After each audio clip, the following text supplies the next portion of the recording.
Szanowni Państwo, ekscelencje, abonenci, przyjaciele. Mam przyjemność i zaszczyt otworzyć pierwszą edycję nowej konferencji, którą postanowiliśmy stworzyć razem z warszawskim biurem ECFR i z Piotrem Burasem. A teraz pozwólcie, że przejdę na angielski. Ladies and gentlemen, I had a speech prepared which was an attempt to explain to you why we decided to transform risks and trends into the Warsaw European Conversation. I wanted to talk about the dire need in this part of the world to hold an in-depth conversation about Europe, about how Poland's enthusiasm for the EU is about to start to wane, how less and less people in Poland understand Europe, and how Europe is understanding less and less about what's going on here. But then yesterday, President Andrzej Duda signed off on a bill which authorizes a panel to investigate Russian influence. The bill and the panel are, by most observers, deemed undemocratic and unconstitutional. This was when I decided to slightly go off script. Polityka Insight is an organization which does not take stands. We report and analyze reality to the best of our knowledge and expertise. Furthermore, I believe that the events of the last few days speak louder than words.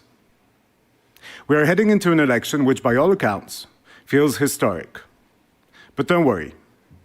I will not speak about the impact the election's results will have on Polish democracy.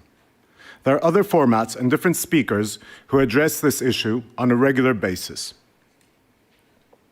But what I do have to say is that, unfortunately, this conversation starts at a time when, instead of focusing on the big questions of our times, we are being pulled into an unnecessary and undemocratic quarrel.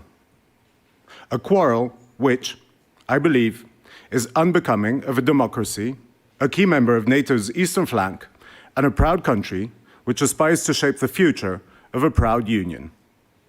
I hope that in the future we will be able to focus on the really big questions and not on political rows for which there is no place in the world of Western democracies. But maybe that's just me. Piotr, what do you think?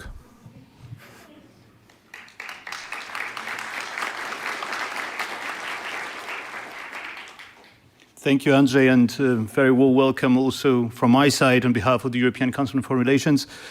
It's our privilege and pleasure to be the co-organizer of this conference together with you, Andrzej, and with your team, with Polityka Insight. Indeed, I wish we could open the Warsaw European Conversation on a completely different note. But yes, we should not mince our words. This is a sad, a dangerous watershed moment for democracy, freedom, and civic rights in Poland, which may prove be consequential also for the EU and its citizens. Still, there is no reason for despair. Rather, the troubles and turbulences in our country, but also the heroic fight of our Ukrainian neighbors in defense of their lives, freedom, and also of our common European values, or the rapidly changing international environment, they all should motivate us to act. We all, business representatives, politicians, think tankers, journalists, officials, normal citizens, we all bear our share of responsibility for a better future. And I'm sure that today it is even more important than ever to remind ourselves that Europe, based upon democracy, rule of law, human rights, and cooperation in good faith among nations, remains the best future we can think of. And this is why we decided to provide this space for a conversation about Europe in Warsaw, or the Warsaw European Conversation. We are immensely grateful to our great speakers from across the continent, and for all of you who accepted our invitation to participate in this exchange about how to improve, change, and defend the European project. And today we will talk about how the war has changed the EU, and is the Union able and willing to formulate a defense strategy to counter new threats it is facing? We will talk about if and how Brussels and its member states and the EU member states can come up with the industrial, energy and climate strategy necessary in these challenging times, and also how and what Poland can contribute to help overcome these new challenges. And we will also ask Vera Jourova, the EU Commissioner, if and how the Defense of Democracy package, which will be presented tomorrow, can deliver what it promises. I could hardly think of a better moment to address this question. Needless to say, we want our conversation to be continued, and I hope very much that we will see you all back in this format next year in a free, democratic and European Poland, regardless of the outcome of the election. Lastly, but very importantly, I would like to thank our main partners, Deloitte and Orange, as well as other partners, European Climate Foundation, McDonald's, Nexity, Veolia, Visa, Żabka Group, and Polski Związek Firm Deweloperskich for their support for this conference. This format, this conversation would not be possible without you. Thank you very much for your support. And now I would like to invite the speakers for the next panel to the stage. I hope my microphone will be working now. Does it work? Yeah. Okay, very good. Thank you very much. I would like to invite Thomas Bagger, Ambassador of Germany. Thomas, please take the seat. Mujtaba Rahman, Managing Director of the Eurasia Group, Managing Director for Europe, to be precise. And Christy Reich, the Deputy Director of the International Defense and Security Center in Tallinn. I will need to take my other notes, which I need for the moderation. I have the great pleasure to chair this panel on the European Zeitenwende. Zeitenwende is yet another famous German word which is making a great career in Europe after Zeitgeist, Spitzenkandidat, and some others. But my idea for this conversation is to talk the war in Ukraine as indeed Europe's Zeitenwende, a transformative and disruptive moment for Europe.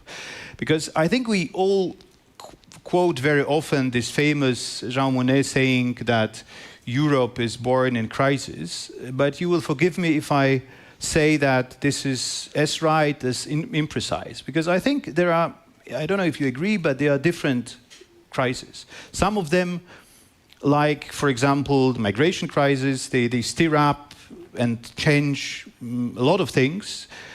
But when the dust settles, EU's general direction of travel remains roughly the same as it was before. And there are others, let's call them transformative or disruptive crises, which bring the EU on a completely different, unknown path. And I believe that the war in Ukraine falls under the second category. And in the next hour, I would like to unpack with you what it means for us and what this new direction of travel is. And of course, you are free to disagree with me and throw the whole concept I have developed into the bin. But before we get to these fundamental questions, I would like to start with one question for each of you, because we are 13 months, or 14 months, no, 15 months even, into the war, with which the EU and its member states have coped on many fronts. And I would like to ask you, maybe starting with Mujtaba, what was, in your opinion, in just really literally 3 sentences, the main achievement of the EU over the last 15 months? What was its main failure? And what was the key new challenge which emerged over this time? Thanks, Piotr. So thanks for organizing this conversation and thanks for having me. Look, in terms of what Europe did well, in my mind, it was the speed and the efficacy of decision-making at the front end of the war. 6 packages of sanctions delivered in close coordination with America, run by a hyper-centralized commission around the von der Leyen cabinet, with little or no attention to the second or third order consequences, which, and I'm not being naive when I say this, I think that was important in order to deliver the response that the EU delivered. And through that response, I think, you know, the advantage of that episode, proving to the world what everybody assumed would be the opposite, which is Europe would not be capable of delivering a response, and if they did, the 27 would not be united. So that was what Europe did well. In terms of what they've done poorly or where improvements could be made, I think is on the provision of military aid. I think that's been slow, member state driven. You know, we're in a year and a half of war there or thereabouts, and we're only now talking about joint procurement for ammunition, not even tanks or planes or the real hard stuff. So I think that's where more can be done, notwithstanding the strides that have been taken.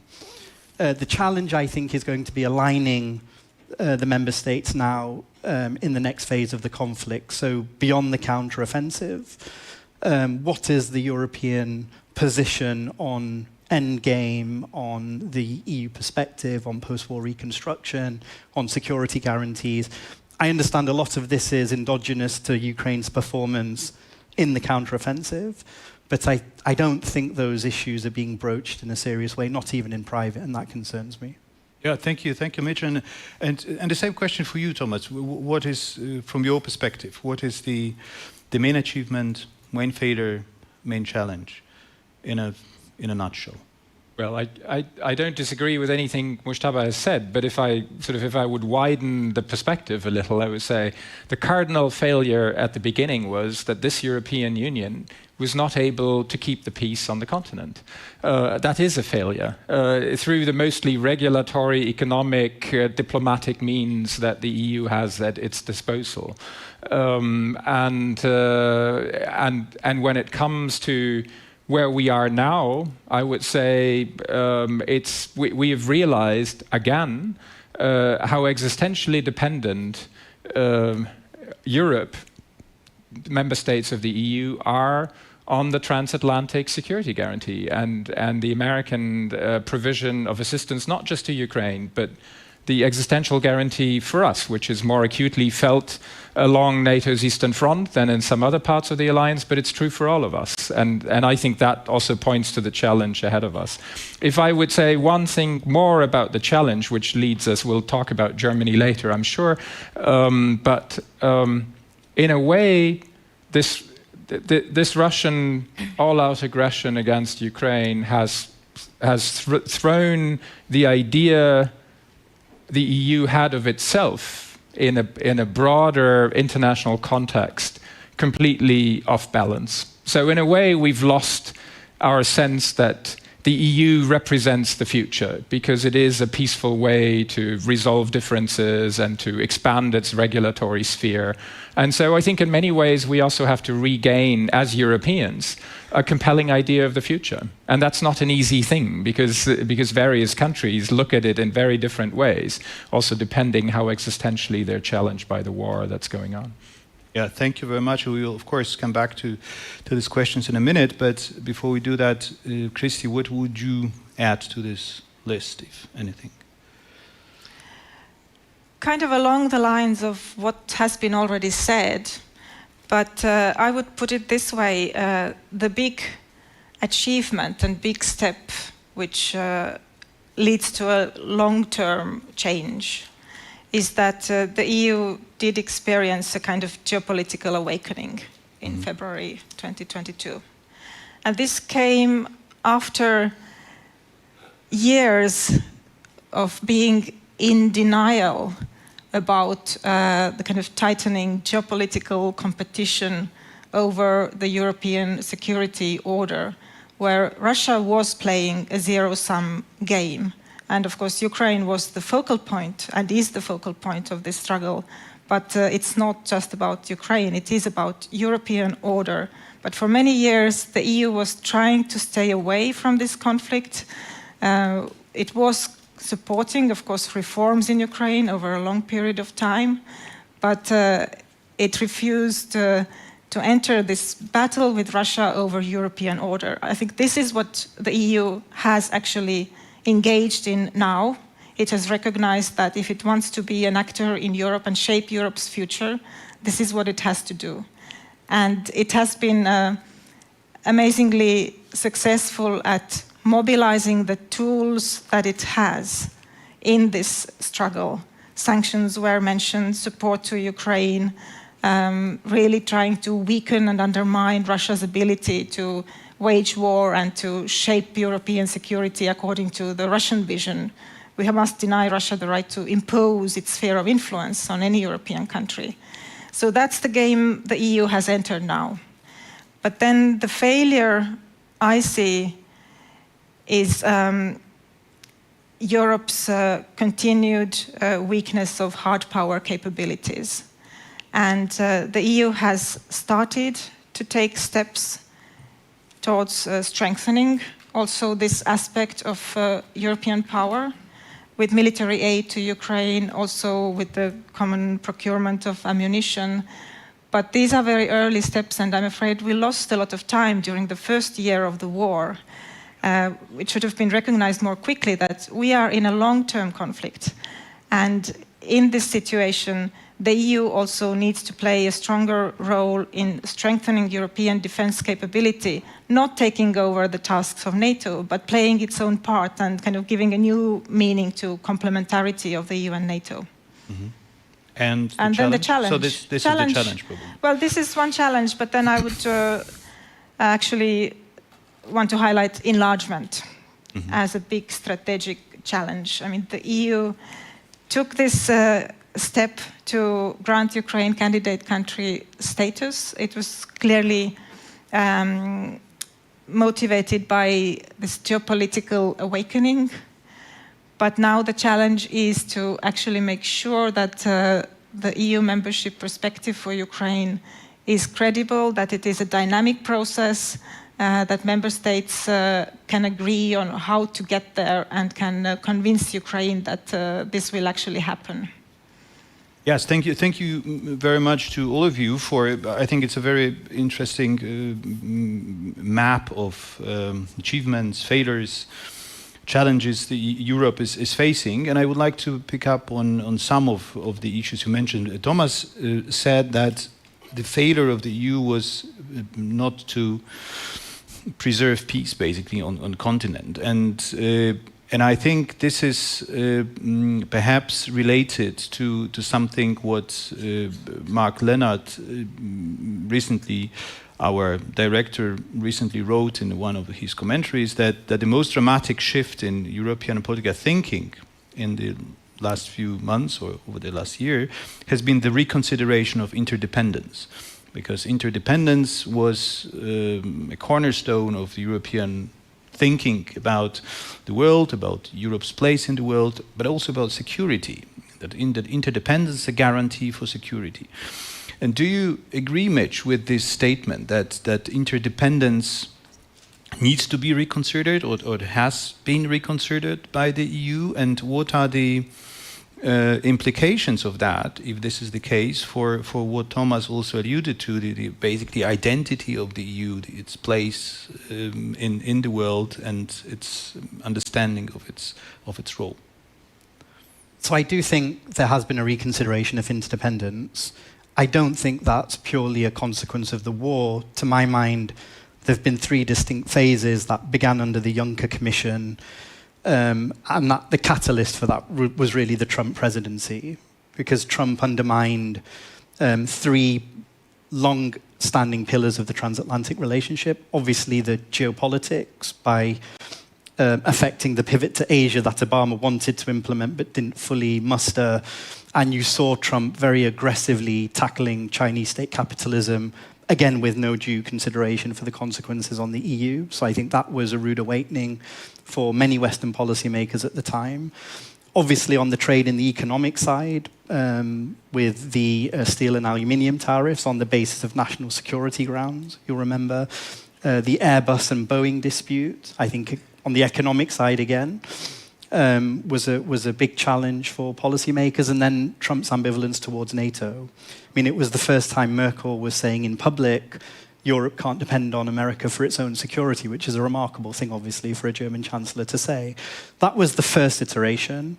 I think the coronavirus pandemic was then the second iteration, which did two things. Firstly, again, exposing EU vulnerabilities on the supply chain side, if you think about PPE, masks, protective gear, but also demonstrating what the EU can do under its own steam if there is meaningful collective action. And of course, here I'm talking about the Recovery and Resilience Facility, which was, to my mind, a remarkable achievement and incredibly important for intra-EU cohesion. So both demonstrating the vulnerabilities, also demonstrating the importance of EU action under its own steam. And then the third iteration, I think, the reconsideration is, of course, the war and what that has exposed on the economic side and, of course, on the energy side. And we've seen the policy response that Germany and other member states have taken, and using the war to spin a narrative that supports Europe's other geopolitical objectives, namely the green transition, which I think is a good thing. So I think three different phases. In terms of implications, the most obvious one is on China and what Europe now does to reduce its strategic dependency there. One head of cabinet in Brussels said to me a few weeks ago, which I thought was interesting, Russia is the storm, China is the climate change, and that's really where now you see a very meaningful debate about de-risking versus decoupling, over what time frame and what that looks like in practical terms. So that's where I think the big implication will be going forward. And one additional question on that: would you agree that with what Christy said about Europe's new geopolitical role has the EU really become a geopolitical actor? I think there are lots of doubts about it, at least in this country. Yeah, so I would say yes, but mainly no. A little bit yes, but mainly no. The no is because of the structural constraints of the Lisbon Treaty. So as long as member states retain their competence over security, defence, and foreign policy, I think that will be a meaningful constraint on unified collective action. I think that in combination with three big divergences within Europe, ultimately, we're doing a bit of geopolitics, but we're not doing it effectively. Firstly, the financial, doing geopolitics is very expensive, right? And the financial plumbing just isn't in place. There's a big debate over the recovery fund. Is it a one-off? Will there be a second? Probably not. Big debate over reform of the EU fiscal framework, Stability and Growth Pact. Maybe there'll be a carve-out for green and digital. Absolutely no agreement that defence is a public good that national fiscal policy should support.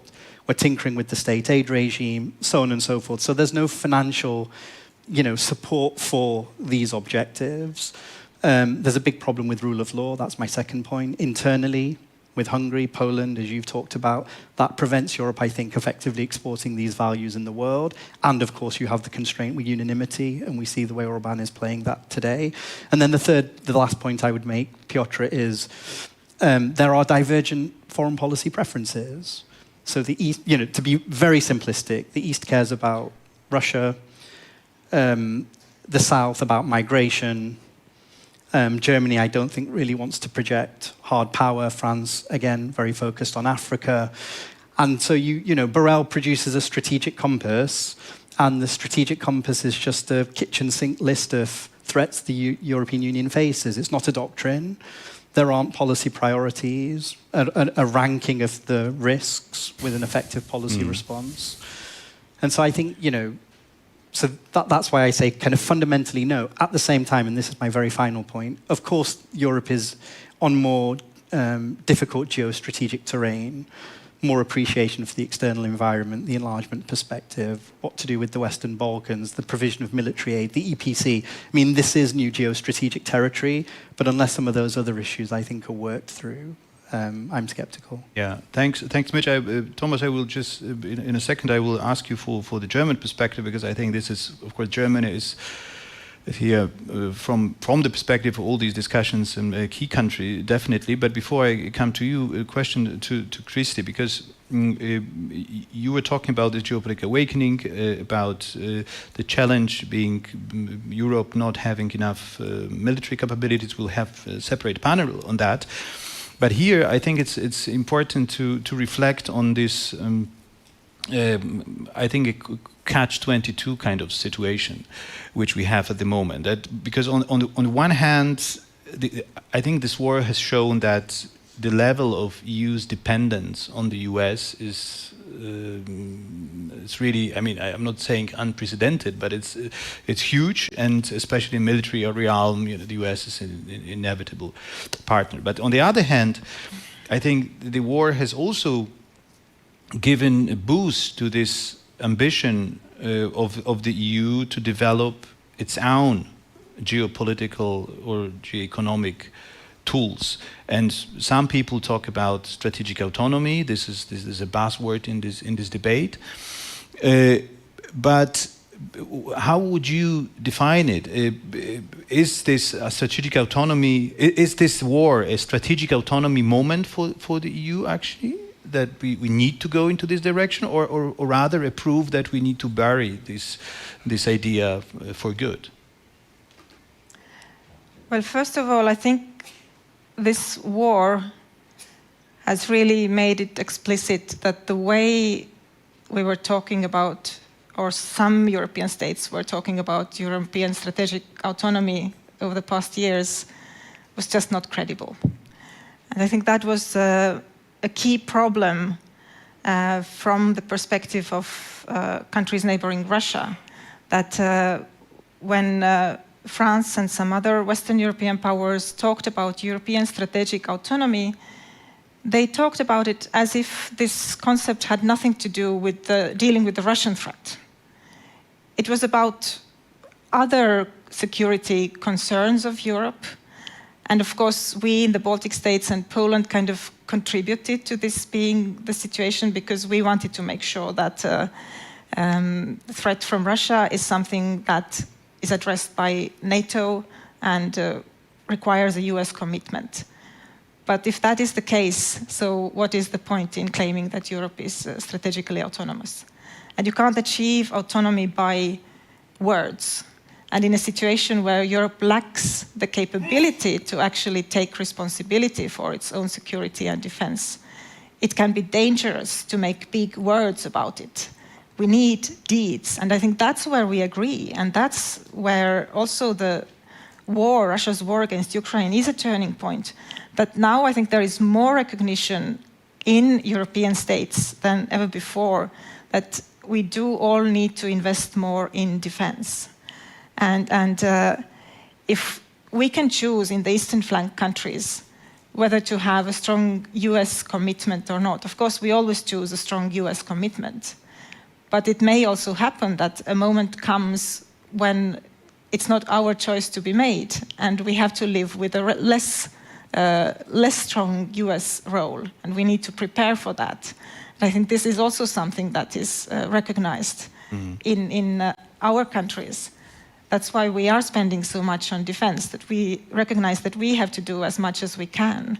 And then we expect that our European allies also do more. After all, this is something that has been agreed both in the EU and NATO, that Russia is now the major threat to European security. So in that sense, I don't kind of fully agree that we are so far from each other within the EU when it comes to assessing our security concerns. Of course, there are different priorities. But I do believe this common understanding about Russia posing a threat to European security is something that has become much clearer and stronger over the past year. And this is really shaping the security debates in the EU as well as in NATO. Thomas, over to you for your German perspective on all that, because I think we discuss here about the return of geopolitics, the end of the myth of interdependence, transformation of the EU towards a more geoeconomic actor, and so on and so forth. And I think from the German perspective, it looks like a breakdown of a certain vision of the world in which Germany felt very comfortable. and kind of benefited from the world which is now no longer existing. And so, what is?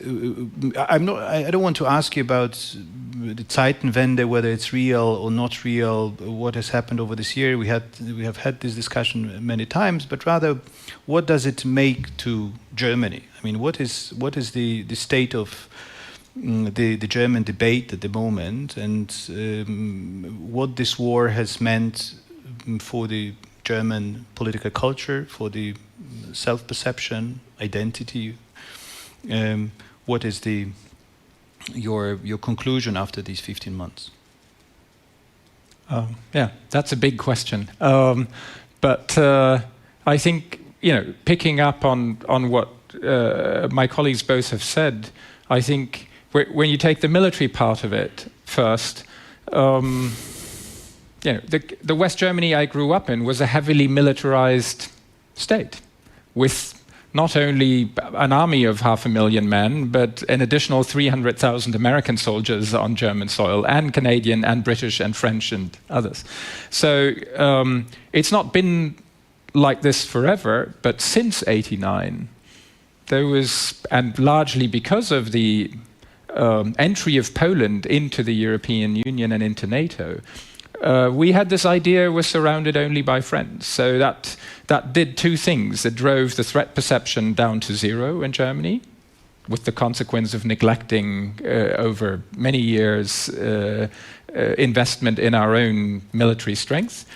And it focused us almost exclusively on the boom of globalization, which produced, at least after the end of the 90s, early 2000s, in unprecedented prosperity for German society. So the basic point was what's not to like. And now you have that questioned on both fronts, and philosophically. So it's not just the need to invest more in defense at home, it's the painful realization that the shelves are half empty when it comes to delivering military hardware to Ukraine, stuff that needs to be produced. It's not easy to ramp up production in a matter of a few months. So lots of practical challenges, but the main thrust is we've neglected the investment in our own strength. And the other part of that is, of course, the reassessment of globalization. I think, you looked at it from an interdependence point of view. Now, here in Poland, the big debate is about Russia, but as a consequence of the war. When you go to Germany, a large part of the conversation is about China, because that is where the dependency, interdependency, the risk and vulnerability question poses itself in much starker terms. You called it, the storm versus climate change, and of course, interdependence is not a myth. It produces prosperity. Sort of free trade is not a myth. It is what got hundreds of millions of people out of poverty. But now we're back to something we faintly remember from Cold War days, that we are prepared to pay a security premium in order to reduce vulnerabilities and dependencies to an acceptable degree. Now, first, you have to define what is an acceptable degree. That depends on your assessment of the threat. But then we were talking about a security premium. That is what de-risking actually means, and we will do that across the board. And that's not going to be an easy debate. Not in Germany, but then also not in Europe, because obviously economically, when it comes to interaction with countries outside Europe, that is an exclusive competence of the European Union. So it needs to be a European debate that we're having of what is acceptable, what is not acceptable. And it's clear that on energy and Russia, we got it wrong. There's no doubt about that. So what follows from that realization for our interaction with others in the world? So I think you have a set of policy adjustments, defense, energy, Russia, Ukraine policy, but on a more abstract level, you have a reassessment of the world does no longer conform to our expectations of where it will move. In Germany, you can hear that as sort of, this is a 19th century behavior of Russia. Well, you know, whatever label you put on it, but you have to deal with it. It's not impossible because it harks back to geopolitical power plays or historical myth-making of the past. And I think that's the German challenge. We felt after '89 we were perfectly in sync with global developments, and it was a good time for us, which makes it particularly hard to part ways and to realize that there's a much rougher time ahead, and we need to adapt to it. And we Germans need to adapt to it in order to enable what we still understand as our primary frame of reference, which is united Europe, to function and actually to hold together in all of this. I think you said that Germany needs to adapt to this new environment, or need to take this lesson and reassess its approach to the world. But I think it's, and this is the essence of Germany's Zeitenwende, actually. It's not only about military security policy, but it's much more encompassing. But I think the same refers to a large extent to Europe. That's why we picked this title for this conversation here, European Zeitenwende. And we have defined here in this conversation already a couple of challenges the EU is facing in the realm of defense, energy, industry, globalization, and so on. And in all that, do you think that Germany and France can still provide leadership for how to cope with these challenges, or rather is something to this notion of the gravity, center of gravity in the EU moving elsewhere, to the east, to the Baltic states, to Poland, and how to define it? So I would like to start with Thomas, but this same question I would like to ask Christy and Mitch. I've spent a decent part of my life debating on questions of German leadership and desirability, willingness to assume it, but I think in this crisis, and sitting where I sit in Warsaw and following the Polish debate about all of this, I think much of it is a misconception. Because in a way, the role Germany plays not just as the biggest economy, but as that country in the center of the continent that in many ways links Central Eastern European concerns about Russia, French perspectives on the world, Southern European perspectives on Middle East and migration, as you mentioned. This is not a question of should Germany lead or should it not. We have a role to play. Germany has a role to play if Europe is to function properly. And we can do that better or we can do it worse.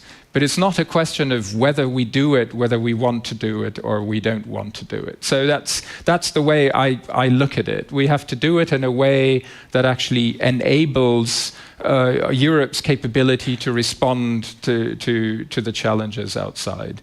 And there's plenty of room for legitimate debate of what that means in every policy area. And there's lots of debate in Berlin as well about that. But I would like to see sort of Germany simply of accepting and then making the best of its role, which has to do with geographical location, history, and sheer size and capabilities. On the question which is sort of related to that of the shift of the center of gravity eastwards, I will say that we're moving into a different Europe. Europe will no longer be the same after February 24 of last year. And a large part of that reason is that Putin for us has defined a new hard line where this united Europe is delineated. And Ukraine is on our side of that divide. And that will have consequences over time. That will, Poland now is a frontline state of NATO and the EU. It will not be forever. So the shape of Europe will change, and then Europe will also have to change its inner workings, and how we get there will be the big struggle and conversation in Europe over the coming years. But this notion that the center of gravity is moving eastward, I'm not so sure. I think that also depends on what the eastern parts of the European Union are making of this moment. What this moment is a shift of the center of attention. The center of attention is here now. Kiev, Warsaw, Tallinn, the eastern flank. So what do you make of it? I think Berlin, Brussels, others are ready to listen to what Poland has to say, but whether that actually translates into a shift of gravity or a shift of power depends on the quality of what comes out of Warsaw and Tallinn and other places. And so what is your perception of that? Has this shift materialized already, or is still a dream? So I would agree with Thomas. I think the idea that the attention has shifted is probably the right way to frame what's happening. We spend lots of our time working on the war and the implications of the war, and of course the debates in Central and Eastern Europe are absolutely critical in understanding the European policy response on the war. But it's also true that there are a lot of non-war issues that are incredibly political, very important for the future direction of the Union. The European Union's response to Joe Biden's Inflation Reduction Act, the reform of the Stability and Growth Pact, and what the fiscal architecture will be for member states and Europe going forward, the implementation of the Recovery and Resilience Facility and what that means about fiscal integration in the future. On a lot of those policy debates, there's little or no agency or influence of this part of Europe onto the trajectory and the direction of those policy discussions that we see in Brussels, Berlin, Paris. So I don't think there's been a structural shift. I just don't think that's consistent with the reality of how policy evolves in these other domains. So that makes me skeptical. I do think there is a vacuum in terms of European leadership. I think we do have a weak chancellor in Germany. I'll say the things that Thomas can't say on this stage, but from our perspective, looking objectively and analytically, I think Scholz is a poor communicator. The coalition is wobbly. There is no European perspective really coming out of Berlin that's meaningful. Macron is absolutely wounded as a result of his use of 49.3 on the pension reform. Our characterization of Macron is he's limping but not lame. So he will implement a number of legislative proposals, but has absolutely been hurt by what has happened through pension reform. And into that vacuum where you don't see Franco-German leadership, we see a much more muscular European Commission. And we see, I think, a bit more influence in Central and Eastern Europe, also because of the context of the war. But that, to my mind, is cyclical. It's not structural. I think if you get a change in leadership in France and over time, Scholz, I think, recognizing the importance of Europe, internalizing that process into his decision-making and perspective, then I think the equilibrium will revert back to the mean. Basically, this slight shift of center of gravity towards the east is rather a reflection of the weakness of the old leadership of the European Union, rather than result of agency of the country. So I don't think you see the influence on a very large number of European files. Point number one. And to the extent you do see it, I think that may reflect structural weakness in France and Germany than it does tells anything about meaningful shift to the east. And then the last point, Piotr, is of course these rule of law challenges are meaningful in Hungary, in Poland. If a member state is willing to leave, if you think about, let's take Hungary as an example, there is 12, 13 billion euros just on the table that the government is just not assuming in grants, loans. That's a meaningful share of GDP. same in Poland. I think those rule of law challenges absolutely undermine a leadership perspective that they can assume. And so, that I think is also a big constraint and a problem. Christy, to you, two questions in the same direction. So what should be actually the level of ambition of our region in the European Union, Central Eastern Europe, or including the Baltic states? Should it be to form a counterweight to Western Europe? Should it be rather to form an alliance on several issues which are of particular importance for us? And the second issue is, or the question is, how to make it happen? How to make this kind of co-leadership or leadership of our region possible?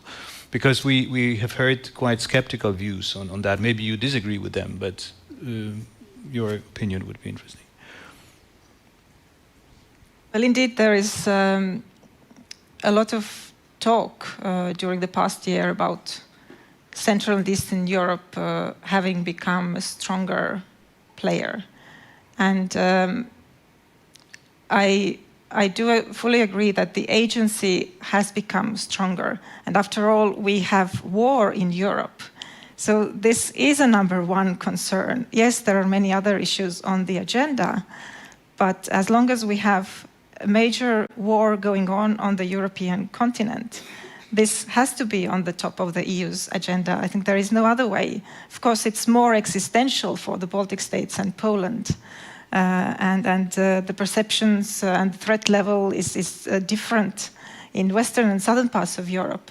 But yet it is a common issue for all of us.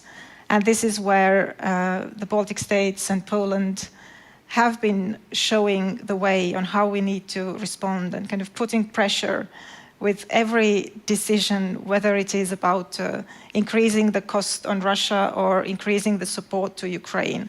I think our voice has made a difference. Just a very concrete recent example, the decision on joint procurement of ammunition in the EU.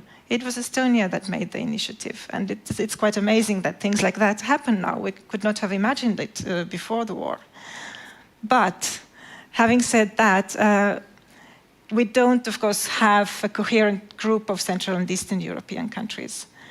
And I must agree that the kind of dark shadow that we have over the situation of democracy and rule of law in Poland, not to speak about Hungary, it does undermine the aspiration of our region to take a leadership position in Europe. And it's also very unfortunate for Ukraine, which I think it's not just a slogan, it is fighting for European values and for European security. And then we have questions about the same values, whether they are fully implemented in all of the EU member states. Hungary is already not a democracy. Poland has serious questions. So this does weaken the region as a whole.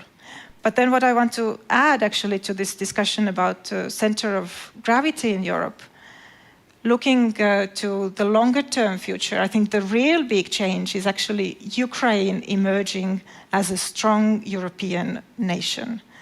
And I don't think we have kind of fully grasped the significance of this change. And this will be long term. And the Ukrainians will be proud about having been fighting and dying for European security. They will be demanding on other European powers, and I think rightly so.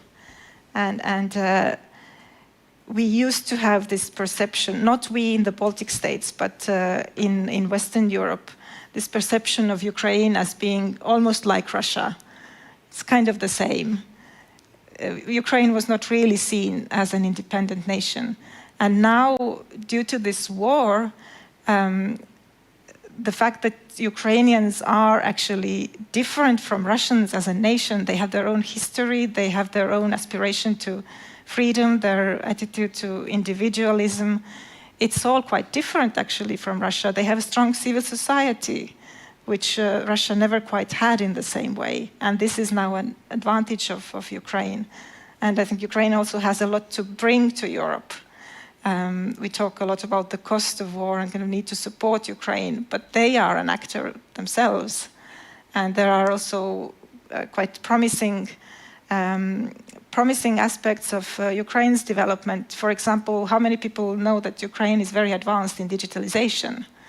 And this is quite an important prospect for European development, to have then Ukraine in the EU with its own dynamic civil society, dynamic sectors of the economy. And once we get to the reconstruction phase, there will be a lot of opportunities there also.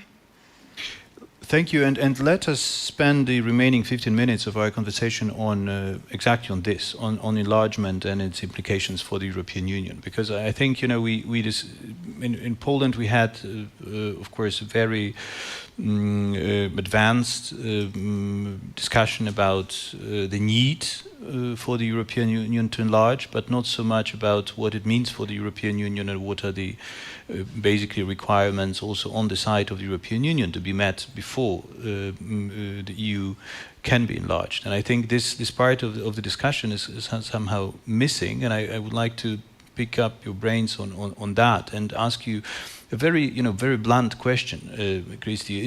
Is the EU ready for enlargement? Today, not yet.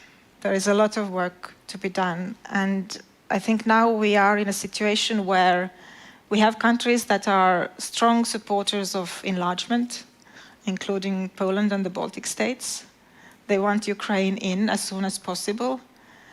But at the same time, they have not really properly engaged in a discussion of what are the implications of Ukraine's membership and what are the preconditions. Is something that needs to be reformed in the EU before this can happen. And then we have this other camp of member states that were always kind of skeptical about enlargement and that now emphasize internal reforms as a precondition for enlargement. And of course, France and Germany are among the countries who have made it clear that we need, for example, increased use of qualified majority vote in foreign policy in particular, before the EU can enlarge. And we need to somehow bring these groups of countries together. We must not allow this kind of requirement of internal reforms to become a brake on the enlargement process. I think we need to move on with the enlargement. It's going to take time, but there have to be like stages of gradual integration of Ukraine and the process towards full membership, while we discuss also what kind of internal reforms are needed. And it's not that the supporters of enlargement would just then need to kind of agree or share the view of the old member states on what needs to be reformed. But we need to engage in a very kind of detailed analysis and debate on how, especially Ukraine's membership. Of course, there are other candidate countries, but Ukraine is so big that it really makes a lot of a difference. So what does it mean for the functioning of the institutions? What does it mean for the budget of the EU? There are many things that can't really go on as before. And it doesn't help to take very stubborn positions then in the Eastern member states and say, but we don't want to even discuss, let's say, qualified majority votes in foreign policy. It's something that our countries are opposing. But we should have a more open mind to these discussions and assuming that enlargement will also require a treaty change. This opens up actually different alternative solutions on how to address this issue. It's not just consensus or then the QMV as we have it in the treaty now, but there are also other ways to think about consensus -1 or consensus -2, other ways to kind of make sure that we will not have in future the situation that we have had during the past year with one member state blocking many important decisions. And thank you, Christian and Thomas.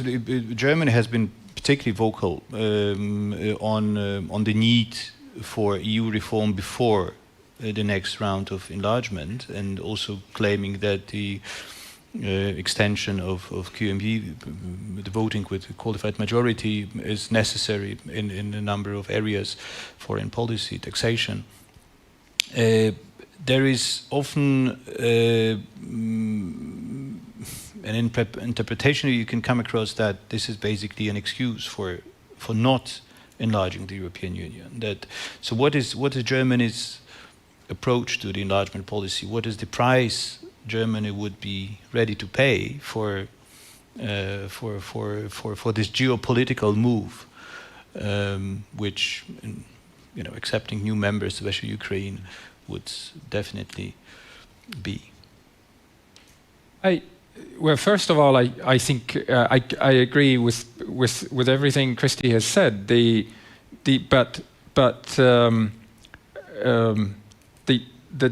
German perspective has been very strong on the need for further enlargement, and not just Ukraine plus Moldova, potentially Georgia, but also the Western Balkan states. And Chancellor Scholz has made that sort of very explicit, very clear, I think at least as clear as his ideas about necessary institutional reforms.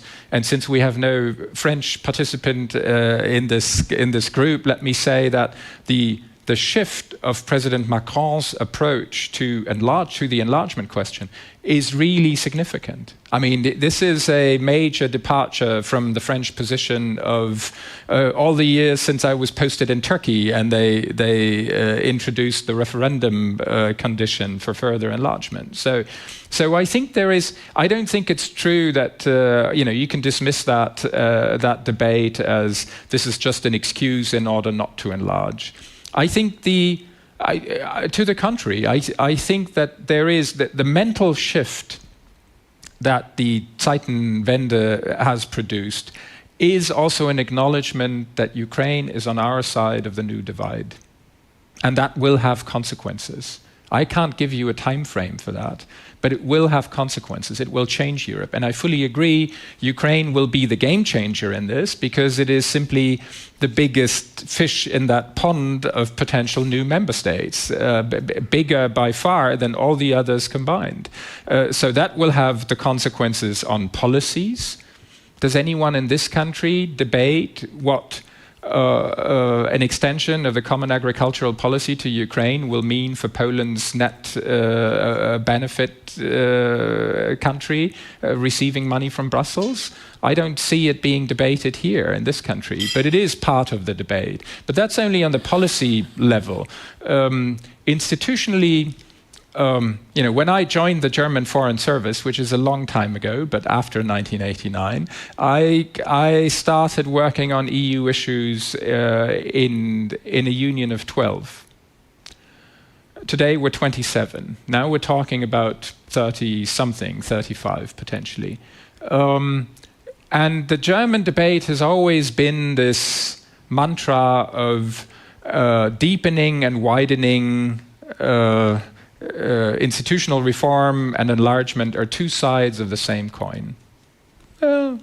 We've managed sometimes better, sometimes less well in following that guidance. But there's always been an understanding in the German debate that there is an inner link between the two, because a pure enlargement now, without and leaving everything else unchanged in the way we do business in Brussels and around the table of the member states, will, in our view, lead to an eventual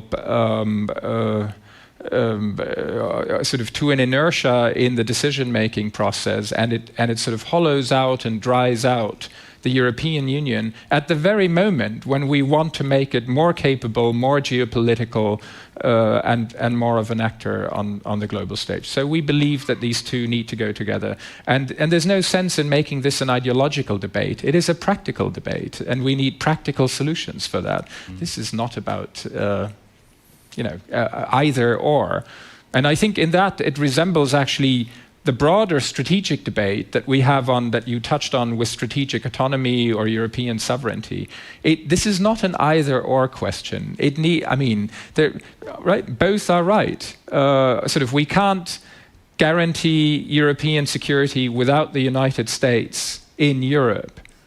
But we cannot guarantee European security only by relying on the United States forever. So there needs to be a strategic reconciliation between those European views. I think Jim Townsend wrote that recently, and I think he's completely right. And the same I see on institutional reforms as well. There needs to be sort of, what do we actually want to achieve? And the reality is we want both. We want enlargement and we want a capable union. So let's discuss that together, and not as an either-or proposition where you say, if you're not of my opinion, then you're just looking for an excuse. Mitch, Thomas is saying this is not an either-or, and that you can find compromises between, all these various items on the EU agenda. But sometimes I have the feeling that this is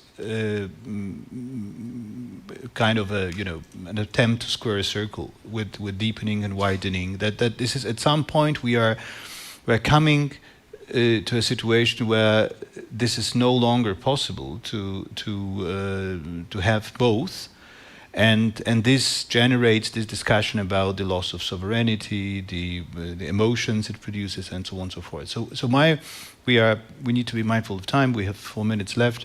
But what is your final kind of assessment? Do you think we are able to square the circle, or we will end up with a completely different setup in the European Union at some point? A priori, honestly, I think it's just too early to say. I was just looking at the numbers. So the Swedish presidency produced a working paper a few weeks ago. EU ambassadors had an away day in Brussels looking at the budgetary and governance implications of absorbing Ukraine. And I was just looking at the numbers, right? A quarter of cohesion gone, a third of CAP gone, 27 net contributors, 1 net recipient, i.e. Ukraine. So the budgetary implications are absolutely existential and profound. You would need new own resources, a new EU budget. We've just borrowed 750 billion for the RRF. Perhaps a super state. A European superstate, federal state? So I think this is the... And this is why the French will say enlargement is not a policy, it's a constitutional question, because it affects how the EU functions, how the EU works. So there will need to be reform. I don't think that's the right question. I think the right question is it a prerequisite to absorb Ukraine, or can it happen in parallel? And what's the extent of the reform that's required? Can you do it through treaty change, or can you do it through, at the moment of admitting Ukraine, there will be a treaty, an intergovernmental treaty. There is a lot of forward thinking in Brussels around what could be done in the context of that treaty that would avoid the need for treaty change. So you could do, you readdress the numbers of seats in the EP, the number of commissioners, the voting weights could be done in that context. I think the most interesting forward-leaning policymakers in Brussels are also completely thinking about how to revitalize the enlargement process. So you don't do a big bang enlargement in 10 years' time, but you do it incrementally. So Ukraine concludes a number of thematic chapters. As it concludes those chapters, it participates in a group of discrete council forums, not to take decisions, but to help shape those decisions. It can access elements of the community budget and instruments from the EU budget, so it can secure a degree of financing. And maybe if it was a lot less backloaded and a lot more incremental, that would also take some of the pressure off this debate around the kind of changes that will be needed to absorb Ukraine, because these things happen in real time. So I think, honestly, this is going to be the big issue for the next Commission mandate. Enlargement to Ukraine and post-war reconstruction. I think that's what the von der Leyen Commission is gearing up to do. And that will define, I think, the political agenda for the next 5 years. So to have a strong view today, when this debate is only just beginning, I think, is a bit too premature. Yeah, thank you very much, Mitch. Thank you, Christy, Raik, Thomas Bagger, Mitch Rachman, for this very interesting and insightful conversation. I think we have covered a lot of ground, but the good news, the good information is that we will still have a number of further discussions here on this stage to go until late afternoon, and we will cover energy policy, industrial policy, defense, rule of law. So please stay with us and follow these discussions. I'm very grateful for this opening session. And now I would like to invite you for the coffee break. Thank you very much.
Can you hear me? Yes, you can.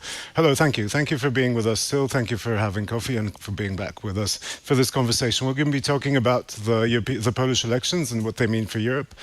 And with me on stage, I'm going real fast because we're a bit behind schedule, so we're going to have to talk real fast and get through all the issues that we've discussed before the panel. So with me on stage will be Jörg Lau, the foreign policy editor of Die Zeit. Please welcome Jörg Lau to the stage. Camino Mortera Martinez, head of the Brussels office of the Center for European Reform. Hi, Jörg. I'm going to do this. Hi. And Tomasz Sawczuk, the political editor of Kultura Liberalna. Hi. Please take a seat wherever you feel like it. Okay. Listen, thank you. Thank you, first of all, for accepting our invitation and coming to talk to us here at the Warsaw European Conversation. Again, as I said, I'm slightly off script since yesterday, so I'm going to be off the script from what we discussed before the panel. But basically what I'd like to start off with is a simple question, and that's basically how closely is Berlin and Brussels watching Polish politics, watching the Polish election, and did the signing of the bill on the unconstitutional panel on investigating Russian influence cause a stir in, again, Berlin and Brussels? So I don't know who wants to kick off first. All I can say is I already have got 3 calls this morning from our people in Berlin asking me to explain what's going on. Can you write a comment? Can you provide some context? And I say, well, I'm basically just in Warsaw and everybody's talking about it, but it's pretty hard to make sense of it yet, how dangerous it is, how much of a watershed moment it could be for Polish democracy. But people are watching very closely, and it's. I mean, if you imagine it could come to a situation where the opposition candidate is interviewed on TV on his Russia ties to basically smear him or even take him out of the competition, that would be a huge problem for Europe and also for the neighbors. Right. Camino, what about Brussels? Is this something that's being watched? Is this something that people have started to talk about?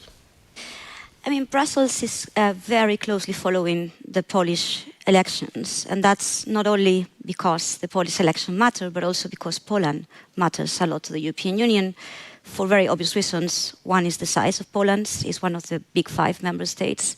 The second one is the fact that Poland belongs to several groupings of member states, be it the Visegrad 4-3, I don't know, but also the Weimar Triangle, and is able to sort of like forge alliances across Europe, as we heard before. And the third reason why Poland is so important at the moment, and we also heard that before, is the Ukraine war, right? And the role that Poland is playing there. So the Polish elections, to me, are going to be possibly the most consequential ballot to happen in the next few years when it comes to European integration. Now, having a law like the one that we saw yesterday is going to obviously complicate an already complicated relationship between Brussels and Warsaw. And as with everything that comes from this town, in Brussels, things are taken with a pinch of salt, trying to understand what is this law about, what is it going to make to the opposition, and what is it going to mean moving forward. Right. Okay, listen, my idea for this panel is basically to try to go through a couple of scenarios of what's going to happen in Polish politics and then to see how this will impact the Polish position in the European Union. So maybe I'll hand this over to Tomasz Sawczuk and ask you about these scenarios. What do you think will happen? And maybe you can attribute some probability to these scenarios. Okay, thank you. So I see generally 3 groups of scenarios that can happen.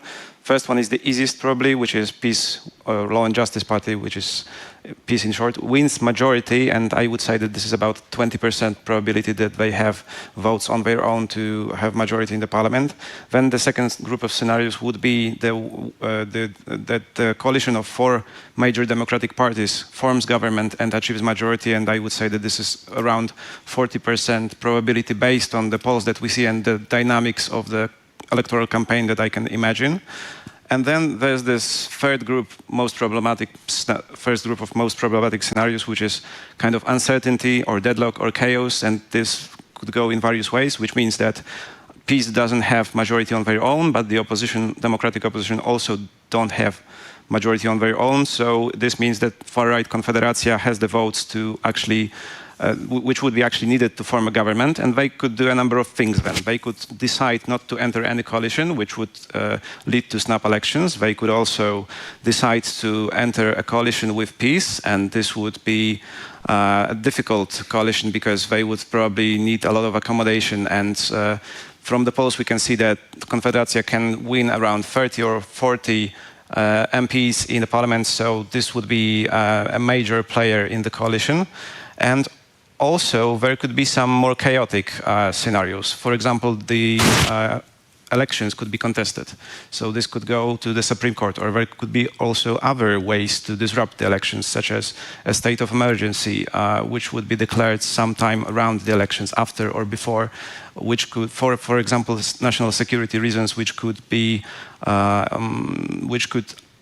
introduced in the context of the commission that we've been speaking about yesterday. So I would see that these are three main groups, and all of them will have different impacts on Poland's EU policy. Just very short about this. I'd say that this is really unclear what is the end game of both PiS and the opposition when it comes to the EU policy, because PiS doesn't really have an end game. They are kind of a disruptive force which does not want closer EU integration, but they do not form a coalition to do any otherwise, and they cannot block reform in the EU. So this does not come to a conclusion. But also the opposition is not very clear about their position on, for example, strengthening EU integration. And this also is probably to some extent for internal politics reasons, because if they would adopt a more clear stance on this, then PiS would attack them that they, for example, want to get rid of Poland's sovereignty, as it already happened during this electoral campaign. Jarosław Kaczyński said that if the opposition wins elections, this would be the end of Poland, quote. So let's start with this Eurosceptic scenario. Basically a government which will be Eurosceptic, a government probably, formed out of PiS and maybe Konfederacja, bits of Konfederacja. Jörg, do you think Berlin is ready for such a scenario? I mean, what would this mean for Europe? What does this mean for the capitals? It would be not a desired outcome, to put it diplomatically. But Berlin is in a very tough spot with regards to Poland.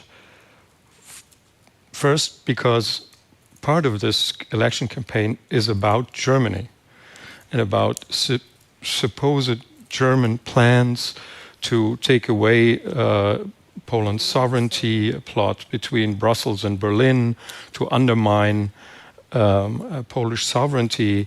Tusk is framed as the German collaborator, so it makes it very hard for Berlin to take a stance now. They're very reluctant to comment on anything that happens here, which is, I think, a smart move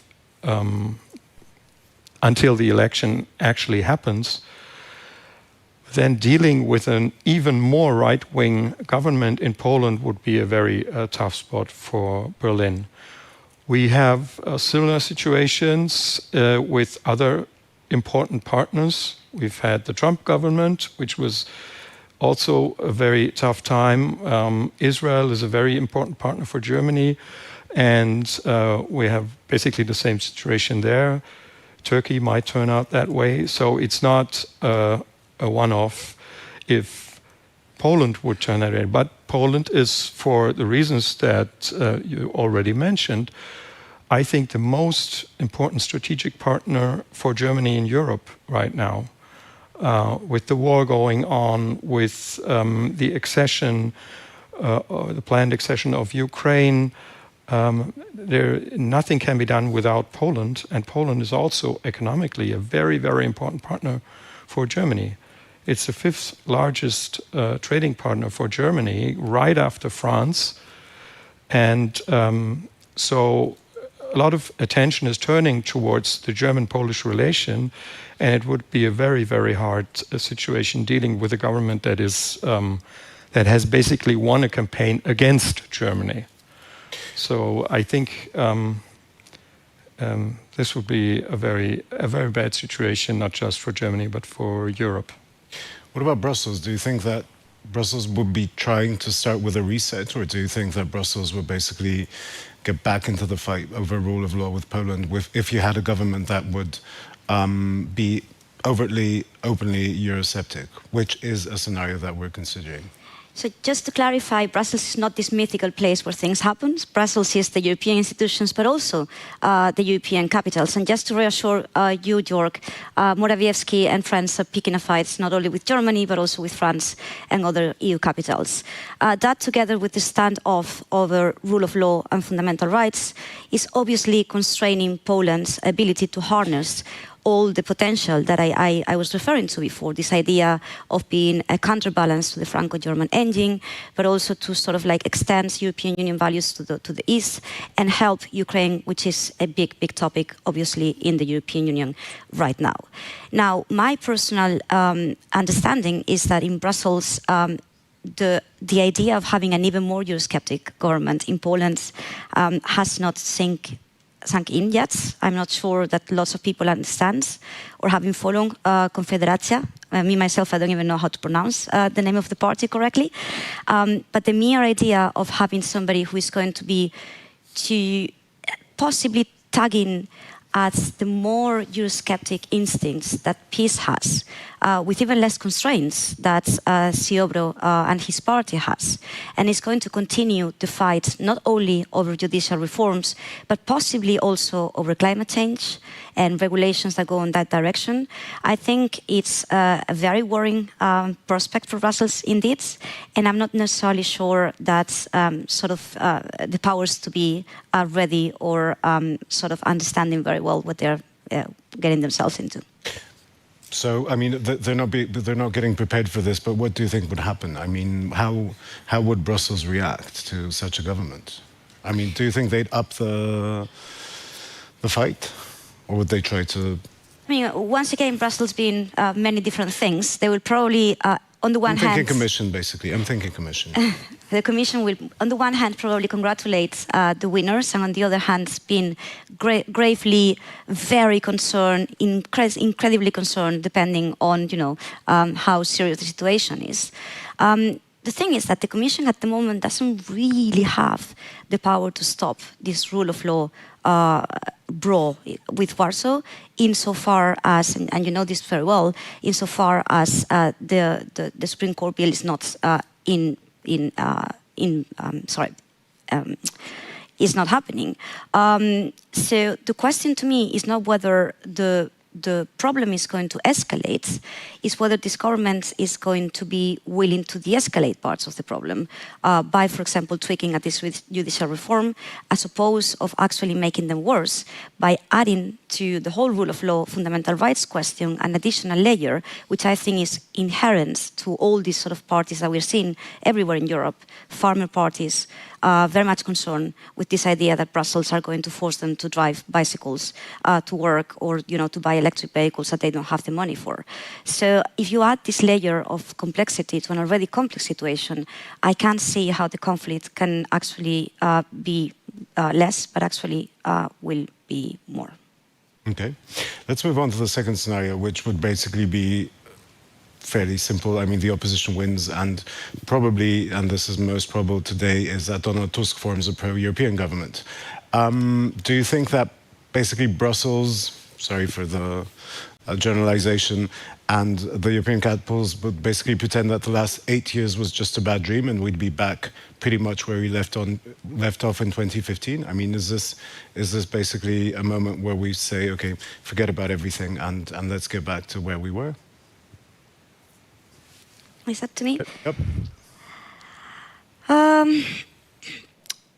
I think the biggest two problems that Poland has with Brussels have much less to do with money than people think. The first is the fact that Poland's European Union policy, and you alluded to that, is formulated against things. So we have a Polish government who is against migrants, against Putin, against climate regulation. On the things they are for, like open trade or Schengen, they can be at best silent and at worst completely counterproductive, like in the case of Schengen with the whole migration question. And then there is a whole sway of EU policy where Poland does not necessarily have a say or an opinion, which I can't criticize because I'm Spanish and my own country doesn't have opinions on everything, especially when Germany and France do. So that to me is the first big problem. The second big problem is this alliance in between the PiS government and Orban. And I think the PiS government has failed to realize that Orban is no longer l'enfant terrible that is disrupting Europe and, making a case for a Europe that does less, but it's actually becoming the kid that nobody wants to play with, and that's going to have to change schools soon. So this alliance and the fact that Brussels, the European institutions and the member states are starting to try and see how to get rid of their Orban problem, because we have this blackmailing, this blocking of policy making and whatever, is making Poland, consequentially, very unpopular in the European institutions. And whereby Poland is enabled to do lots of things that it could do, like, for example, once again, extending this idea of, maybe we want to do less. And it doesn't have to be a pro-European government, pro-integration, pro-federalist government that does these kind of things here. It can simply be a government that does not go around criticizing the Chancellor of Germany, the French presidency, and everybody in Brussels, like Morawiecki is doing, especially when he travels abroad. So a Tusk government, so any government that is not Eurosceptic and is not on a collision course with Brussels, can, in my view, change a lot. And change a lot not only for Poland, but also for the European Union, bringing this idea that indeed Central and Eastern Europe matter, and we have a different way of looking at things that maybe you guys in Western Europe have. And then another very consequential effect of a less Eurosceptic government, be it Mr. Tusk or anyone else, would be to help Ukraine in its membership bids. Because I don't think people in Poland necessarily realize how contradictory it is to be Ukraine's best friends in Brussels, while at the same time sort of not telling Orban, we are going to kick you out of here unless you stop blocking stuff like aid to Ukraine. Mm-hmm. So do you agree? I mean, is that enough for basically a change of government? And then, because we were in such a difficult situation now that it's just it's all going to be fine? I don't think everything will be fine and everything will be harmony, but obviously it would be a big change. From a German perspective, what's so sad about this situation, this moment, is that actually there has been an alignment on, for example, Russia policy. This is, I think, really something momentous for Germany and Poland. There is no real disagreement about Russia as a threat to Europe. I mean, and that our security has to be guaranteed against Russia, not organized with Russia. And that we have to do more on defense. The basic threat assessment of Germany and Poland are very close it's never been that way. So there's a big chance of cooperation there, and also for Poland to actually do something with the moral high ground that Poland has, because Poland can rightly say, we told you so. Poland was right in these matters and we were wrong. And this opens a lot of opportunities for cooperation and for German realignment with Poland in one of the major issues that are concerning us. And a change in government towards a more pro-European, or whatever you want to call it, a government more concerned about free speech, democratic rules of law, would make it possible to have this cooperation not just about external enemies to freedom and order in Europe, but also to the internal threat that comes from decaying democracy. And that's not just a Polish problem. It's it's all over the place. We can see it in Hungary, it was already mentioned. We'll see which way Italy goes. We'll see which way the US goes. That's obviously the big question concerning us all when we talk about the future of democracy. And having Poland in the camp that is defending rule of law and liberal democracy would be a huge relief from the German perspective. Then we still wouldn't have a total alignment on all issues. I mean, climate change and the transition. There are issues of social justice there and of different approaches. This will be dealt with, but it could be dealt with in a more cooperative way. So I think this would change a lot. It wouldn't solve all the problems, but it would be a huge relief to have Poland in the camp defending liberal democracy within Europe and against Europe's enemies. Tomek, what do you think? Do you think that, I mean, that's enough? Because I think what we've basically come to is that the bar is set so low that basically any situation which there's going to be a different government is going to be basically good news for Berlin, Paris, Brussels, etc. Just to push you on this, do you think that Poland and the next government could use this as leverage? I mean, is there a scenario where we're going to say, don't make us do this, don't make us do that? We need to have a different conversation about, for example, energy prices, because at the end of the day, if you don't do that, then we're going to be back to, 2016, 2019, 2023. Right. So I think that there's two sets of problems. One is the basic problem of the rule of law and the conflict between Poland government and EU institutions. And this could be easily resolved because the opposition shows clear will to restore the rule of law. So this will end the institutional conflict. Of course, it will not restore the rule of law as such in a short period of time because there are institutional problems in Poland which can prevent that. Some of the institutions may be notoriously difficult to reform, such as the Constitutional Tribunal. So this could take a longer while. And of course, this will also mean internal conflict in Poland. So I would say that this basic cooperation would be restored because there will be no conflict on values. But then there is a set of more advanced problems. And this alludes to the question which I raised before: what is the midterm or long-term end game of each government when they think about the EU policy? And if you look at peace, their end game seemed to be to wait for a coalition of far-right parties in Europe, and if far-right is a major force in the European Parliament and so on, then no one will look at Poland's rule of law and say that there's anything wrong with it, because there will be respect for sovereignty in each of these countries. But this does not seem like a likely scenario, and especially after the Russian invasion of Ukraine, when many of those parties are now conflicted because of their positions on Russia. So if in December, before the war, Marine Le Pen was honorary guest in Warsaw, now this would not really be conceivable, and this is a problem for peace. So now their thinking seems to be that because of geopolitical reasons, Poland should have exemptions from the common values and standards within the European Union. And this could be a similar approach as the EU has towards Turkey. We do business and we don't ask many questions apart from that.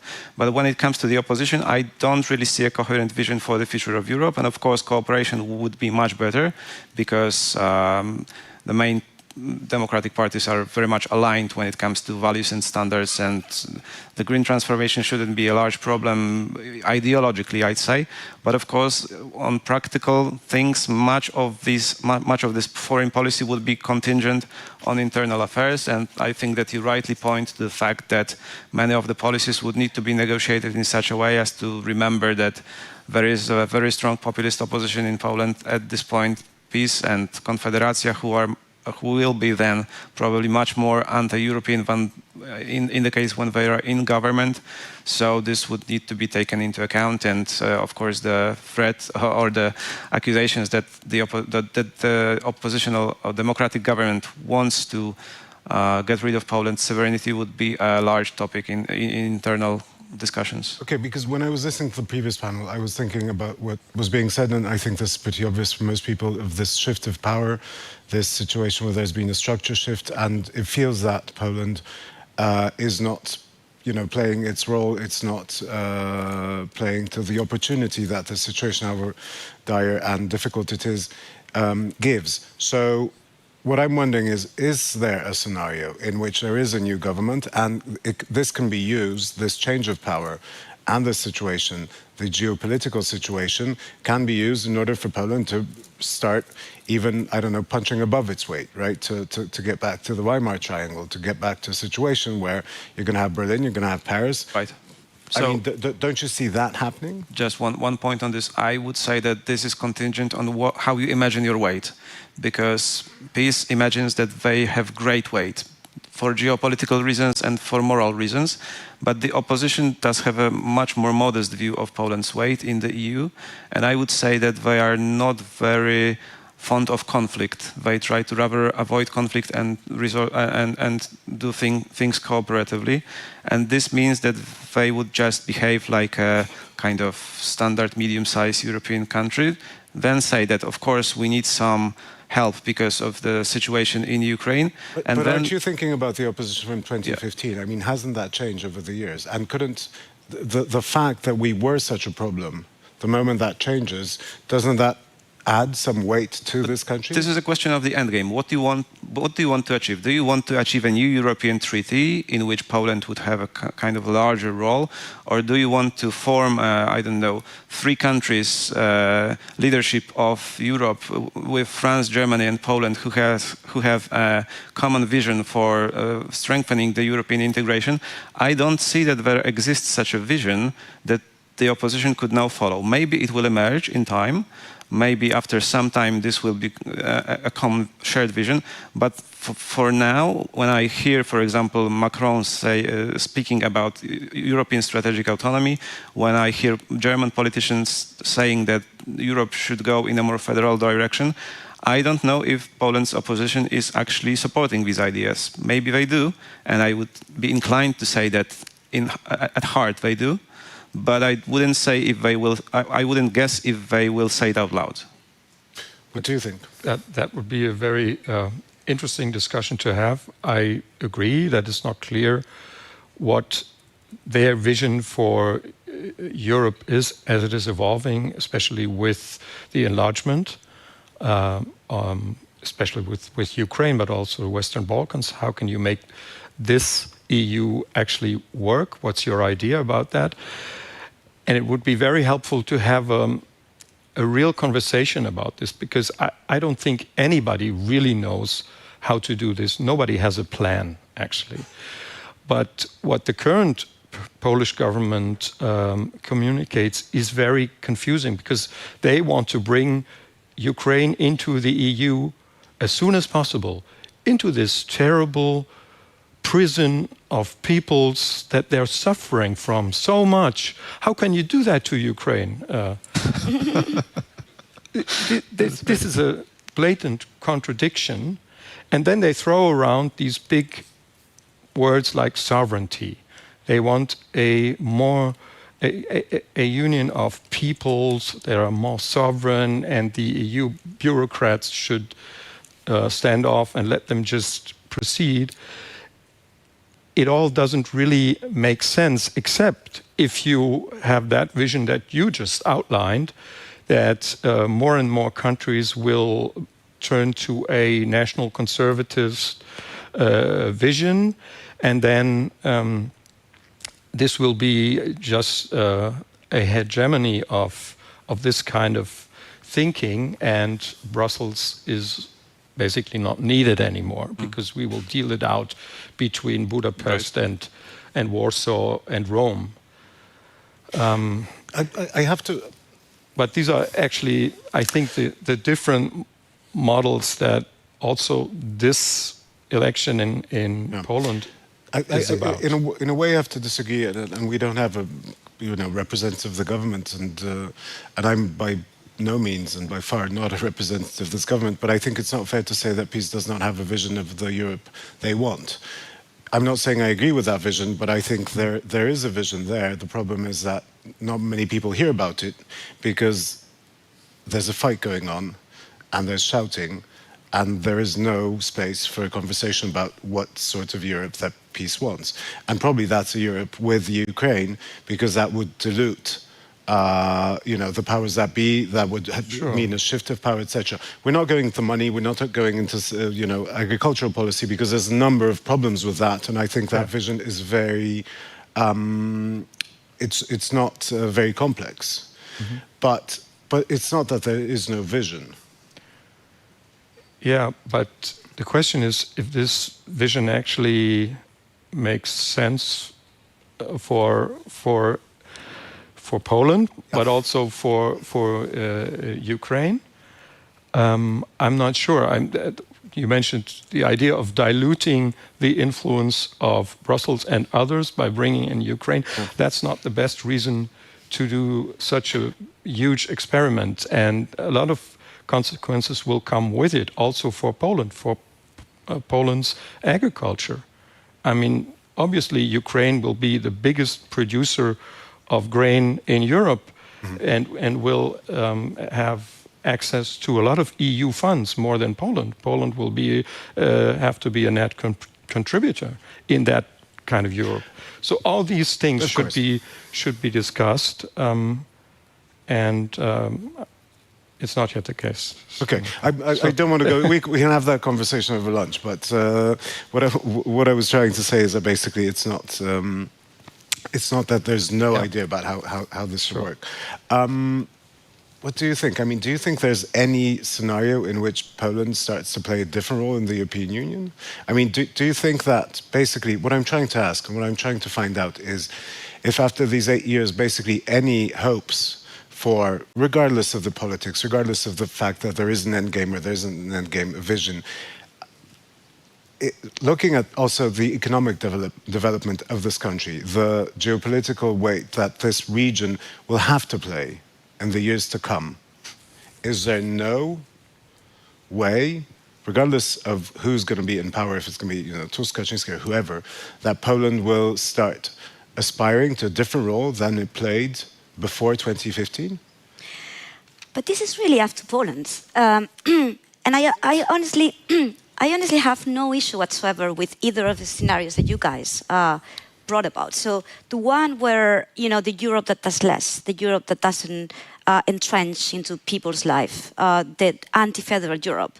We had the UK for many years, and as annoying as they were also very propositional. They were actually making strides. The enlargement was pretty much done also because the UK was there pushing for it.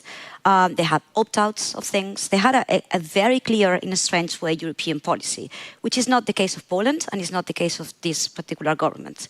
Now you have those inside the European Union which are still pro-European, but they don't necessarily want to see the Commission becoming a super state, a super government like Sweden, the Dutch, like the Finns even.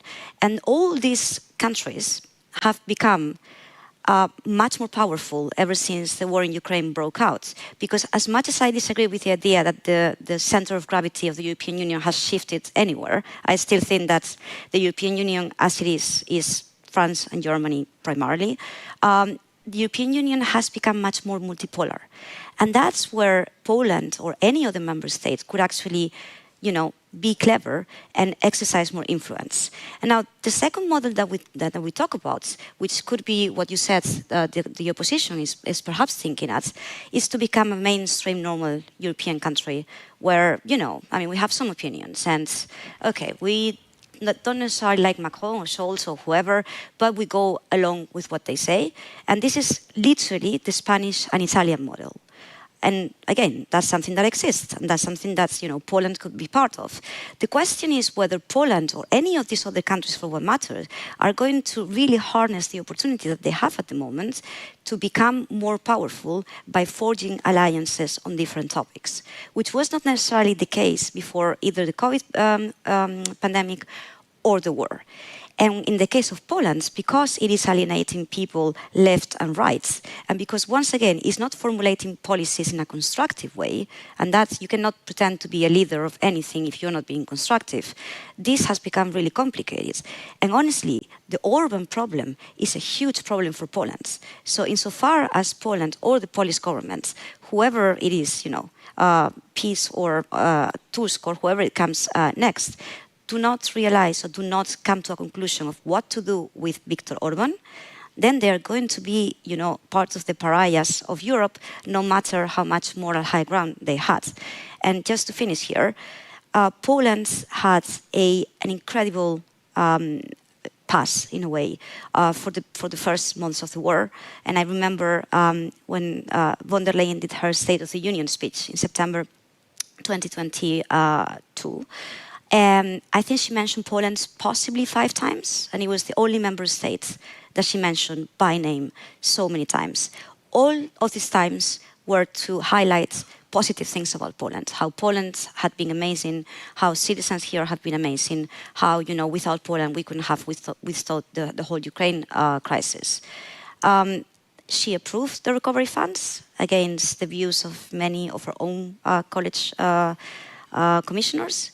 She and many leaders around Europe gave Poland a lot of, leeway to change things because of this conflict, which is so existential for the European Union. And sadly, we have not seen less confrontation coming from Warsaw, but the other way around, which I understand, it's a question of domestic politics, and at the end of the day, all politics are local, so of course you're going to have to call to your electorate.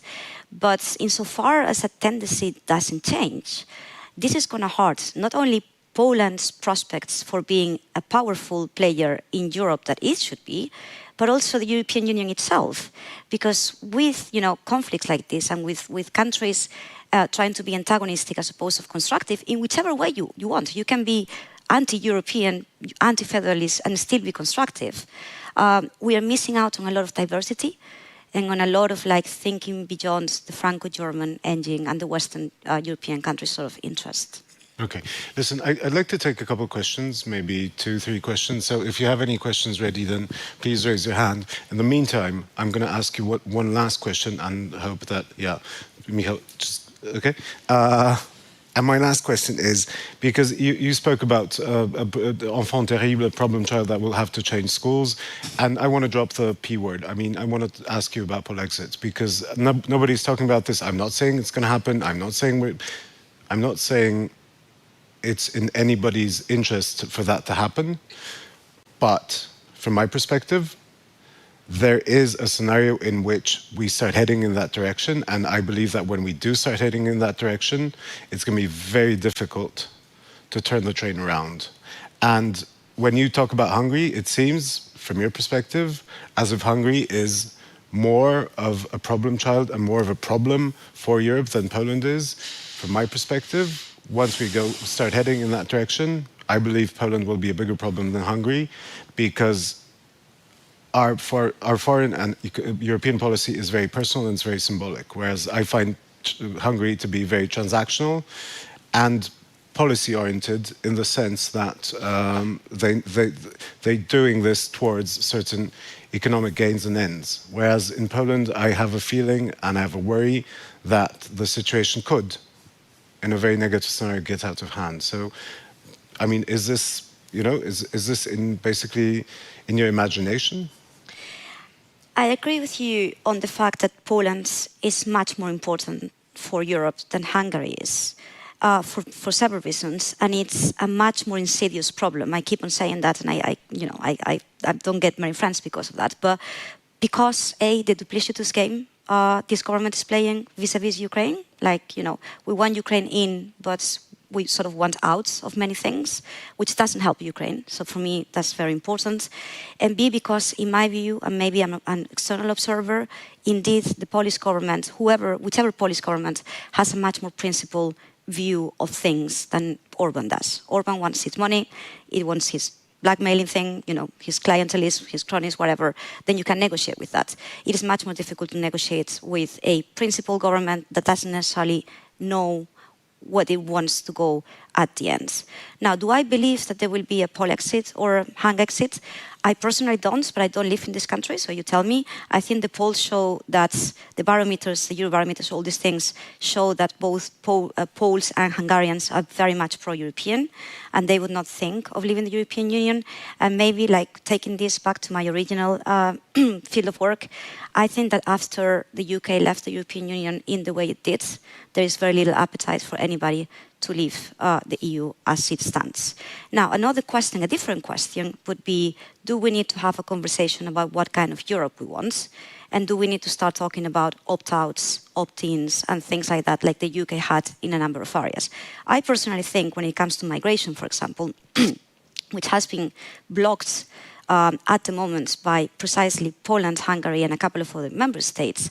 And that means that the southern member states are doing, whatever they want with no supervision. And we've seen what happens in Greece, but also what's happening in Spain, in Italy, while the Germans and the Swedes are quietly saying, okay, we're not going to accept more asylum seekers because we're full. I think in those kind of areas, it would be much more useful to stop pretending that we have an understanding of what we want and have a proper conversation and say, guys, this is not, you keep on saying this is not the club you joined 25 years ago. Shall we not perhaps sit together and rethink what kind of club we are and what is your part in this club?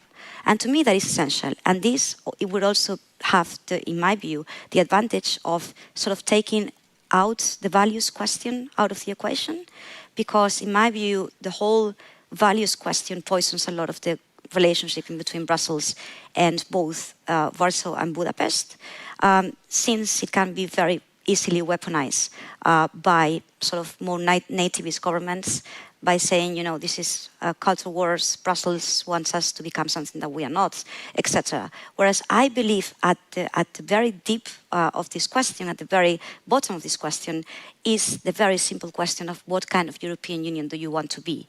And let's talk about it. Okay. Michał, do we have a microphone for Michał? Yes, we do. Is anybody else in line?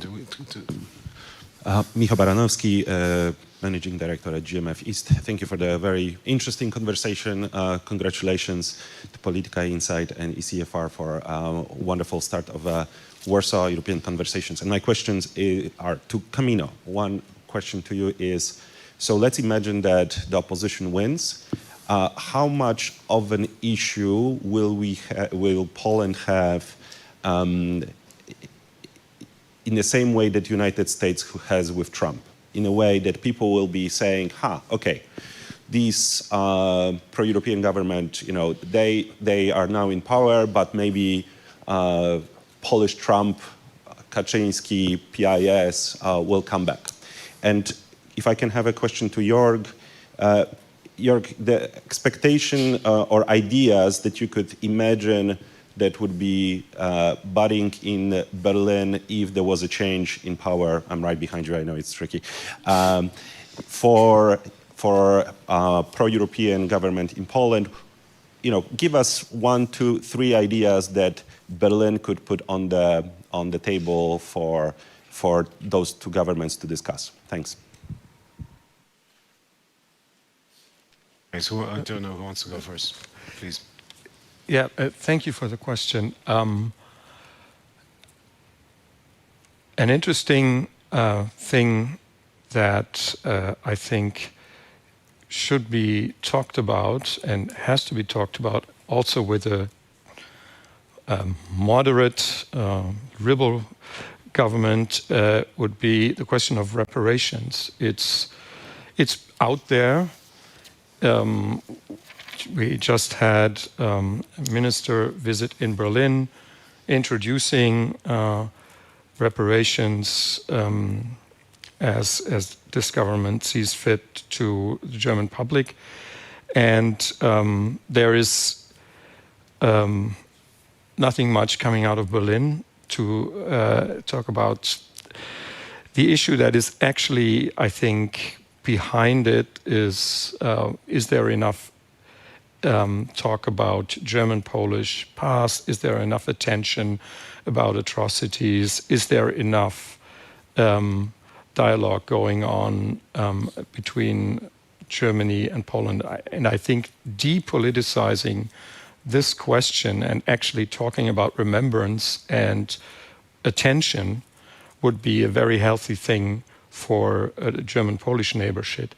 It's not in the center of policy making, but I think it's an important issue to detoxify this very important area of historical remembrance between these two neighboring countries, that I see a huge opportunity there. And it could also be an opportunity for a more active role from the German side. Germans are playing it safe now and basically not responding and not commenting at all, which is also weird because obviously there are big issues to be talked about. And this could be maybe, I think this could relax a lot about this very, at the moment, tense relationship between our countries, so we can focus more on the challenges that we are both facing in the future with the EU and with the war. And a lot of it, I mean, I think a lot of it is already happening. I mean, cooperation between Germany and Poland in terms of Leopard tanks being sent to Ukraine. This, I mean, even a year ago, this was unthinkable. And now it's just become a matter of practicalities. We're not debating it anymore in Germany. And I think this has also, you have to see what a momentous change that is in the relationship. It's overshadowed by the bad atmosphere that is there, but basically it's already a very different relationship. And I think once you take away the bad, a lot of the bad atmosphere and the electioneering, this will be more obvious. Okay. You see, when it comes to hedging against the possibility of peace coming back or Trump coming back or whatever is going to happen in any member state, we had this big thing with Meloni as well, what's going to happen. Le Pen, 2027, you know, like these kind of things. The most important thing is that, in my view, the European institutions have put together a number of structures that are going to ensure that the shock that we had in 2014, 2015, when suddenly we were dealing with two governments who at the same time were, you know, engaged in democratic backsliding, subjected to Article 7 procedures, backing one another and not complying with court rulings. This shock has passed. We understand, not me particular, Brussels, understands that this can be a possibility, and it can be a possibility in several member states, not only in Poland, but as I said before, even in France. And they are trying to work on putting the institutions there, the structures together, so that these kind of shocks are less important when it comes to the functioning of the European Union. And I think this is also reflected on the fact that, yes, we've been having a very disruptive government in Hungary for some time, and we've been having a somehow disruptive government here for some time as well. And the European Union still has been able to weather both a pandemic and a war, unifying with unity. So I think it is important to also look at the strategy that the European Union has used, and at the fact that I think the European Union has grown up a little bit in facing disruptive governments in the member states, and it will probably have to face many more. So hopefully they are prepared. Okay, I'm going to. Tomek, I'm going to give you the last word. I'm going to give you the last question, but I don't think it's an easy question. Maybe it is. I wonder about what you're saying and how. I mean, we're watching this European Union, which goes through crises one after the other, and there was COVID, and there was a war, and every time we have this feeling that Europe reinvents itself, and that Europe has this amazing resilience of,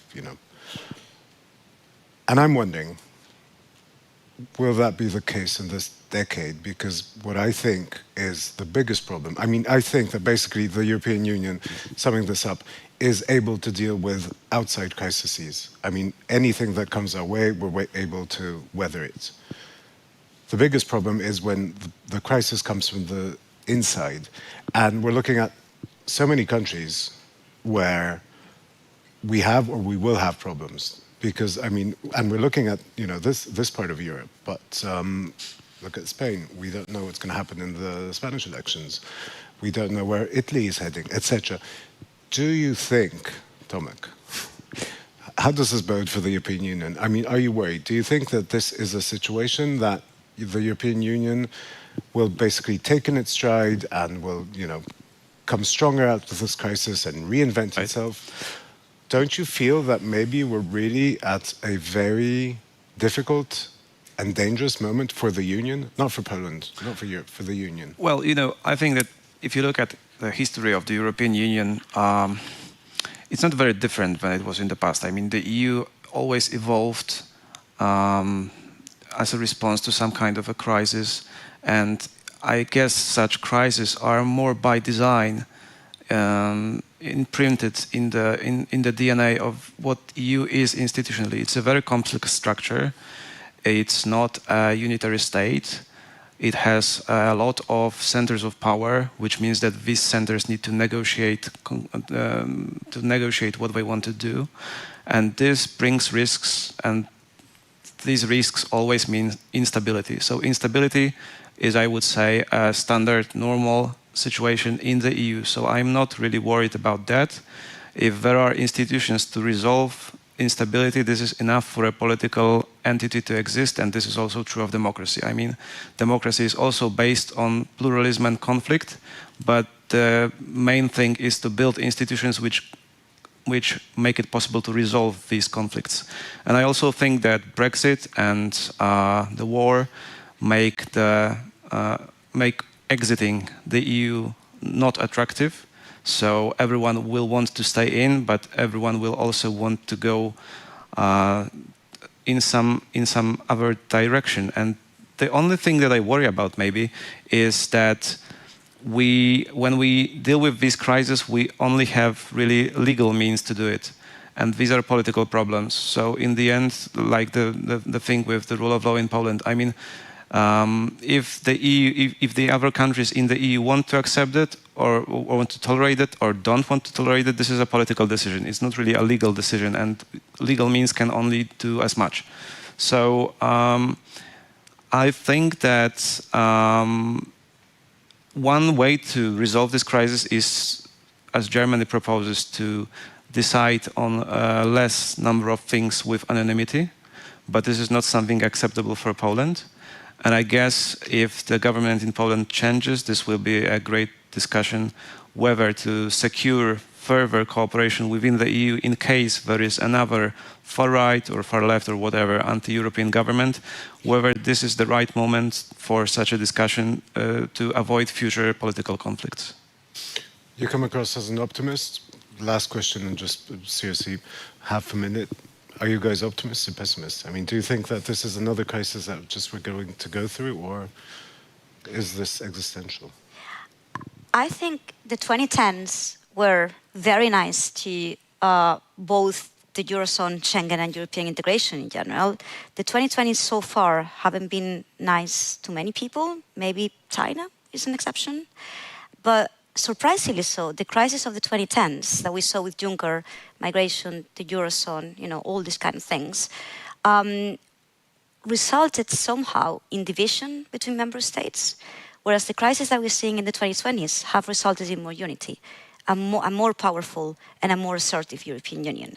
So I would sort of contest your assumption that we are in a European Union identity crisis at a moment where the European Union has realized that it can and should play a bigger role international, when it has become even more attractive than it was before because of what's happening in Ukraine, but not only to Ukraine, but to other parts of the world.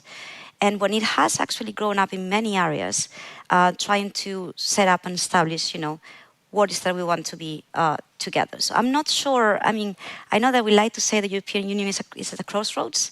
I'm not sure that applies in this very moment, 2023. Okay, great. I'm optimistic.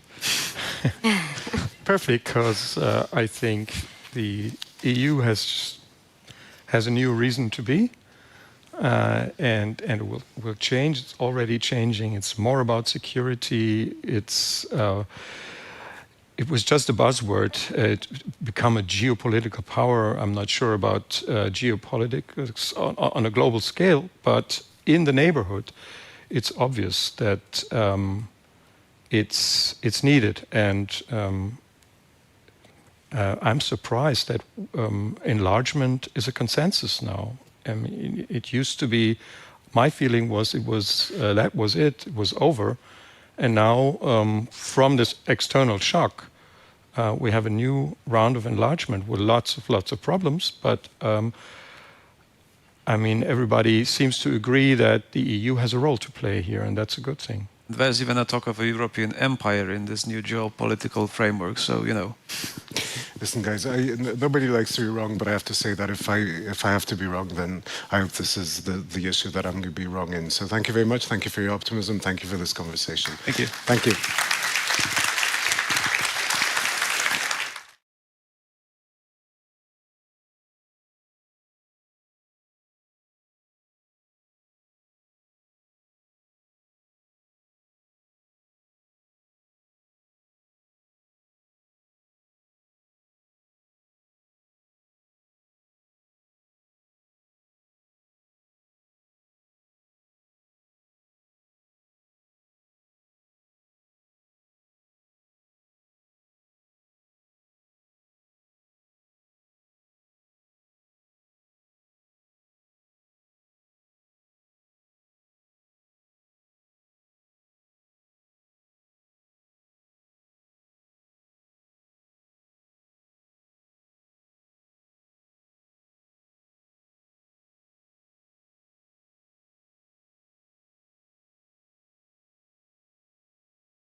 Dzień dobry Państwu. Good afternoon, ladies and gentlemen. It's 461st day of Russia's war of aggression in Europe. What better moment for Europe then to come out with a clear vision, strategy and dedication for its own defense, now that we know beyond any doubt who is the most dangerous of all foes. In these past 15 months, there have been moves, decisions, plans and investments of groundbreaking nature. The EU decided for the first time ever to directly finance weapons deliveries, to fund military training and to implement a range of sanctions never seen before. NATO, for its part, has taken assurance and strengthening measures far beyond routine, turning its attention to the East much more than to the rest of its 360 spectrum. But all these efforts wouldn't be possible without the leadership of the United States, not only for Europe, but also for a coalition of like-minded nations from across the globe. Europe, both as a collective members and as individual European states, are junior partners to the United States in this effort. A glaring evidence that European security is hard to achieve without the transatlantic bond, and of what is achievable when Europe and the United States act together, rather than in autonomy, strategic, operational, or tactical. Therefore, I'm so glad that in the previous panels, those issues have been touched and also discussed. But now we will have a chance to dive deeper. My name is Marek Swierczyński. I'm head of Security and International Affairs desk at Polityka Insight. And I've been more than busy trying to find out Europe's strategy and Europe's defense for this war, for the peace after, and for whatever comes. Let me welcome to this panel my guests who will help me to understand where we are and where we're heading in this European conversation about strategy and Europe. Pierre Haroche, lecturer at Queen's Mary University in London, a French scholar teaching security in a post-Brexit Britain. Certainly an interesting mixture. Thank you for being with us today. Dominik Jankowski, Senior Policy Advisor, Office of the NATO Secretary General, a Polish diplomat, a good friend of mine, really, if I can say so. We've known each other for years, but actually this is the first time that we are talking to each other in a public forum. And Natalie Tocci. Hello, Natalie. Hello to Rome. Director, Istituto Affari Internazionali, and this is enough for my Italian. You were supposed to sit with us here today. Some last-minute problems, but thank you for agreeing to talk with us online. And I hope that technology will be on our side today. So let's begin by discussing one of the most common statements, contradicting maybe in some parts, because from the most recent history of European wars, one of the takeaways is that, well, this is enough for European strategy. NATO is enough for the defense of Europe, and that the United States is so indispensable, so capable, and so dominant that we can only follow their lead and hope that in the future our interest, European interest and the US interest do align. The opposite way of thinking, also quite common, is that nothing creates a better argument for Europe's strategic autonomy than a war for which Europe has to defend itself, regardless of or despite the unquestionable role of the United States in the broader European security architecture. Europe should and must do more, and the quicker, the better. So what is your take, just to set the stage for the further discussion? Natalie, Pierre, Dominic, who wants to go first? Natalie. Yeah, well, see, I think actually both these arguments have some truth in it. And in a sense, sort of, herein lies the tragedy of this moment. Because I think it's sort of fair to say that on the one hand, Europeans have finally, and indeed it did take a war, but finally they have woken up, right? We have woken up to the fact that security and defense have to be taken more seriously. And this waking up has essentially led to a number, and you were hinting at several of these things, but a number of really rather impressive things. On the one hand, this is a story about increased defense spending.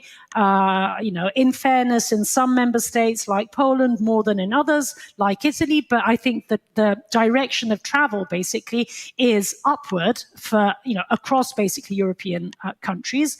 I think that, instruments like the European Peace Facility that you were also referring to are being used for the first time, not only, quote unquote, to provide military assistance to a third state at war, but also, and this is perhaps the even more interesting development, as a sort of European joint defense procurement platform in the making. I mean, think of the use that is being conceived basically as far as ammunition is concerned. And in theory, if it's done for ammunition, it could be done basically for other military capacities. In terms of that military assistance being provided to Ukraine, indeed, on some level, one may say, well, this is really peanuts compared to the United States. And yet, 12 billion leading up to 18 billion by the end of the year is quite significant. If on top of that we add the economic assistance and the assistance provided in different forms from agriculture to refugees, we by far outstrip basically what the United States is doing, and for good reasons, right? This is a European war. And so, fair enough that basically it's Europeans that both now and moving forward will have to be doing the heavy lifting. I think another interesting development, which is also signaling the fact that there is this European awakening, is the fact that essentially the dynamic leading up to the Vilnius summit and the summits that will come in future is a fundamentally different political dynamic than the one that existed, for instance, back in Bucharest days. Now, the outcome is not necessarily dramatically different at this point in time. But whereas once upon a time, there was basically a push for enlargement coming from the United States, by the way, both EU and NATO enlargement. So in a sense, there was a push coming from the United States, there was support coming from Eastern European countries, and there was basically the break coming from Western Europe. The dynamic now is beginning to change.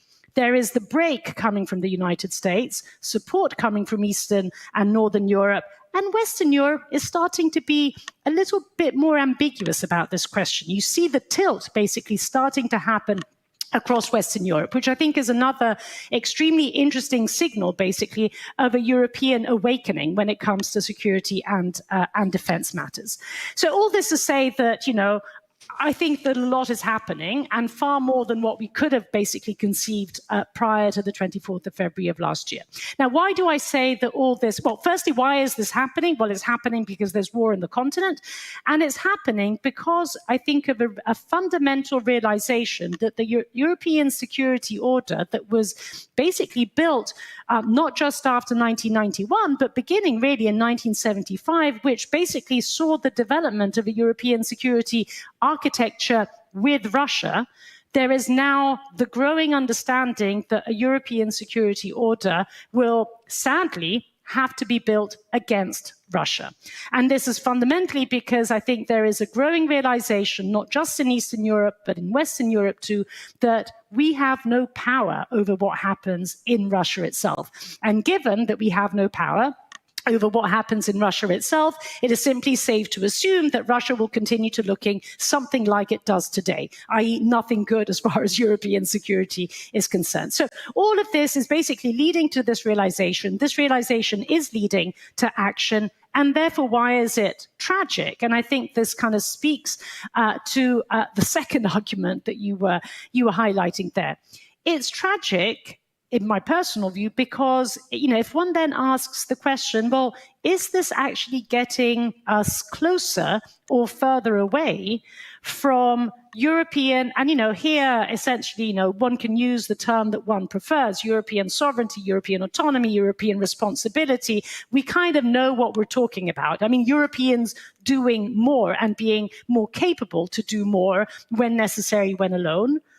Well, no, it's actually taking us further apart from that goal. And it's taking us further apart from that goal precisely because of one of the reasons why there is this realization in the first place. We are a continent at war. And in a continent at war, facing Russia, what has happened over the course of the last year and a half is that our dependence on the United States has dramatically increased. Why do I consider this to be tragic? I consider this to be tragic for the very basic reason that I actually think that Joe Biden, regardless of what happens, not only in the next election, but in the one after that, will be the last transatlantic president of the United States.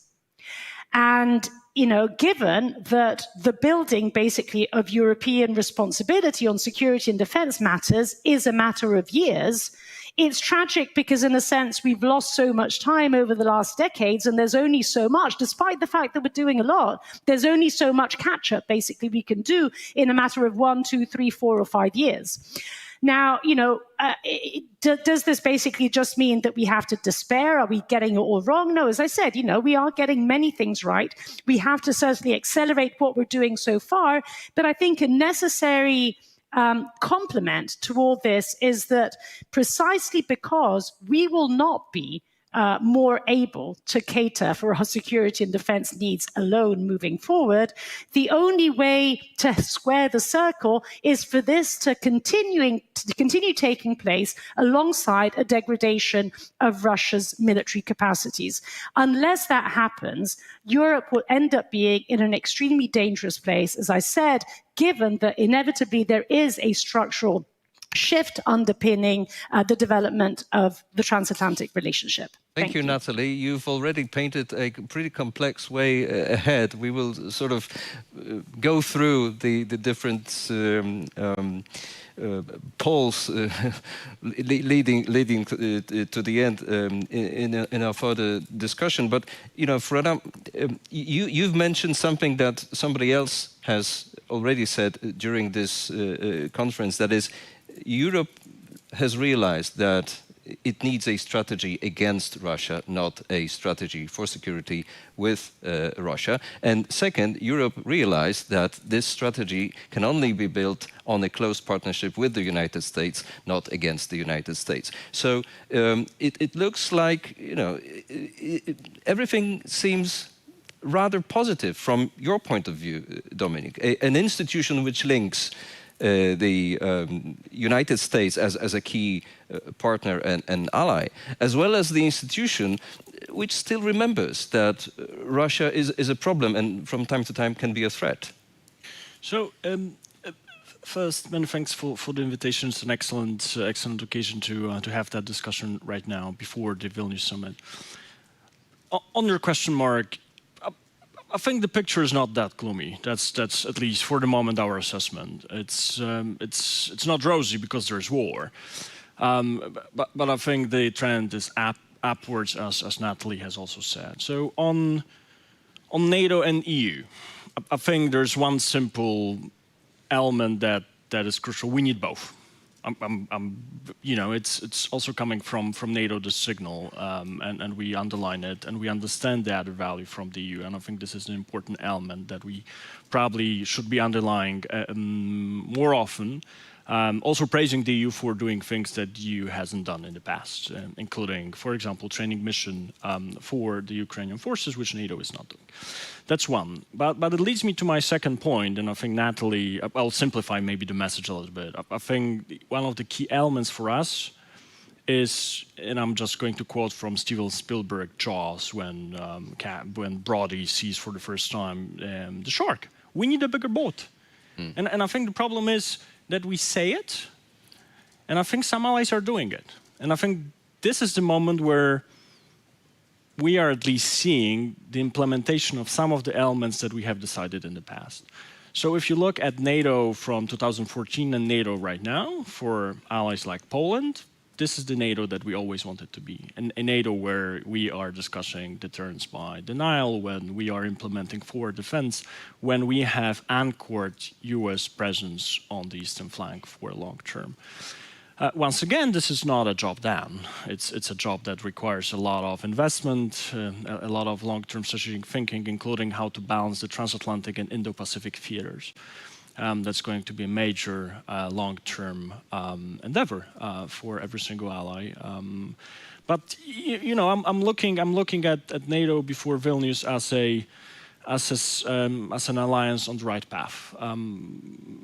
Which leads me to two elements which I think are crucial. First is, when I say we need a bigger boat, for example, we need a defense industry that is capable of delivering. That is something that we have discovered, not only here in Europe, we have also discovered that in the US, that basically our economy is based on an assumption that we will be, even in terms of, in a situation of a war, will be still working through the peace plans, processes of production. That is not meeting the expectations of allies, and I think this is why we have set the additional defense production plan for the summit. We need to produce faster and bigger. We don't need to call it war economy, but we need to call it as appropriately, which is basically spending more and delivering what is needed. Which leads me to my third point. I just want to add one element to what Natalie said, which is NATO, interestingly enough, is attracting more allies, and from countries that even, I think, 2 years ago, for myself, were absolutely not obvious that they will ever join. Sweden, very soon becoming an ally, hopefully. Finland already in, and Ukraine. In all frankness, we have that discussion, but the discussion, you know, there will be no decision at the summit itself, but the trajectory is very clear. Ukraine will become a member of this alliance. Pierre, no surprise that I will ask you that question very bluntly. Is the European autonomy strategy or strategy for autonomy dead in the wake of those events, or is it transforming, and in what direction? Okay, thank you very much for the question. First of all, I should say that I'm very happy to be here because I am a French, and I truly believe in the leadership potential of Poland and more generally countries in the eastern flank. And I believe that this is one of the conversations that are very crucial to have it was mentioned earlier, strategic reconciliation around this concept. So if we're talking about strategic autonomy, one way to frame the debate is to present it like strategic autonomy or closer transatlantic partnership. This is absolutely not the way I think is constructive for transatlantic partnership or for strategic autonomy. My understanding of strategic autonomy is precisely based on some of the important milestones that were mentioned earlier in the transatlantic partnership. That is, it is something that could make Europeans more credible, including for the United States and a stronger allies for the United States. The milestone I'm thinking about is not just a political event that could come out of the US election in 2024, but you mentioned the question of the balance between the European and Asian theater. So the milestone I'm thinking about would be 2027, symbolically the date at which the Chinese People's Liberation Army wants to be ready to conduct an effective invasion of Taiwan. And President Xi Jinping wants to have the option. Doesn't mean that it will use it right away, but he wants to have the option. And of course, as an indirect effect, the United States wants to have the ability to deter China or, if necessary, to defend Taiwan. So it means that whoever is in the White House, even with the most pro-European and friendly administration that you can imagine, we will have in Washington, we will witness this debate about the geostrategic dilemma that this situation represents. Because the US doctrine at the moment is that the US is not able to face two major demanding war at the same time in these two separate geographic theaters. So it means that if only to help our American friends to preserve their global margin for maneuver, to be more effective in Asia, and to be more effective in their efforts to deter China, we need something like a stronger European pillar within NATO. That is a situation in which a US engagement in Asia doesn't mean a vulnerable Europe or an opportunity for Russia, basically. And I see two ways to do that. One, focusing on NATO.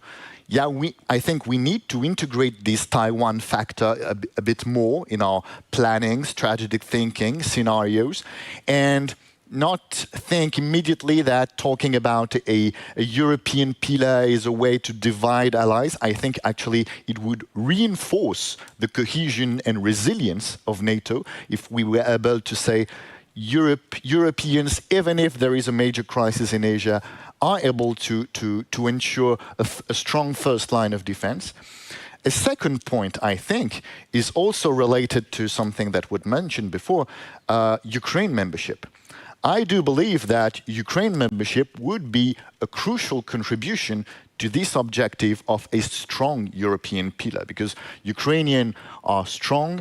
They have now a very strong military experience fighting Russia, and there will be certainly not a burden for the alliance, but a great contribution for the ability of the alliance to ensure this defense. And on the other hand, there is also the European Union, and I very much agree with Natalie on the idea that much more could be said in following the model of the ammunition plan, because what we need at the moment is a stronger European defense industry and a stronger rearmament. And the European Union is able to do that. For a long time there were debates about the division of labor between the EU and NATO on geographic logic and so on. And now I think the question is even simpler than in the past, because we have NATO taking care of the operational dimension, with this task agreed in Madrid last year of building this 300,000 strong force on the eastern flank, able to mobilize in less than a month, and that's really a formidable task. And on the other hand, the European Union, with its budgetary and industrial instruments, it could support and provide a crucial support to this effort, not only for Ukraine, but also for member states. And that's why I think that the logic of the ammunition plan could be systematized. It was, we reminded ourselves this morning that it was initially an idea promoted by Prime Minister Kaja Kallas, and this idea that we could eventually have the same logic for weapons that we had for vaccine. And this idea that actually we could be stronger, including in terms of driving the industry, because the industry has to be driven by big contracts, by a certain visibility over time. So the problem, I would say now, is that we have a lot of small ad hoc measures that certainly responded to the emergency initially, but now we have to think about the medium and longer term, what kind of European defense we are building. And I think that by systematizing the kind of thing we did with the ammunition plan, we could have something like a European defense budget, financing not just Ukrainian weapons, weapon delivery for Ukraine, but also for member states. It's already in place partially in the ammunition plan, and strengthening and presenting a coherent strategy to the industry. Like, we are going to spend together a substantial amount of money, so now you know the way forward, and it's credible, and you have visibility over the years. Dominic, how happy are you with that proposal? I mean, that NATO takes care of the natural, organic, operational planning and execution, while the EU takes care about the defense industrial base and other things, provided the numbers are 100 times greater than in this initial munition plan. Well, look, Mark, I think I already said in my first answer, I think we need both. I think we need, frankly, the EU must be doing both, and the same goes for NATO. I mean, for multiple reasons, those two organizations for the time being are working closer, but still not close enough. I think divisions of task are in principle a good idea, if, especially on the budgetary side, if the EU countries can find a mechanism which will also help to provide additional weapons to the EU member states. But at the same time, NATO approach to it is we need to keep Americans in. Americans are a foundation of at least still the European security, and as far as I think here Poland and other Eastern European countries are concerned, also crucial for the eastern flank. So I think it's a very delicate issue, especially when it comes to transatlantic burden sharing, when it comes to industrial components the and EU elements. is trying, at least. You mean the PESCO initiative, which includes the United States and Canada and Norway, by the way. So. But I think you said it, multiplied by 100, and then we are going to reach probably the level that we need. Once again, I think we are, and once again, I think we understand the creativity on the EU side. That's a good element which is needed. At the same time, we need to make sure that there is no situation where we will basically decouple, additionally decouple from what is already a challenging transatlantic relationship, bearing in mind that we need to make sure that both theaters in a long term will be properly addressed. I have a question to Natalie, because you've been involved in, at least an advisory role in creating some of the European policies in CSDP framework. To Pierre's proposal that there should be something like a European defense budget, there is something called European Defense Fund, sadly slashed by half in the process of creating it before the war, which needs to be stated.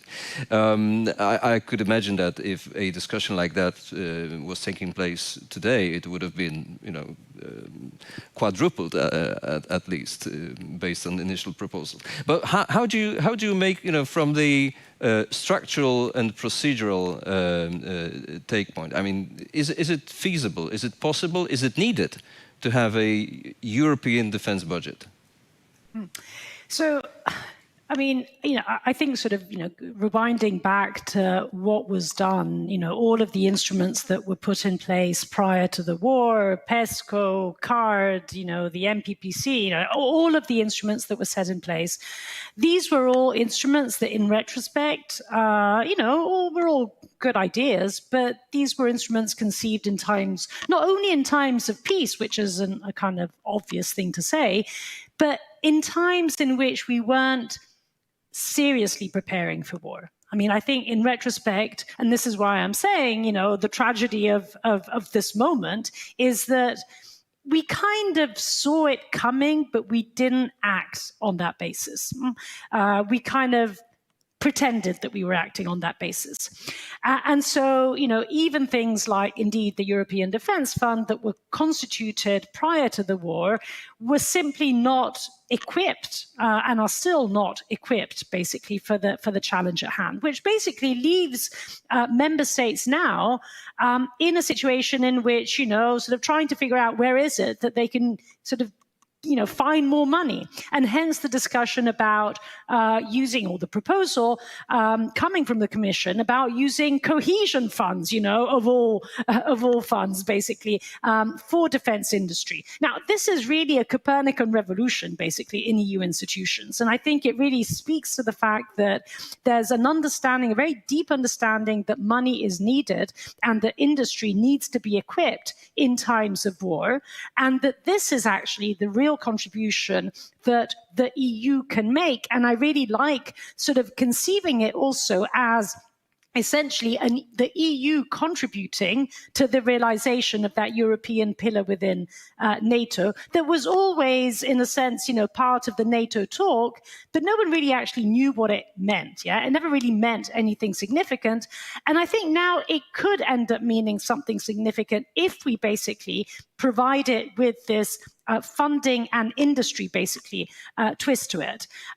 So, I think, as was said by previous speakers, these things go hand in hand. We've said, we've talked the talk for many, many years, I think now there's a clearer understanding of what it means for these different institutional setups to go hand in hand because we're living in times of war. Whose role is that to formulate that strategic agenda? I mean, because it was quite easy at the beginning of this commission to call it a geopolitical commission. It was quite easy to call strategic something a document which wasn't really a strategy, and I'm referring to the strategic concept, of course. So is that the discussion that should take place only in the European institution between the Council, Commission and the Parliament, or should it take place in cooperation, in coordination, in discussion with NATO? Well, absolutely the latter. And in fact, not only would I say absolutely the latter, but also I think it's a debate that needs to unfold within European capitals in a much deeper way. Now, let me take, just by way of example, concerning the whole question of, European peace facility being used for ammunition, the dispute between France and Poland. As the only non-French and non-Polish on this panel, I think I have sort of good title to speak to this. I think what's interesting about that dispute is that both sides of the argument had some real value to them, because of course there is value and there's truth to the Polish argument saying, hey, we need to do this as quickly as possible, and therefore get the stuff wherever we can find it, because the priority is Ukraine now, right? And hence, if this means buying American or any other ammunition, so be it. But I think there's also value, and this speaks to the discussion that we're having here, also value to the French argument saying, yes, but the point is that we need to, quote unquote, use this war in order to bolster our defense industries, precisely because we are in a state of war that we should assume will be a protracted state of war. And so there is real value in not simply buying the stuff from elsewhere, but using this as a catalyst, basically, to reshape our own European defense industries. So all this to say that I think, even within these disputes, which is why I say, where does the conversation need to be happening? Yes, it needs to be happening in institutional fora, but I think we need to debate it out also at the level of capitals, basically, both in a national and in a sort of bilateral, trilateral, multilateral context. Pierre, would you like to present the counter-argument? Because not a counter-argument. I very much agree with the complementarity of both approaches. And I think a way to put it is that we should collectively be able to outproduce Russia. That's the objective, I would say. The objective is not to please one or two defense companies in one or two big member states. The objective is that in the longer term, we Europeans are able to say we have a strong defense industrial base that is able to continue to support Ukraine in the long term, not just with a strong defense industry, but also with some level of standardization. In terms of the equipment we produce.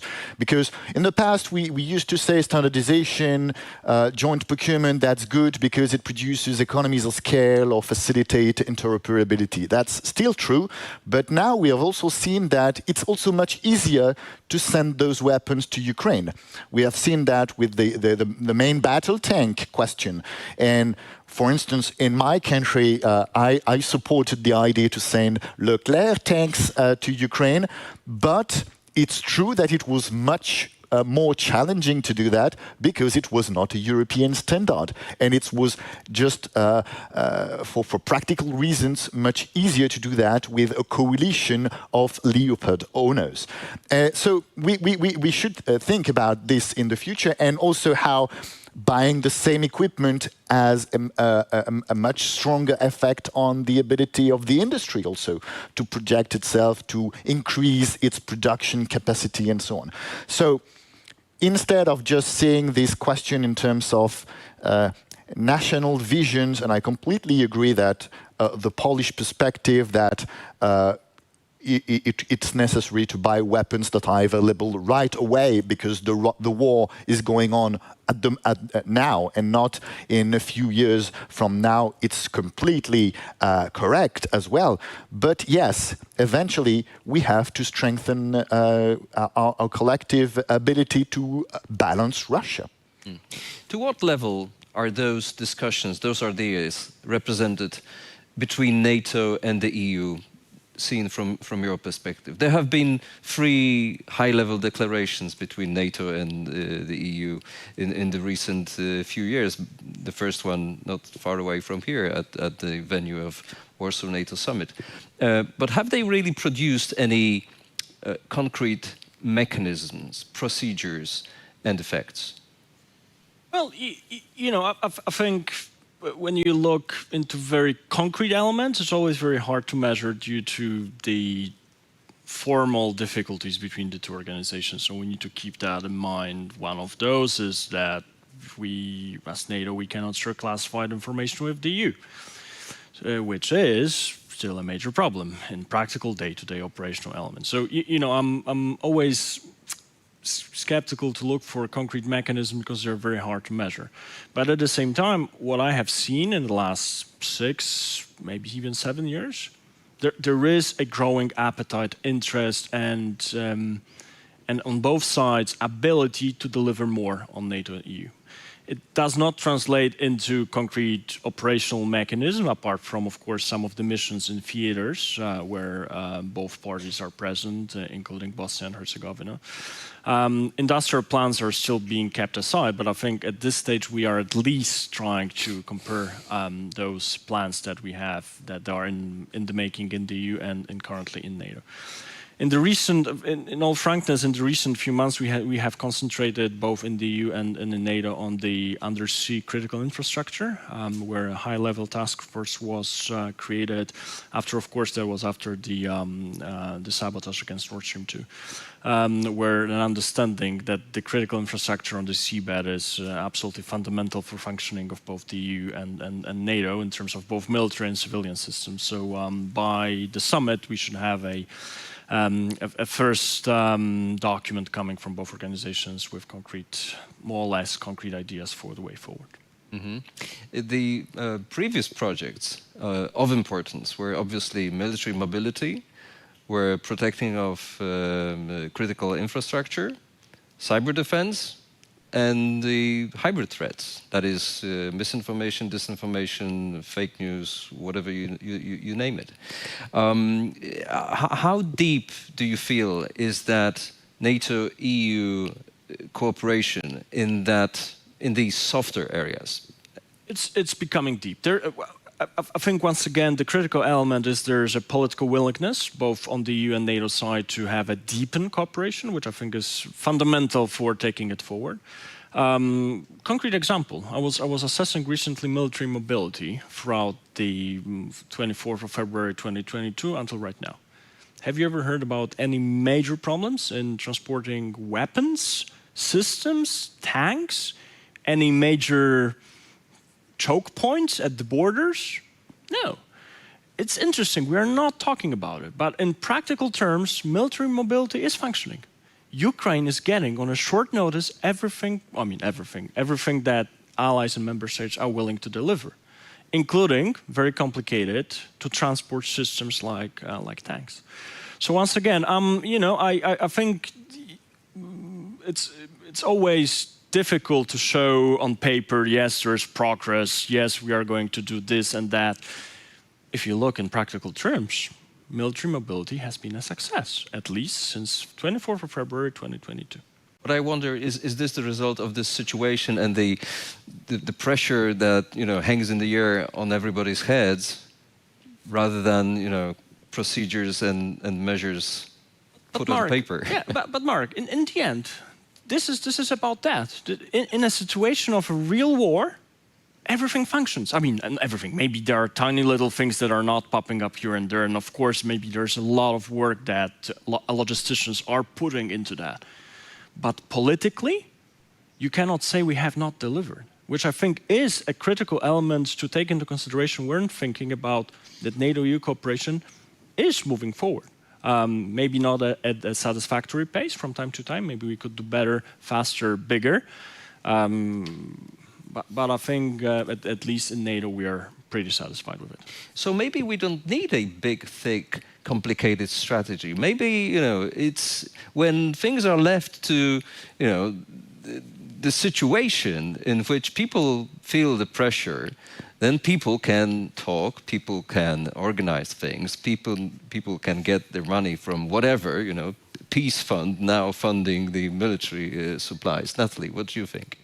Yeah, I mean, this is a fascinating discussion, actually. I mean, and I hadn't thought about this example concerning military mobility, because I think it actually gets to something quite deep, yeah? Because indeed, you know, there is an argument that says, well, you know, I mean, everything that was done in previous years, it was kind of useless. It was the production of paper, right?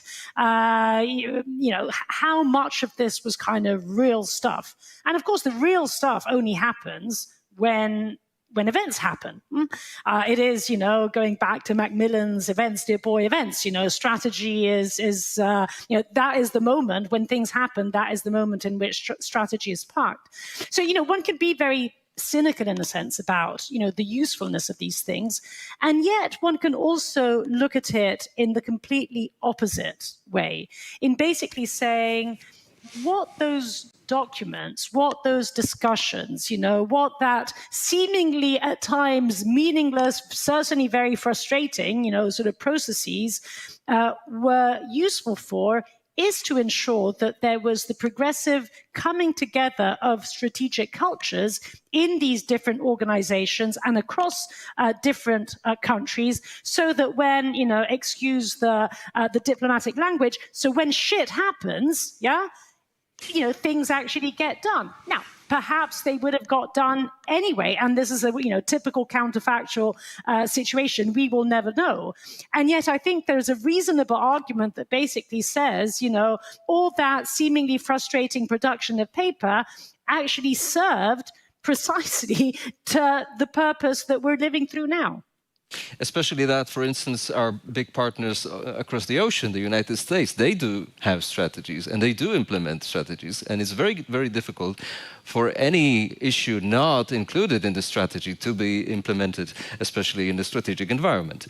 I would like to ask you, what should be, even if we don't really put it on in a big, thick piece of paper, the elements of this future European strategy for defense? Is it only recreation of the old Cold War structures and mindsets?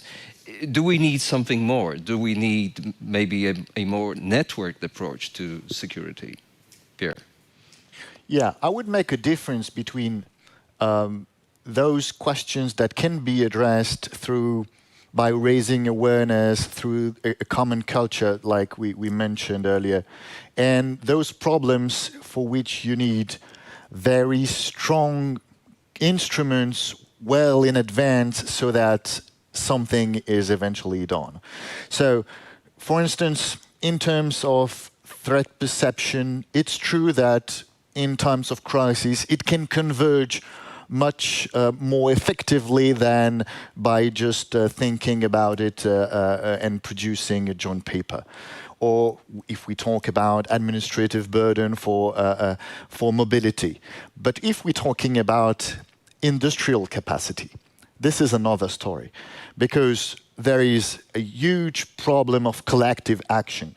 This was already the rationale behind the European Defence Fund. Basically, the European Commission looked at what had been done within the European Defence Agency and said, look, if you just rely on the goodwill of some member states who, on a particular project, agree to contribute voluntarily, you have some projects, but not much. If you create a joint instrument with joint funding, with a clear objective, also simplified decision-making, qualified majority voting in the committee, then you can move forward. Of course, as was said earlier, it was a peacetime instrument, if only because it is focused on research and development. So it's for the equipment that could eventually deliver in 10 years from now. But if we want to use this war in order to make a stronger Europe, we also have to have the instruments that, in the longer term, would make a difference and would provide a basis. So that's why I was talking about transforming the peace facility into a defense budget. Because I think that these kind of instruments, I guess it's a more institutionalist answer. With the right instrument, you also provide a focus, a focal point for actors to change their expectations, for the industry, for member states, and to think differently about the way they invest and the way they do their strategy. One of the advice, for instance, I give to French decision makers when they ask me about the next military budget. So we are discussing in the French Parliament, for instance, a multi-annual defense budget. And one other thing I want to raise in this discussion is now, instead of thinking, what do we need us, French, and then in the next step, what can we do with the others? We should do the other way around and think, what are the others doing? What are our partners' strategy? Can we find convergence? And then we make our requirement, our capacity strategy in a way that is more European and that can eventually create more opportunities in terms of joint project, joint procurement, and so on. Because if anything, at the end, I would rather have a strong European investment for joint equipment that is not necessarily the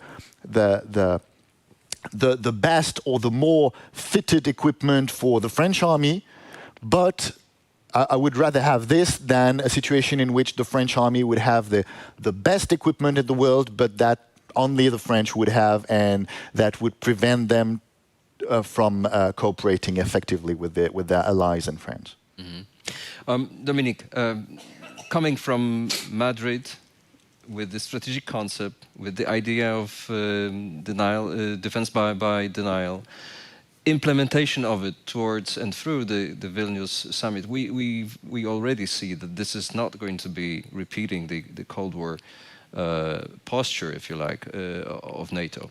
What other elements will we see in terms of new, modern strategic posture in the eastern flank? So let's see, as the negotiations are currently ongoing, I don't want to prejudge the outcome, but I think there are elements which will be important.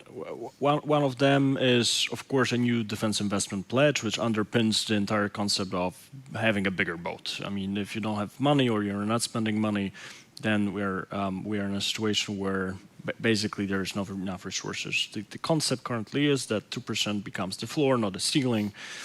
But let's see, negotiations are going. Is it going to be a rephrasing rather than a new concept?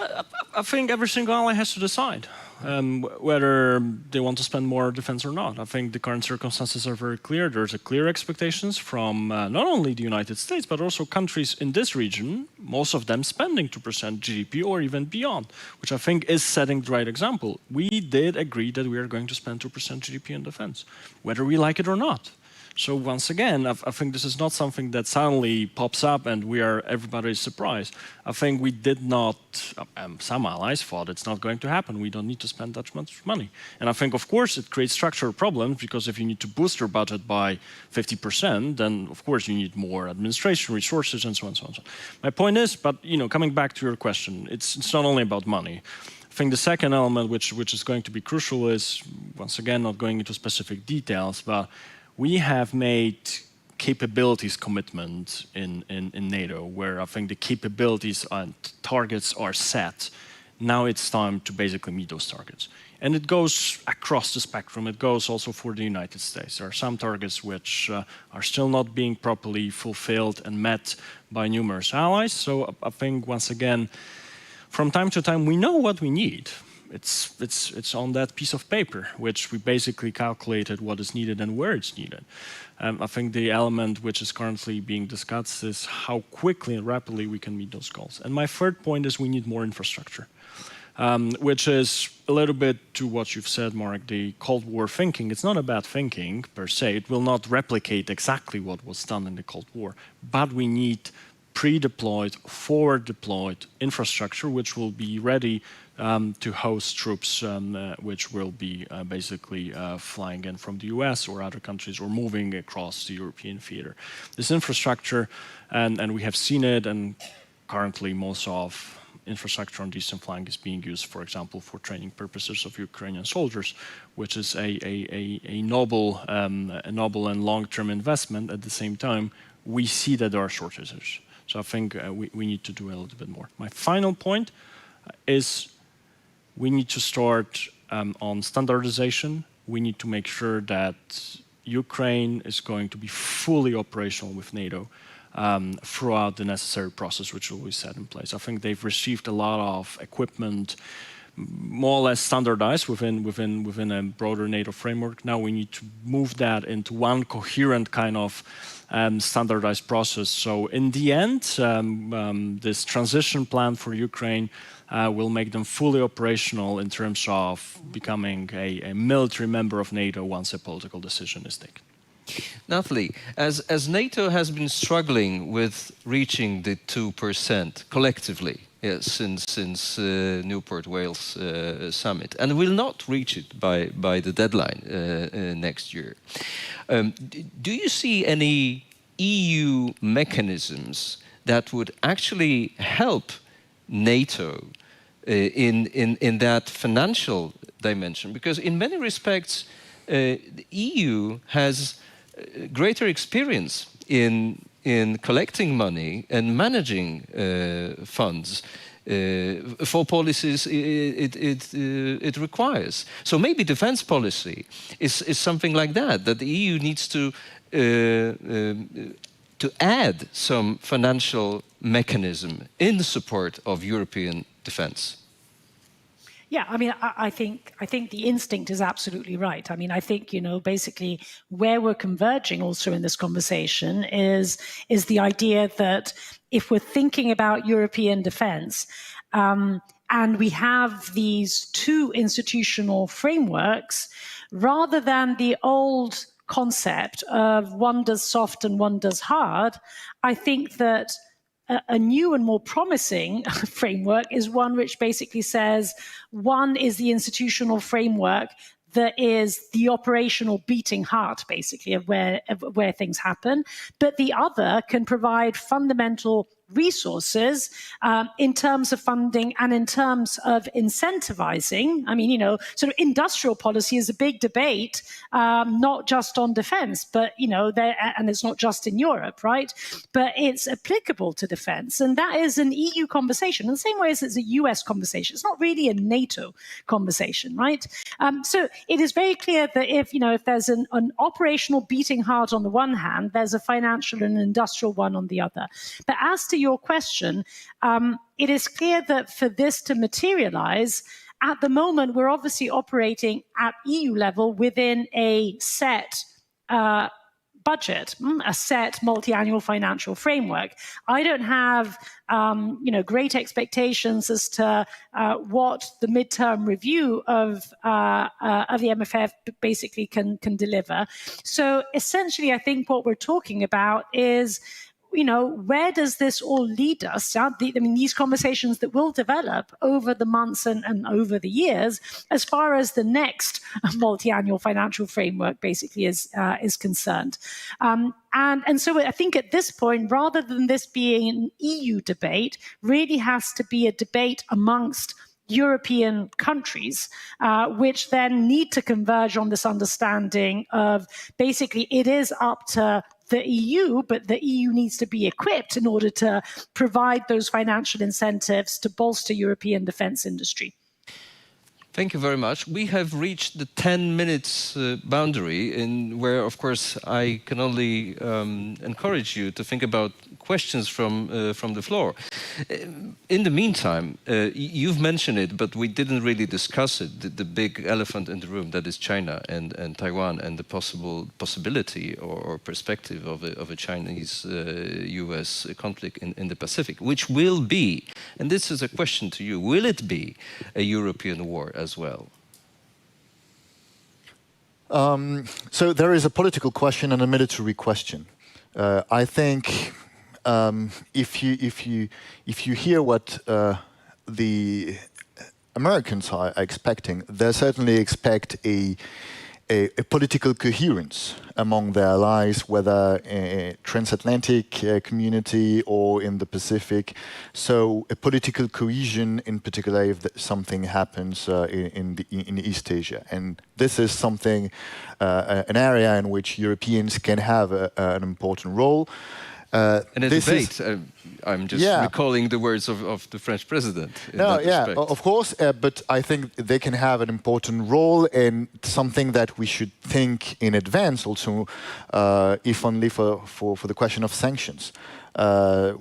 What are our options in terms of sanctioning China? This is something that we should certainly anticipate at the government and also companies level. So this is an important debate. And then there is the military question. Here, I don't think that Europeans could provide a strong and substantial contribution to a major war effort against China in East Asia. And I think there is no, for instance, appetite within NATO to, in a way, to refocus NATO to a different regions of the world, because we know that focusing on Russia is already a major task, and we should not dilute that task. But, as I mentioned earlier, it doesn't mean that we should not integrate the Chinese factor or the Taiwan contingency in NATO planning, because it will have a major impact on the United States strategy, the United States ability to focus on either theaters. For instance, at the moment, we know that weapon delivery to Taiwan has been delayed. Is it a direct consequence of weapon delivery to Ukraine? Normally, not exactly, because weapons delivered to Taiwan come directly from the industry, not from the US Army stocks. But still, it affects the same category of equipment that are needed for Ukraine, like Stingers missiles, javelins, IMARS, and so on. So the same weapon could be useful to defend Taiwan against a land invasion from China. So this dilemma will exist, and raising awareness about this dilemma and about the importance of a European pillar within NATO is a way, and I have had discussions about that with Asian experts who also agreed that it would be an indirect contribution to Asian security to have a stronger European pillar in Europe.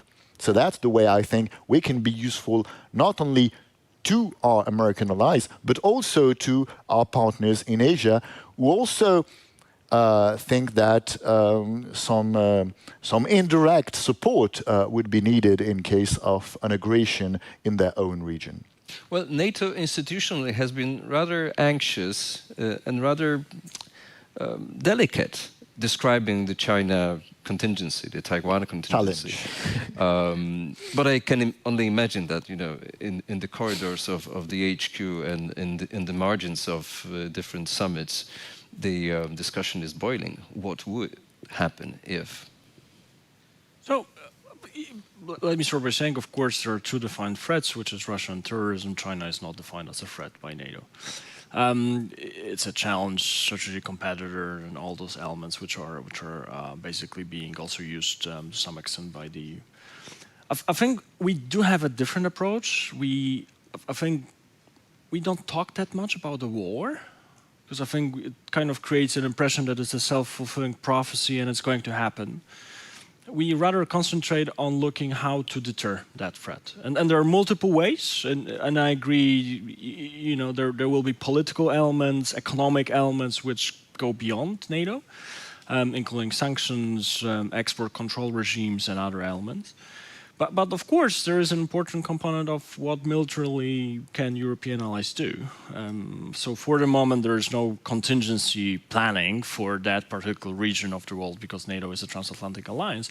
But of course, once again, some of those capabilities can be used beyond the theater of Euro-Atlantic security. So that's one.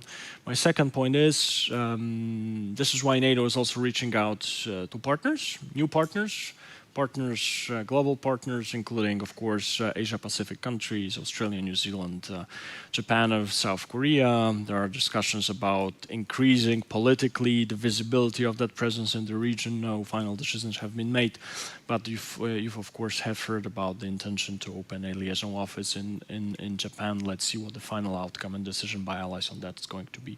But I think it is important that we cooperate with Asia-Pacific partners also to understand the level of challenges that they see exactly in the region. And my third point on that is, I think the best strategy for the moment, and as far as I know, at least personally, I haven't heard about any weapon that was supposed to be delivered to Taiwan that went to Ukraine. So I think here, when it comes to the US, we are on the kind of safe track for the moment. The provisions of weapons to Taiwan are being done according to the peace plan, so so there are not any war contingency being implemented in the US currently. But my point is, I think the best way currently to deter China is to provide support to Ukraine. Clear message that there's no way that the unity of the West, including also with support of the Asia-Pacific partners, can be broken, including on the economic front if necessary. And Natalie, maybe the final question to you. If a joint thorough strategy against Russia has been a problem for Europe, I can imagine that the strategy against China would be even a bigger problem. Well, yes, it would be, in a sense. Europe is capable of acting and, in a sense, has a bit of a track record in this respect when confronted with crisis. I mean, in a sense, you know, the Jean Monnet method still works. So Europe is still able to essentially transform crisis into an opportunity of working, you know, to work together, whether this is through cooperation or integration. And I think this has definitely been the case as far as Russia is concerned, the minute in which it became obvious to everyone that it was a crisis. The problem, but thankfully it's a problem as far as China is concerned, is that this is a slow-moving crisis. Now, of course, if war were to happen over Taiwan, then I actually think that Europe would not be divided. I think that actually we would be in a world in which Europe politically had a very clear sense of where it stood. There would not be an expectation of a military participation in the war, but in the other forms that war, you know, sort of plays out, meaning sanctions. It is very clear basically what Europe would be doing. What I worry about more is if we continue to be, and as I said, hopefully we will continue to be in a slow-moving sort of, you know, set of problems, or I shouldn't really even say crisis, yeah, because a crisis by definition is not slow-moving. That is I think, where the problem lies, because traditionally Europe is not particularly good, basically, at coming together unless it's faced with the precipice. Having said this, I think that there is a gradual convergence of views when it comes to China. I think that the debate on de-risking, confused as it may be, has started focusing minds on what exactly is the nature, as far as Europe is concerned, what is the nature of the China challenge or the China threat?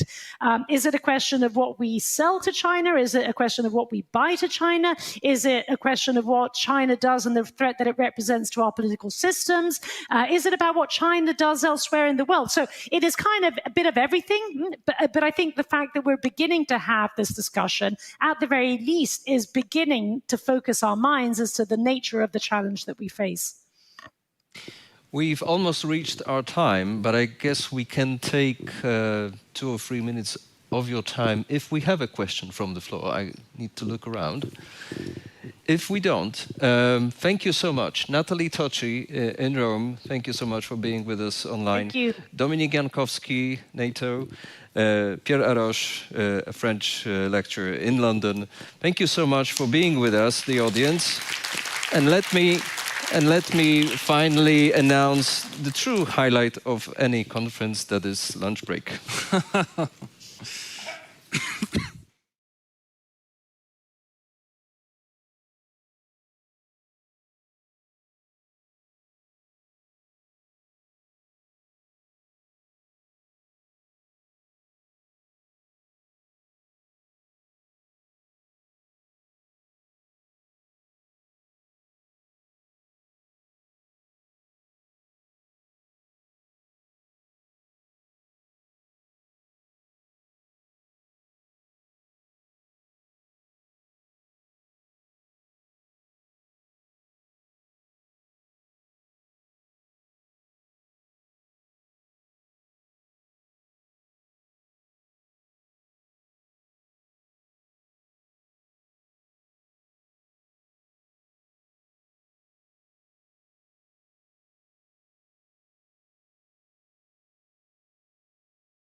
Hi, good afternoon. I hope you all had a good lunch, but not too good, because then you might fall asleep.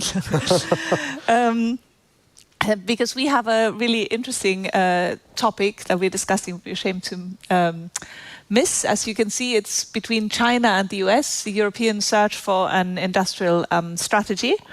And I've got a fantastic panel with me.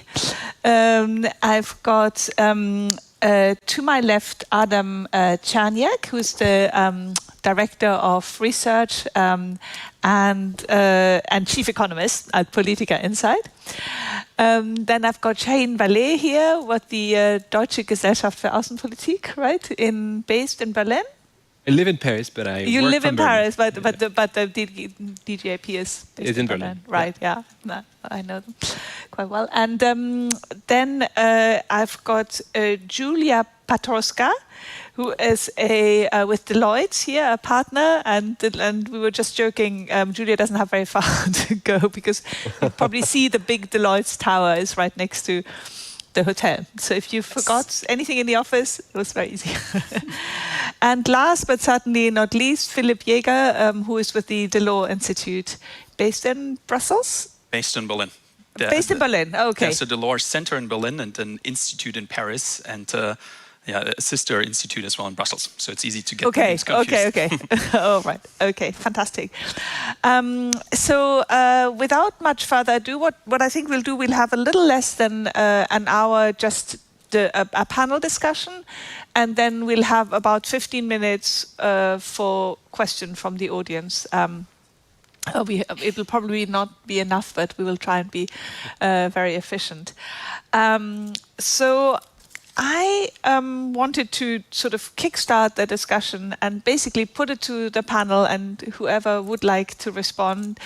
Basically, does Europe have an industrial strategy, in particular with regards to China? Because it seems to me, there's not even within Germany, there's agreement on what the industrial strategy should be vis-à-vis China.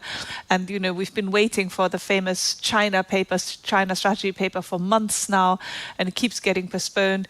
So if not even internally in Germany there is one, is there actually one? Is there a plan? I don't know who would like to.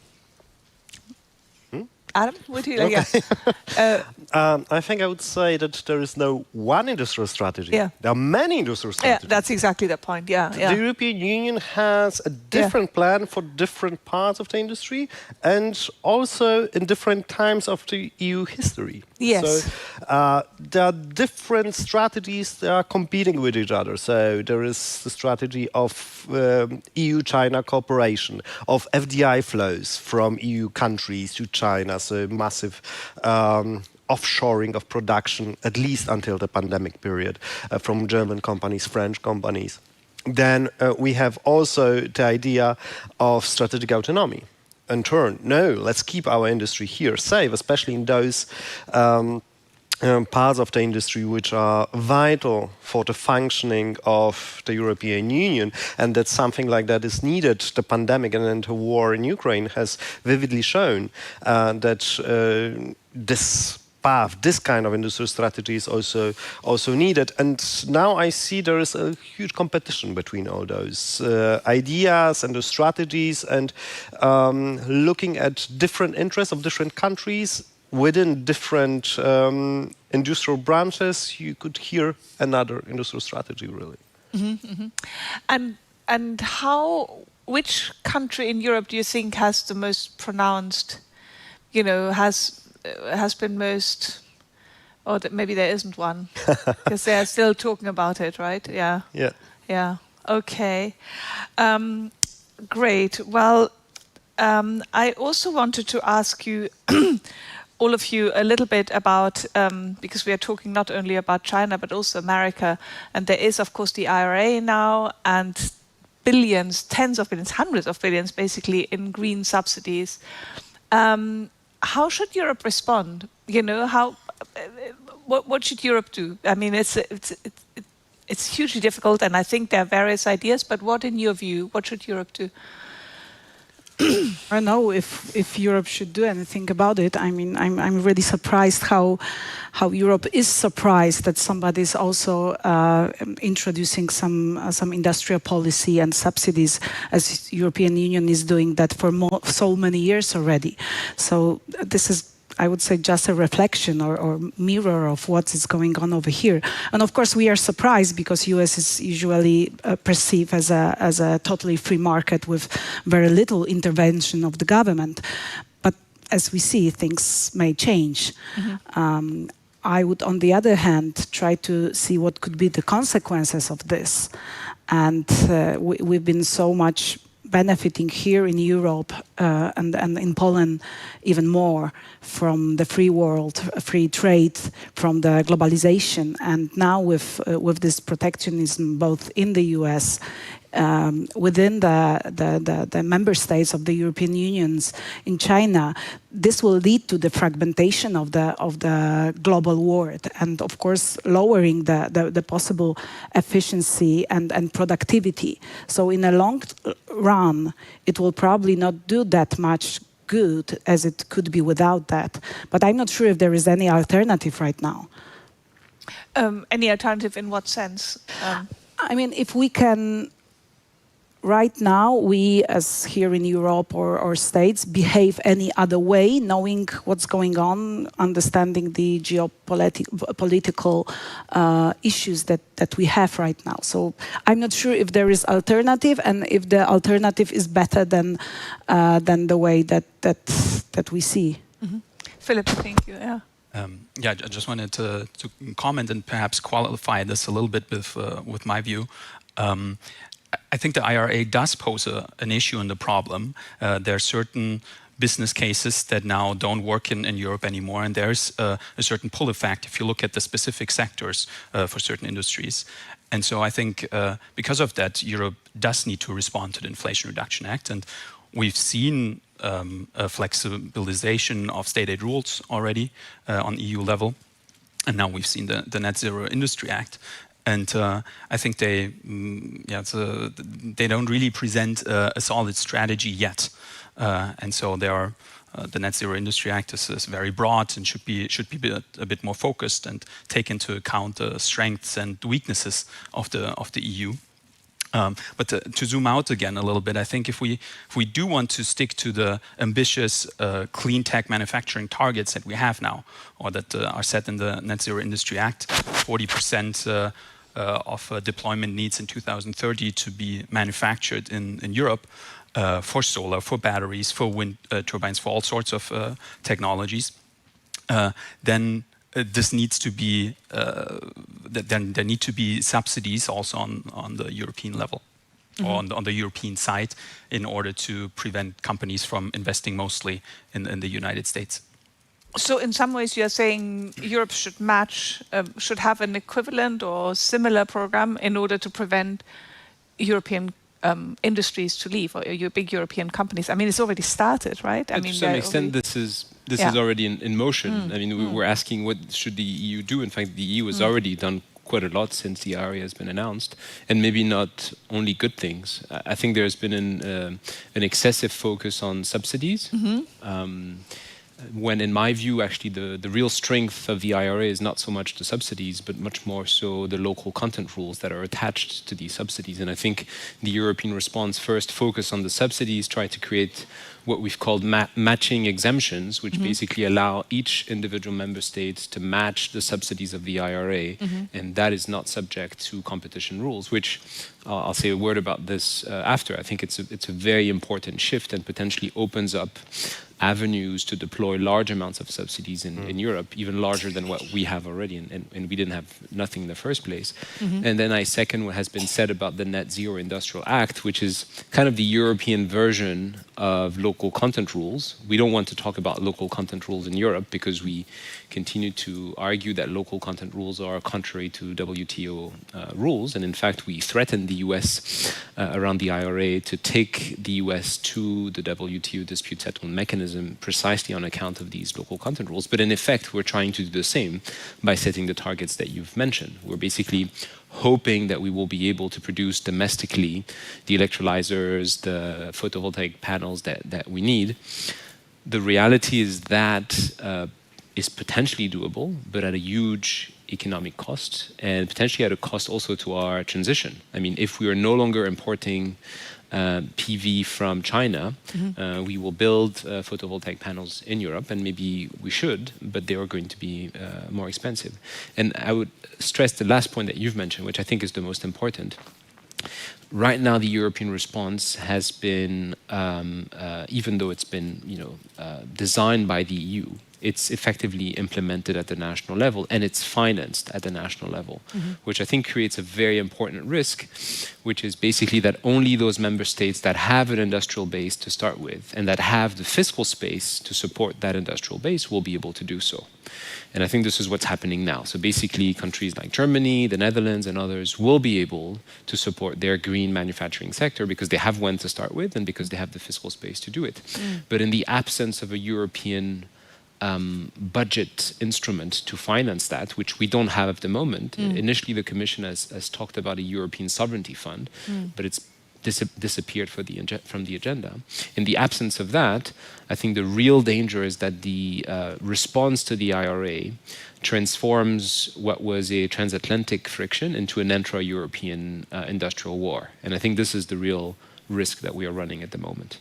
Oh, so you're basically arguing that the IRA could cause a rift within Europe because it's a race within Europe to match it, and some countries are in a better position to do that, such as Germany, the Netherlands, than others. Oh, yeah, it's interesting. Sorry, I didn't want to. No, feel free to. It's an open discussion. But I wanted to say that I resonate with what you said in the very beginning, so that there is too much emphasis put on the subside side in Europe. So I think that is, from a historical perspective, a very dangerous path that we are going on. If the US is going for an IRA with all those rules of origin, then we should do something as a counteract to it. Some subsidies, some tariffs, and other stuff that protects our EU business. I would like to turn the table and ask, how can Europe benefit from the IRA? From those subsidies. So, as you said, so how to manage to produce in a way that will be beneficiary from the United States subsidies. And that is a very important issue, not only because of this very situation we are talking about now, but also from a broader perspective. Because I think that for many years right now, the world is turning from a US hegemony in global trade and capital flows towards a much more balanced multilateral perspective. That's something that happened at the end of the 19th and beginning of the 20th century worldwide. And then we had also a wave of protectionist activities that had a peak in the 20s of the 20th century, which was very dangerous. And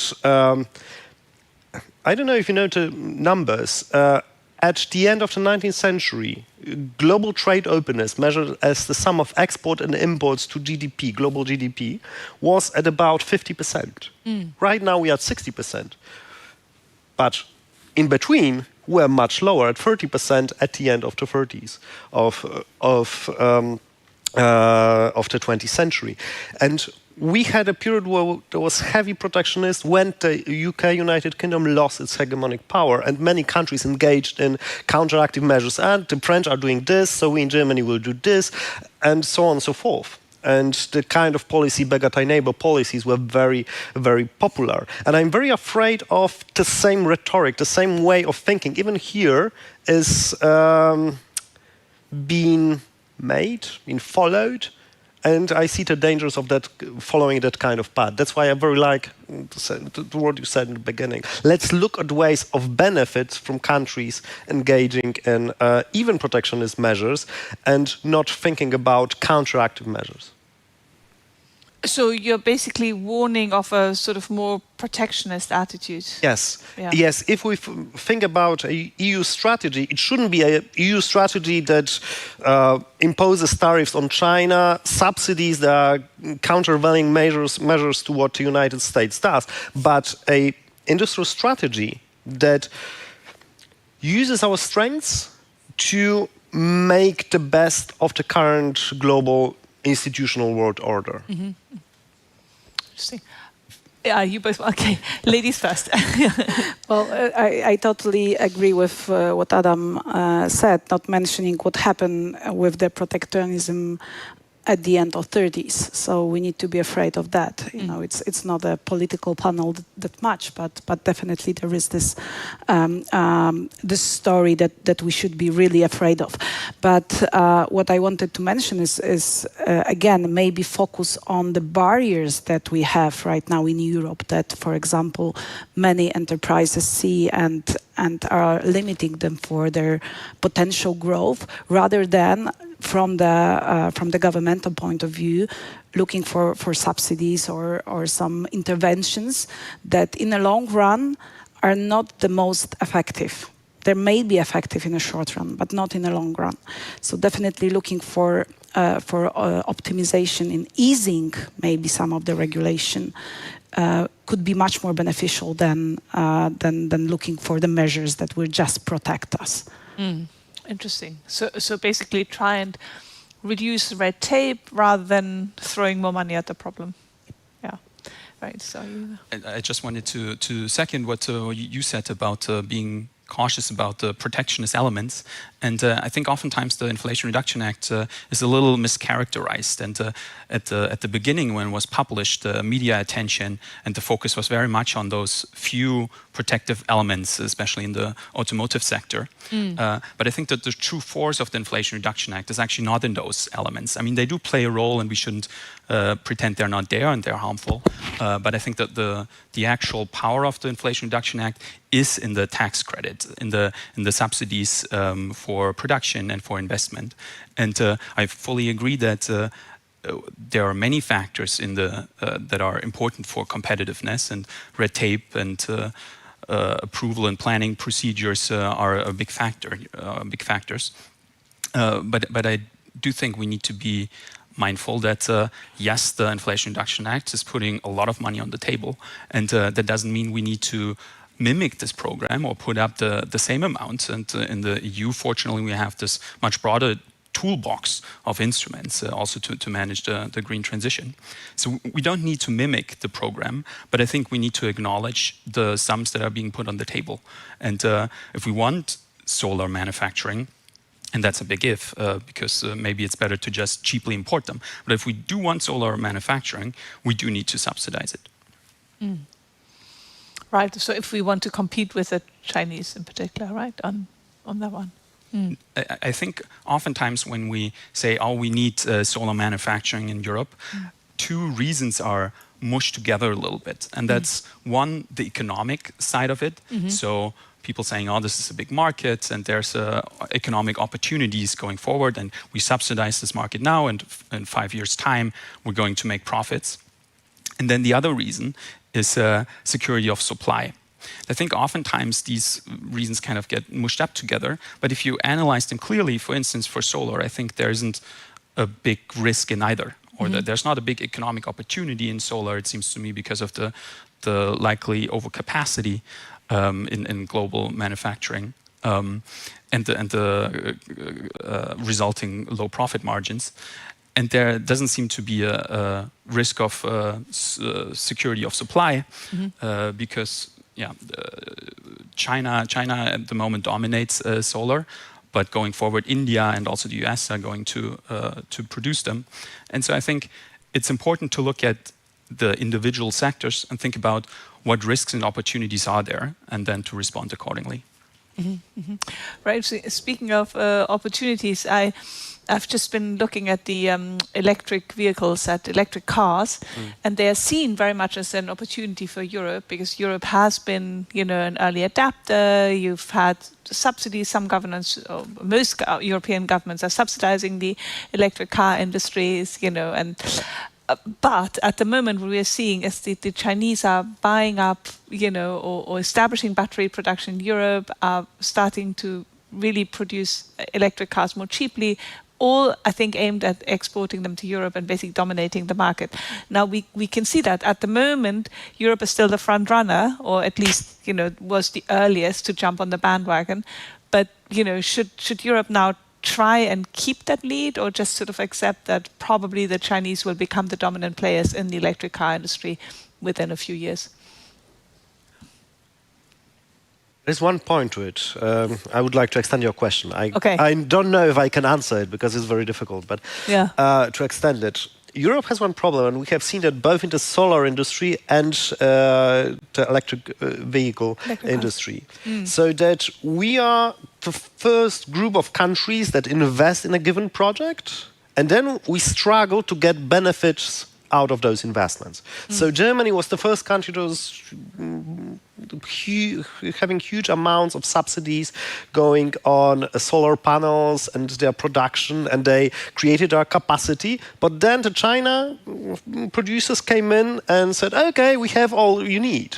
And the German investment did not have the rate of return that in a capitalist economy we need. And I think a similar story is repeating itself now in the car industry. So the China is right now, even before Europe already, in the amount of electric cars produced and being sold in their market, in contrast to the amount of electric cars being produced and sold in Europe.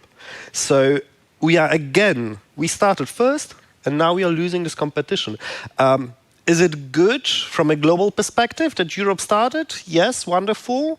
I think a social planner would like it, but those who paid that money up front, I think, have a problem with it. But how to solve the problem, as I said, I don't have an answer at this moment. I find that this conversation is revolving around a lot around economic arguments, and we tend to sort of sidestep the geopolitical question, and I don't think we should. So in a very abstract free market world, the arguments you're making around let's not focus on subsidies, let's keep trade open, are perfectly receivable in the world in which we live, where there are fundamental uncertainties around the security of supplies, around whether we will be able to buy or sell goods from country A or country B. I think we need to have a different approach. When you've mentioned the need to try and benefit from the IRA as much as possible, the reality is that we can only do that, and the US will probably gladly put us under the umbrella of the IRA, and there are discussions around this taking place at the moment, if and only if we basically side with the US in its conflict with China, which has a number of consequences. So I think beyond the economic efficiency argument, which we've been arguing about here, there is a fundamental geopolitical choice for Europe, which is, in this Sino-American conflict, where is the EU? Do we think we can continue to be trading with both and decide autonomously where we want to trade with the US, where we want to trade with China? And is that the line that we're defending? Or do we say, the US has been our historical ally, and basically, irrespective of what the US wants with China, we will follow the US? That, to me, is the very fundamental question that is that is asked to us, and to which Europeans have a very different answer. I think some, and in fact, Europeans may not be as divided as we think on this. My impression is that the French and the Germans actually are fairly close on this for different reasons. The Germans to preserve their economic interest and dependency on China.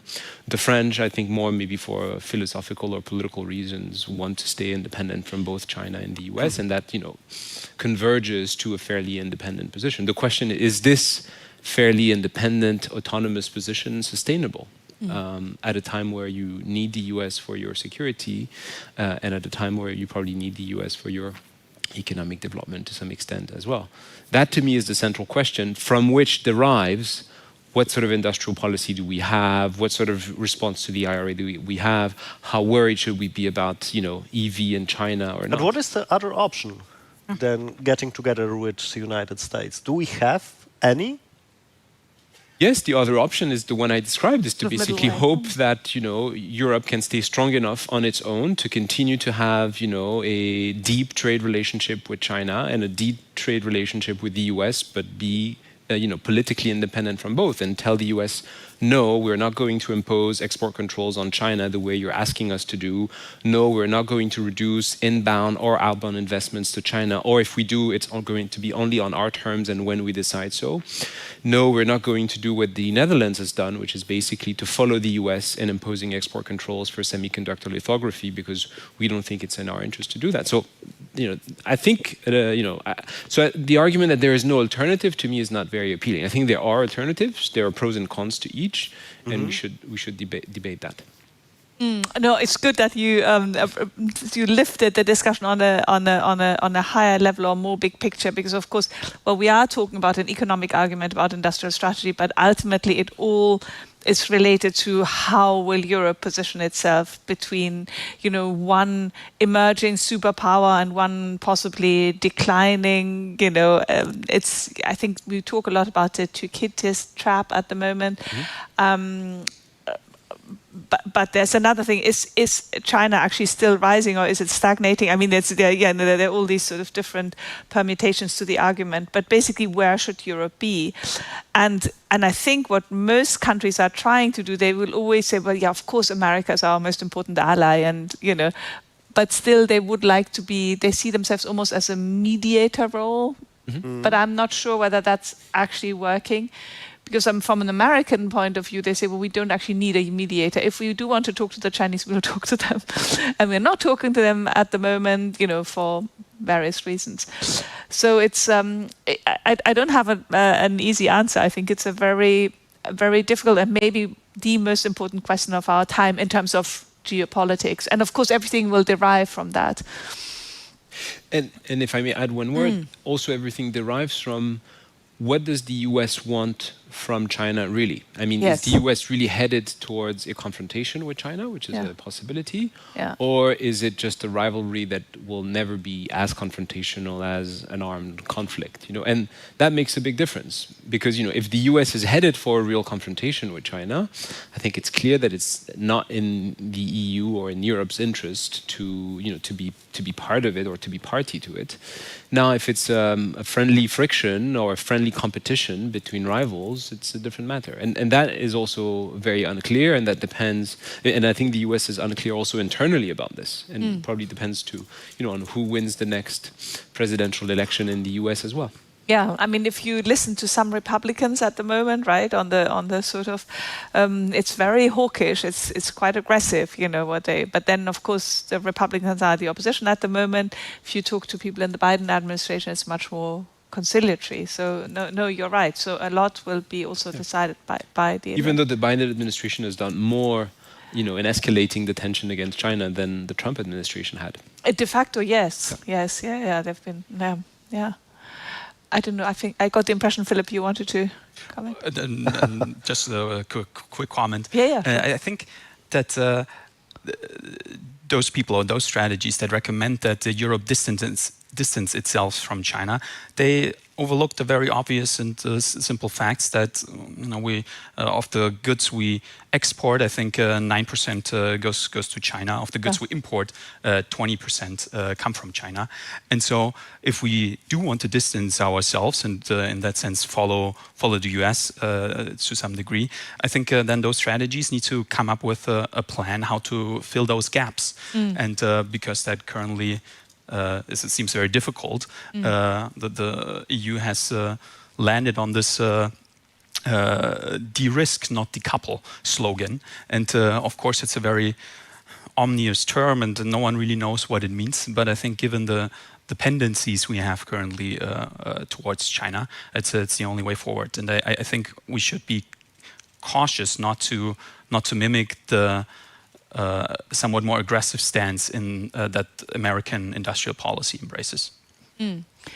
Well, de-risk, it's sort of a bit of an ugly word, but it is, I think, decouple is much more extreme. So de-risk basically means to diversify away, and certainly in certain area, the Raw Materials Act, the EU Raw Materials Act is exactly part of the strategy, right? Not to be overly dependent on China, but still to continue to trade vigorously. So I think that's the idea. And that's what Europeans and Americans, at least most American policymakers, I would assume, are trying to go for, right? So be prepared a bit for a worst case scenario of escalating tensions with Taiwan, but hopefully, it won't come to that. Although it might, that's a different discussion. Julia. I have this I have this feeling that we all don't know what are the real and true intentions of the US or China, or maybe nobody knows, because there is no one intention. However, we don't have the crystal ball. Yes, but definitely we're in the moment where, after more or less 3 decades of more or less equilibrium, global equilibrium, we're not there anymore. And that's probably why that there is so many questions being asked, and in fact not a real answer or one answer is ready over here, and no strategy or one strategy could be applied. Definitely thinking about different alternative scenarios, and then analyzing in fact what would be the best, but the best for who? I mean, the best for global economy, for global population, for European population. Yeah, absolutely. Moving on, hang on, I'm going to look at my list of questions. Oh yeah, I wanted to talk about friendshoring and nearshoring, and supply chains, which sounds a bit dry, but it's actually unbelievably important, because we all completely depend on a very global supply chains, and we've already seen during COVID that it can be a big problem, and I think it could be an even bigger problem if tensions were to escalate with Taiwan. So I'd love your views on this tendency, the trend to nearshoring and friendshoring, and does it make sense to you?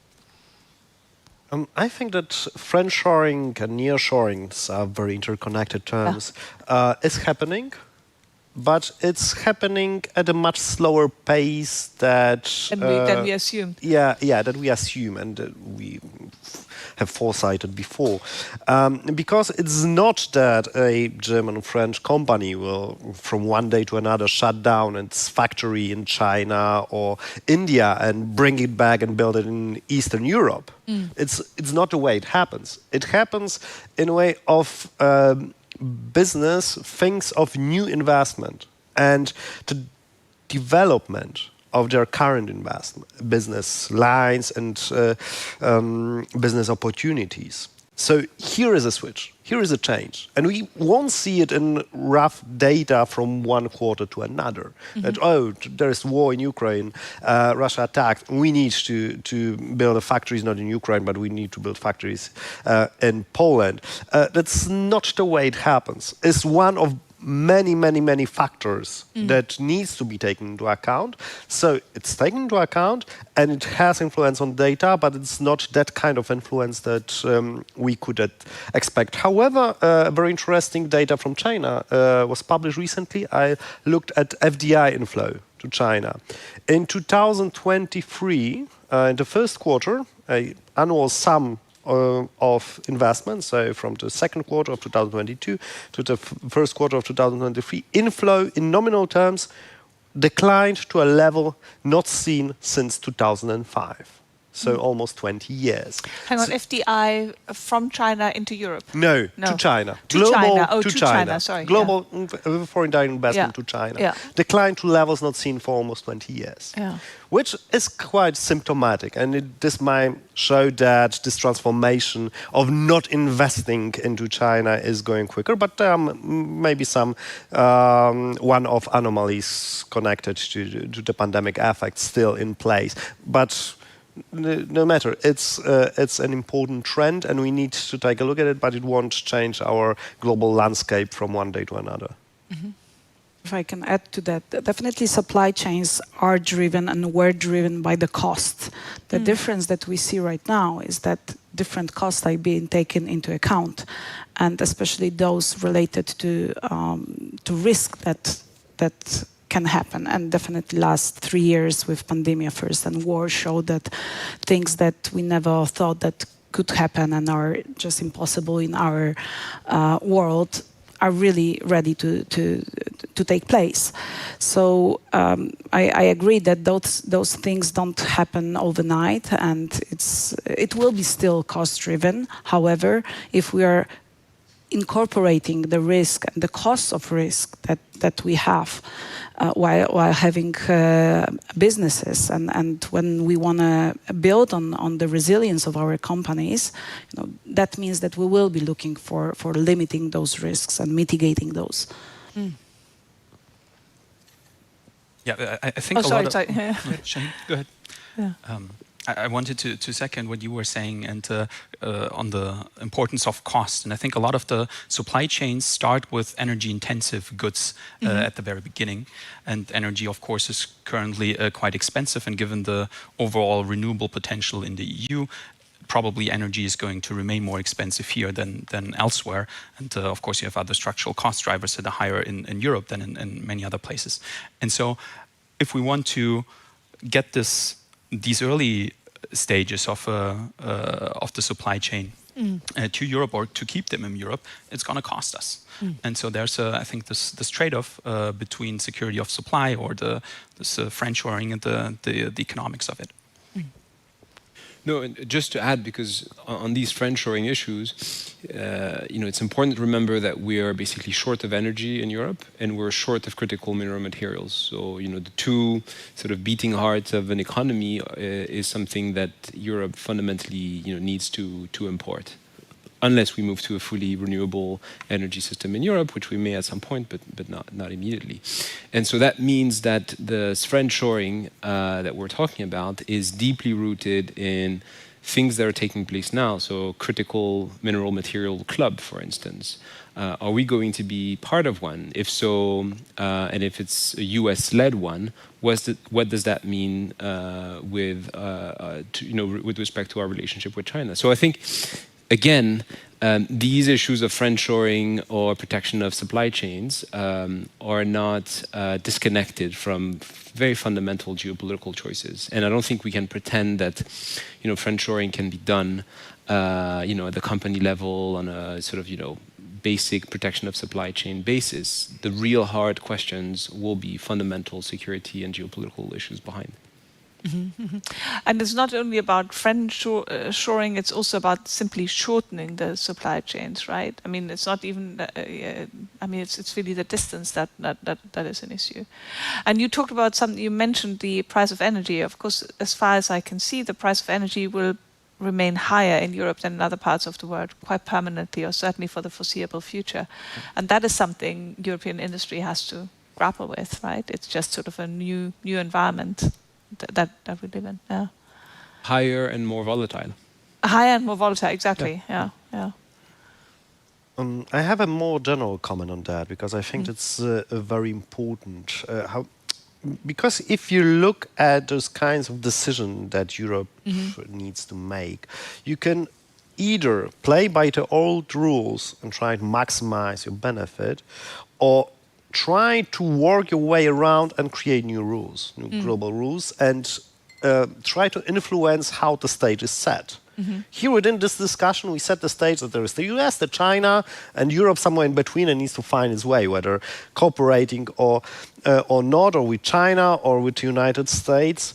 So let's take a more modern look at this, because that's a kind of argument that I heard already from the 90s, that there is a rising conflict between those two superpowers, and that China is kind of balanced with the United States. But I think that the world is moving on. You said that China is slowing down or maybe on a decline. I don't know. But still, it's not that kind of powerhouse of the global economy as it was in the beginning of the 2000s. So let's look at the stage, how it's set now, and how Europe can benefit from the global political and economic order. And I think the place to go are developing countries. If you look at global trade routes, you see that the share of trade between advanced economies declined over the last 30 years from 60% of global trade to 40% of global trade. Who benefited from it? Mostly China, which both traded with advanced economies, but even more important, it traded with emerging markets, which advanced economies did not do at that rate. They extended their trade routes with developing countries by a much higher degree than Europe or United States has done before. And I think that's something that we need to look at, not between the competition between United States, Europe and China, but how to compete of those new markets that are very fast growing and most likely will be growing into the future. It's one argument. The second one regarding energy and domestic market and domestic supply side rigidities, I think we also need to move a step forward and say we are not in the 70s. Energy costs are of course important, but let's take a look at the circular economy and change the way in which we think about Europe industry, that we keep what we have bought and excavated earlier within the system. We had very fruitful discussion this morning on the roundtable here on the circular economy, how to increase the amount of circularity in Europe, because it's very hard to do it. It's almost at the very same level as it was 10 years ago, the amount of circularity, despite the fact that we are talking about it. So let's talk, but let's do something also, and do something also to benefit from those new global trade routes. And Adam, why do you think the circular economy is so difficult? What? There are many barriers, cultural. That cultural problem is there, economic incentives and regulations that are more idealistic and not, business friendly. So some regulations saying, okay, you need to, you are fully responsible for the amount of your waste that is being reused as a company, which is quite hard for many companies to bear that kind of cost. But it's a kind of idealistic goal to go, but maybe we need to go step by step in introducing circular economy that is more business-oriented. And also, of course, how to change the behavior of us, because that's vital. So here, behavioral economics, I think, steps in widely. We have many research that needs to be implemented into real-life action. Just to second that, I think circular economy and reusing what's already in Europe is very important.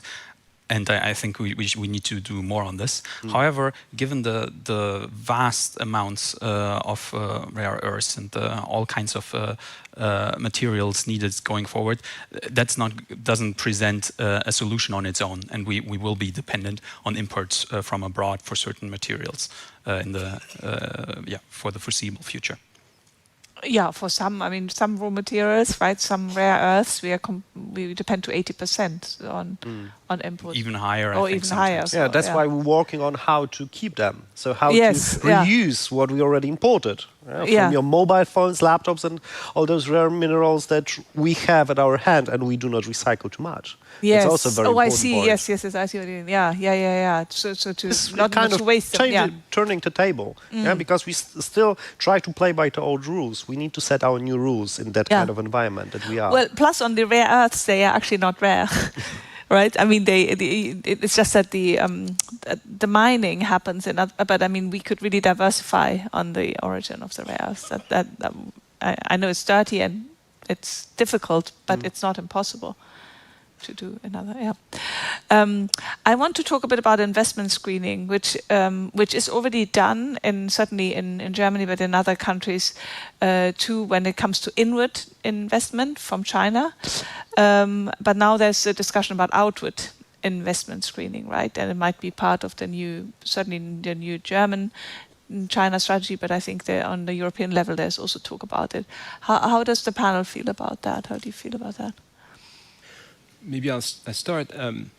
First, we don't have a real European inbound investment screening framework, right? These are largely national decisions. And so we end up with quite weird inconsistencies whereby, for instance, an investment by China, by Costco in the port of Hamburg in Germany becomes, a real strategic discussion, but the same investment in the port of Antwerp or in the port of Piraeus in Greece went through. So it's hard to reconcile that, a China investment in the port of Hamburg would be creating a systemic strategic risk for Germany and not the same investment in Greece, which in fact Germany and other European countries encouraged. So I think we lack consistency and a clear framework for inbound investments. That's a point to start. And on outbound investment, I think there should be a framework too, because in reality, a lot of the outbound investments by Europe in China are the occasion of quite deep intellectual property theft. And I think there should be a common framework for that. The real problem is if we approach this as we did with the inbound on a purely national basis. I think that will create questions of level playing field inside Europe. And so we need to have a common view on what is the right outbound investment screening framework and a common European view. I don't think we should just mimic what the US is trying to do. And this has been actually quite a hot topic of discussion at the last G7, where basically the US is building its own outbound investment screening, in particular when it comes to semiconductors, and is trying to basically ask the Europeans to apply the same outbound investment screening to make sure that Europe does not invest in critical industries and critical manufacturing in China. I think this is, these are discussions that have to take place within Europe. And you mentioned earlier the fact that, even within the German coalition on some of these issues, there is no agreement. And that's, a case in point, on outbound investment screening. The coalition is not in agreement. So these are difficult issues that, are top of the agenda indeed. Exactly. But do you think, let's assume we could have a harmonized approach within Europe to outbound investment screening. Do you think it's a good idea? Yes. Yeah. I think it is, because what has been observed in a number of industries is that basically European or US investments in China have been the occasion for China to basically abuse these investments and basically steal the technology, steal the manufacturing process, and then just build their own, heavily subsidize them, and then compete with our own. This is the case. We don't want to say it too loudly, but effectively, this is the case of how China has built its aeronautical industry. Basically, I know people who worked at Airbus in China. They were telling me, this person that we've hired yesterday, I know precisely which day he's going to resign, and it's going to be 1 year and 1 day from today. Because basically, they're mandated to go there, they're trained by Airbus, and then a year later, they move to the company across the street, a Chinese company, and they basically, take their skills with them, take the industrial process with them, and they build Chinese aircraft as opposed to being Airbus aircraft. So that's sort of, intellectual property theft on a grand scale happens when you don't control the sort of outbound investments you make. And the same that's true, I suppose, for inbound investment, which sort of happens. I think the risks are different for inbound investments, but there are similar risks. So inbound investments, you can take a position in a critical sector, and and use that sector or that technology to have undue influence in the local economy. Should we, if we consider that green tech manufacturing is strategic, which we seem to be. Should we basically allow majority ownership of Chinese company in the green tech manufacturing industry in Europe, for instance? You've mentioned battery earlier, for instance. Is that a fully consistent view to say, we want fully local production because it's strategic, and at the same time to let foreign investors that we don't exactly control have it? I think there are problems of internal consistency on these issues that we lack. Well, on the investment into the port of Hamburg, the stake itself, was really quite small. It was only one terminal. But I think the reason why it created such a big uproar is it was symptomatic or symbolic, for Germany's reaction to Chinese investment, and the fact that Olaf Scholz's government in the end said, okay, that just didn't seem to send the wrong signal. Per se, if you think about it, like a 21% investment, I forgot now is the exact number, in one terminal, in one port, it's not going to make a huge difference. But I think it was more the symbolic value of such an investment.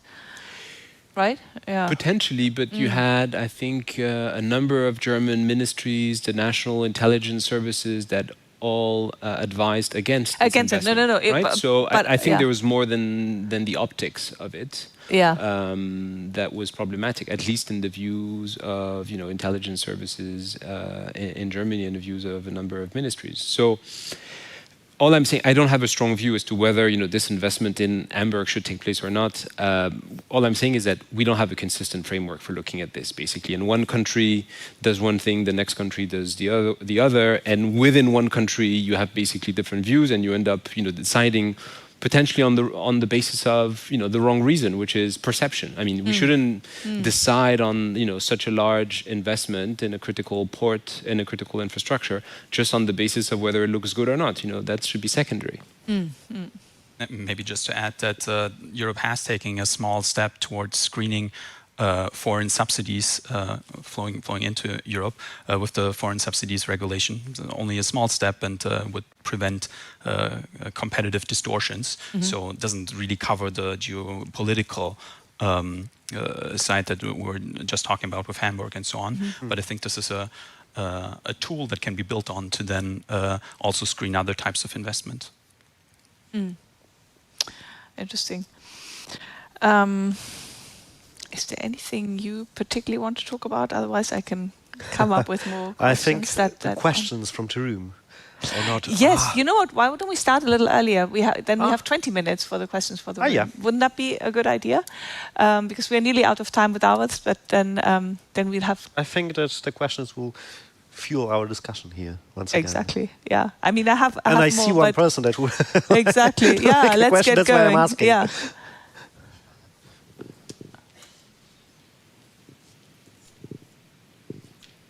Thank you very much. Just a general question reflecting the beginning of the discussion. How can we make sure that we are not eventually in the same situation vis-à-vis China that we faced vis-à-vis Russia in 2022? That is, my fear is that we focus so much on what is our interest in maintaining trade with China, just like before 2022, so many people were arguing that it was at least partially our interest to maintain some exchanges with Russia. But at the end of the day, it's not really our decision. If there is a war, we will have to adapt. And it's better to adapt in advance than to do it with a gun on our head and threat from both Beijing and the US without having a clear plan on how to adapt. So is it really possible to have a relaxed view of what is our interest instead of just anticipating what could happen whether we want it or not? Thank you very much. Shaheen, would you like to? No, I think it's a very difficult question. I mean, basically the underlying question is, should we prepare ourselves for great power, wars, and conflict? And maybe we should. Maybe we should. That being said, let me say that even for Russia, even today, despite the 11th or 10th package of sanctions, we continue to trade with Russia. I mean, France continues to import its nuclear fuel from Russia, right? So, even in the context of an all-out war and conflict, it's really rare that trade collapses to zero, and so. I think we have to create safeguards and maybe reduce our exposures and reduce the amount of risk, and this is the whole de-risking discussion. But I think preparing for a world where Europe can be absolutely autarkic is probably a bit too much.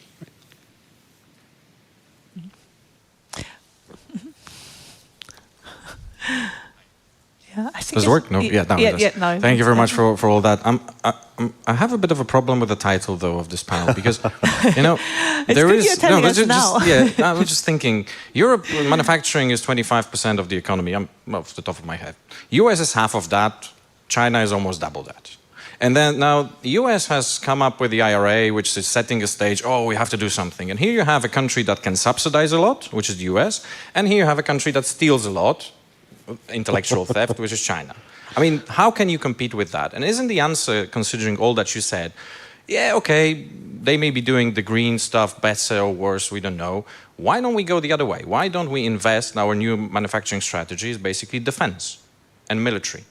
I mean, why do we need to, you mentioned, just to finish, you mentioned the circular economy and recycling the rare earths. I mean, that's like a fraction of a percent.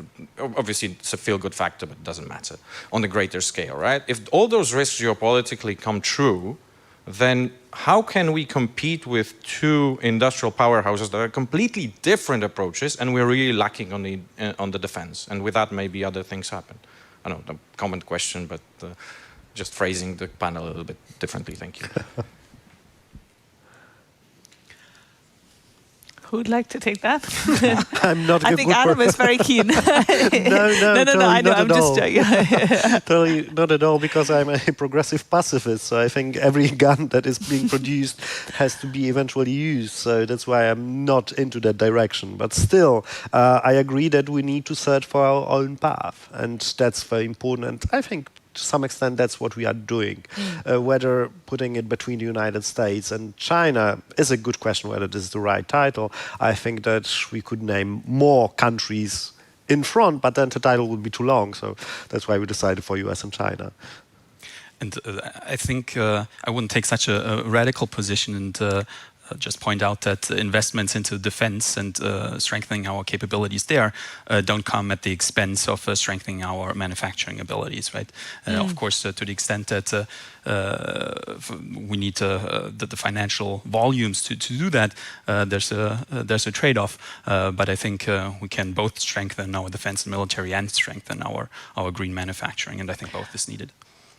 Well, except for there is, I guess, a question of priorities, right? I mean, the national budgets are finite, so at the moment, I would assume defense is a priority in many European countries, for sure. I mean, there's a new study by the SIPRI Institute in Stockholm, which shows that European spending has surged, obviously, ever since the war in Ukraine started, and that means that it's not going into other areas. I mean, it's just a simple calculation. But I agree, it doesn't mean that we completely stop doing green subsidies. And yeah. And if I may add, a lot of the surge in the defense spending that we're seeing, and I think it's a great question to ask this in Poland, is actually going abroad. So, it's building up Korean fighter jets, American tanks, all of which we could produce in Europe. So I think that ties this panel back to the previous panel. If we were to decide that the future of the European economy relies on building its industrial capacity, including its defense industrial capacity, I think we would need to operate quite differently from the way we operate today. So it's not only about raising our defense spending to 2% of GDP or more in the case of Poland, but also deciding in common to build and to manufacture these defense capacity on the continent. And at the moment, that doesn't seem to be really happening. If you look at critical Franco-German projects of defense, in the last year, they have either stalled or gone backwards, whether it's the single combat aircraft or the main ground battle tank. They're not really moving. We discussed it in the previous panel, the question of ammunition. There's still a very deep rift between Poland and France as to whether the million round of ammunition we've promised to Ukraine, has to be exclusively produced in Europe or can be bought from elsewhere. So, I agree that this economic discussion is central, but it's dependent on whether we are prepared and willing to build a European defense industry. And at the moment, we talk a lot about it, and I don't think we're delivering very much. But isn't the problem also, ideally, of course, as Europeans, we should buy from European companies, right? I mean, that makes a lot of sense. The Americans are trying to do the same. But isn't the problem that it's quite difficult to ramp up production quickly, right? First of all, defense companies will only do something once they have a firm commission. They're not going to build a tank just for the fun of it, to talk about it flippantly. And even once they have a firm commission, it's another year or two. And that's why I think if you need kit now, you basically have to go to America or to... Yet if you know you will need kit tomorrow, you can place an order that allows to build the industrial capacity today to deliver tomorrow. If you're always basically feeding your defense industry end to mouth, basically you never build the properly endowed defense industry because you place one order after the next. So we know we will need ammunitions 10 years from now. We know we will need tanks 10 years from now. Let's place an order for a next generation tank built in Europe, manufactured in Europe. That's doable. There has been a number of projects to do that, and they have largely failed because of idiotic member states competition. I want a bigger share of the cake than yours, and I want a bigger share of the order, and then when we have it, I don't want to let you export it to where you want to export it to. I want to decide. So these are not questions about making the financial commitment. They're in fact political questions about how do we run a shared industrial tool if we are to build one. And it's striking that we have been able to do that. I'm going to name the good old Airbus example again. It's striking that we've been able to do that more than 25 years ago, and that we seem to be incapable of doing it again today at a time when we potentially needed the most. We really need it, yeah. Oh, yeah.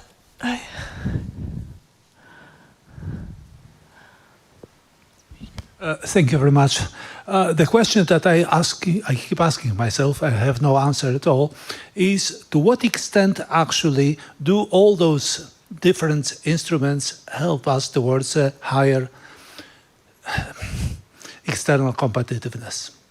All those battery and semiconductor alliances, the investment projects of common European interest, the financial instruments and the research vehicles to help bridge the valley of tears between a prototype and the industrial production, does it actually add up to something useful, visible, tangible, bigger and bigger? What is the view, the general view, I do not need the details from you, of governments, consultancies, think tanks, on all of this? Does it really add up to something meaningful and sustainable? I'm happy to take a first step at this. I do think that the important projects of common European interest that you mentioned are quite powerful tools, and that they do help to increase competitiveness. At the moment, most of the support on European level is focused on research and development and investment costs, and not on production subsidies like the IRA. And so, in the direct comparison between two companies, where one company gets a lot of R&D money and initial investment costs support, versus a company that gets a lot of production subsidies, oftentimes the latter one is going to outcompete the other one. But that doesn't mean that R&D support doesn't make sense, and it's also needed. And this goes back to the stealing question a little bit. We need to make sure that then the patents that are being developed as part of those IPSIs then are being utilized in Europe. Yeah, definitely. And building on this, knowing where European money has been directed for the last 2 decades, when we as a Poland, when we are within the European Union, we know how much we have grown during these 2 decades and earlier. And of course, there is a big impact of the European funds that were coming here. But it's not only about the European funds; it's about the technology that was also coming over here. The learning by doing. Project management, just starting from a very, very basics, but still, this all were transferring into being more productive. For example, here. Mm-hmm. Let's see whether there's another question. I have one. You have one. Other panelists. Yeah. Because I'm very European-centered, may even say Polish-centered. And I'm wondering all the time, talking about global institutional balances and trade strategies. What about India? How do you see India and the role of India in, let's say, 10 years' time? I think we are underestimating what's going on over there, especially with the aging population in China.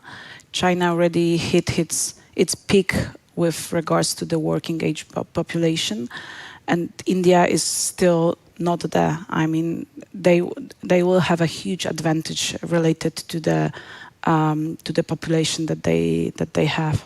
So this is one thing, and it's the first time we are mentioning India during that's this why I this asked. one. Actually, you're right. That is innovation. Yeah, in the puzzle. Yeah, and of course, there is also Brazil over there, and still, it's not a bipolar world for sure. And maybe that's a good conclusion. Yeah. Unless, let me see, because we have a little more time. Is there anything more from the audience? Yeah, there is. I think you need a microphone. It was said at the beginning that Europe is using different strategies in different industrial branches.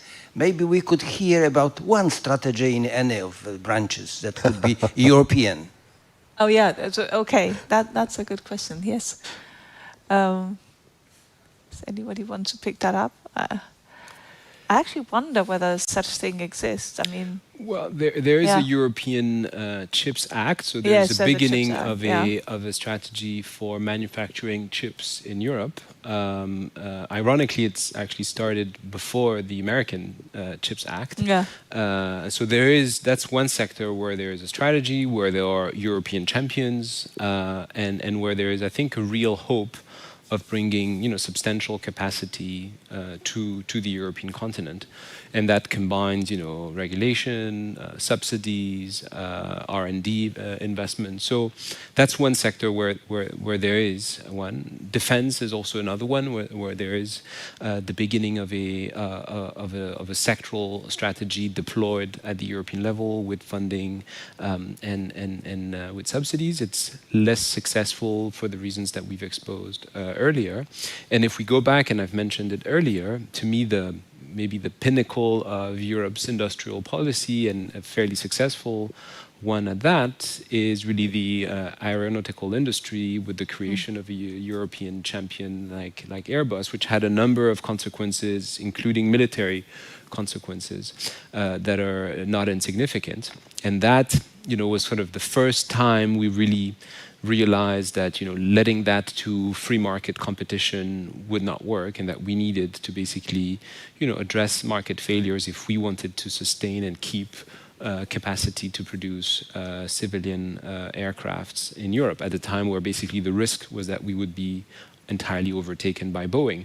And at the time, had we applied the reasoning of free market, basically there would be no European civilian aircraft industry today, and we would only be dependent on Boeing, which is probably not the situation we want. So I think there are historical examples of successes, and there are current examples of attempts around which we can be hopeful. And I think the last one is the example you've mentioned around the Net Zero Industrial Act and all the efforts that are being put around green manufacturing.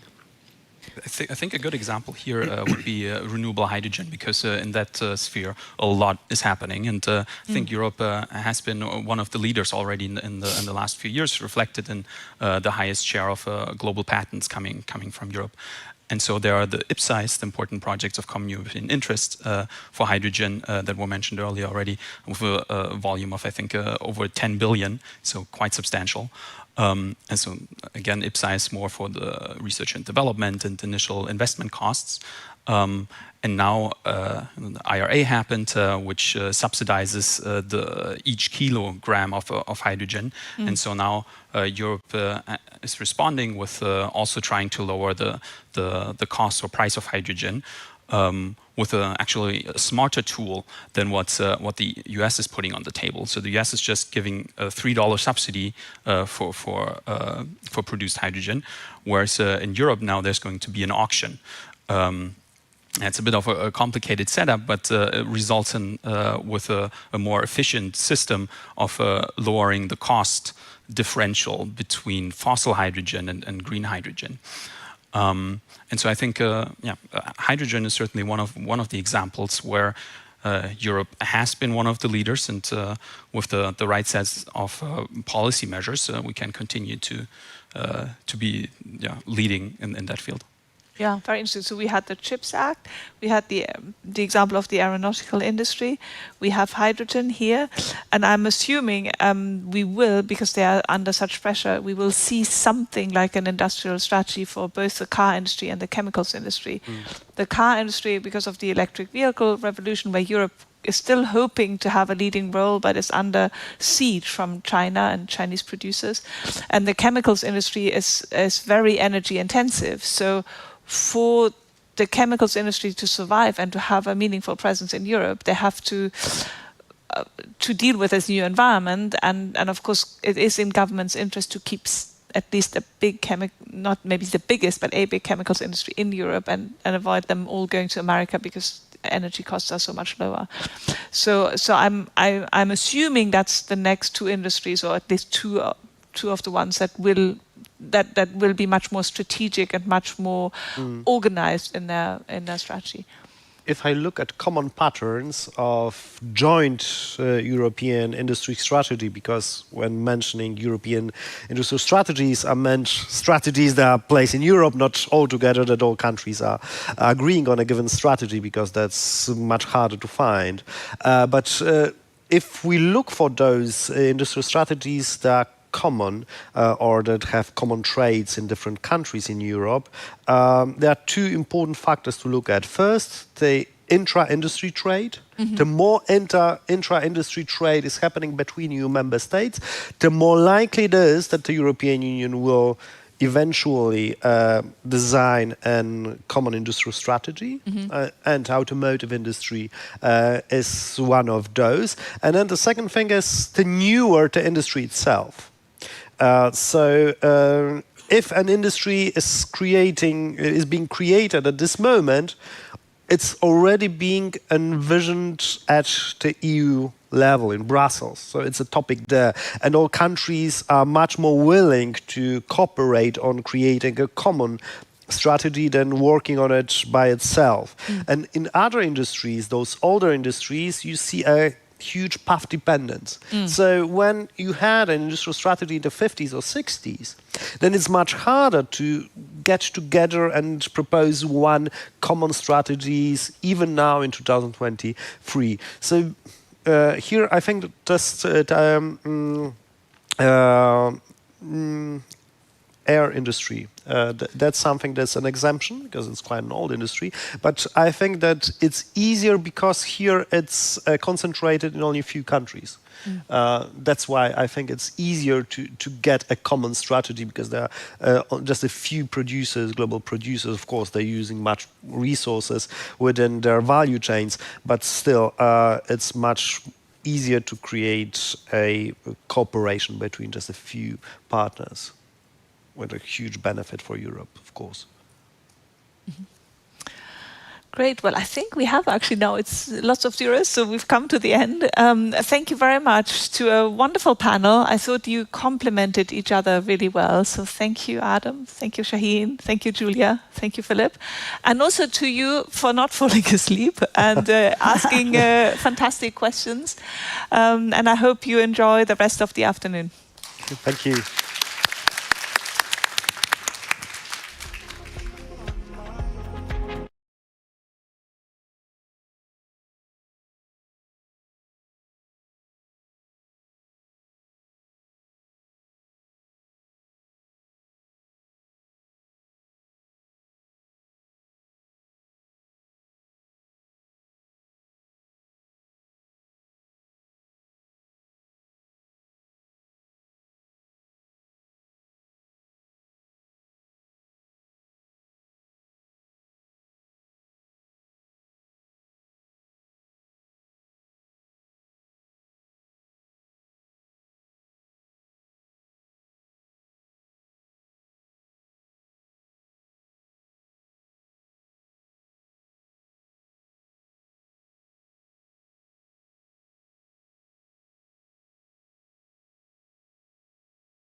Ladies and gentlemen, I want to welcome you very warmly on the energy panel during the Warsaw European Conversation. My name is Robert Tomaszewski. I'm the head of energy desk at Polityka Insight, and I'm going to have privilege to be a moderator of this debate. Today we're going to talk about building European energy independence in challenging times. It seems that we are behind the worst part of the energy crisis we faced during the last 2 years. We face the challenge of dropping Russian oil and gas import to Europe. We see new challenges ahead. The climate race with United States, the China's challenge. Beijing is trying to build their international position on raw materials and being a dominant power in the renewable sector. So we see a lot of things that are very tough for our community. However, prices of gas are dropping, commodities prices are dropping too. There is a lot more optimism than it used to be a year ago. So we're going to talk about this, where we are and where we're heading.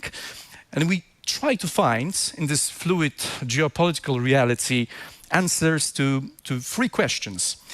Is this energy crisis really over? And can we say that we passed the test as the EU? How to accelerate building of Europe's energy independence, and how EU should create new energy alliances with our partners, without Russia. And 4 panelists will take part in this debate. The first will be Krzysztof Bolesta, DG Ener in the European Commission. Krzysztof, please. Dalida Gepfert, CEO of Veolia Energy Contracting Poland. Szymon Kardaś, Senior Policy Fellow at European Council on Foreign Relations.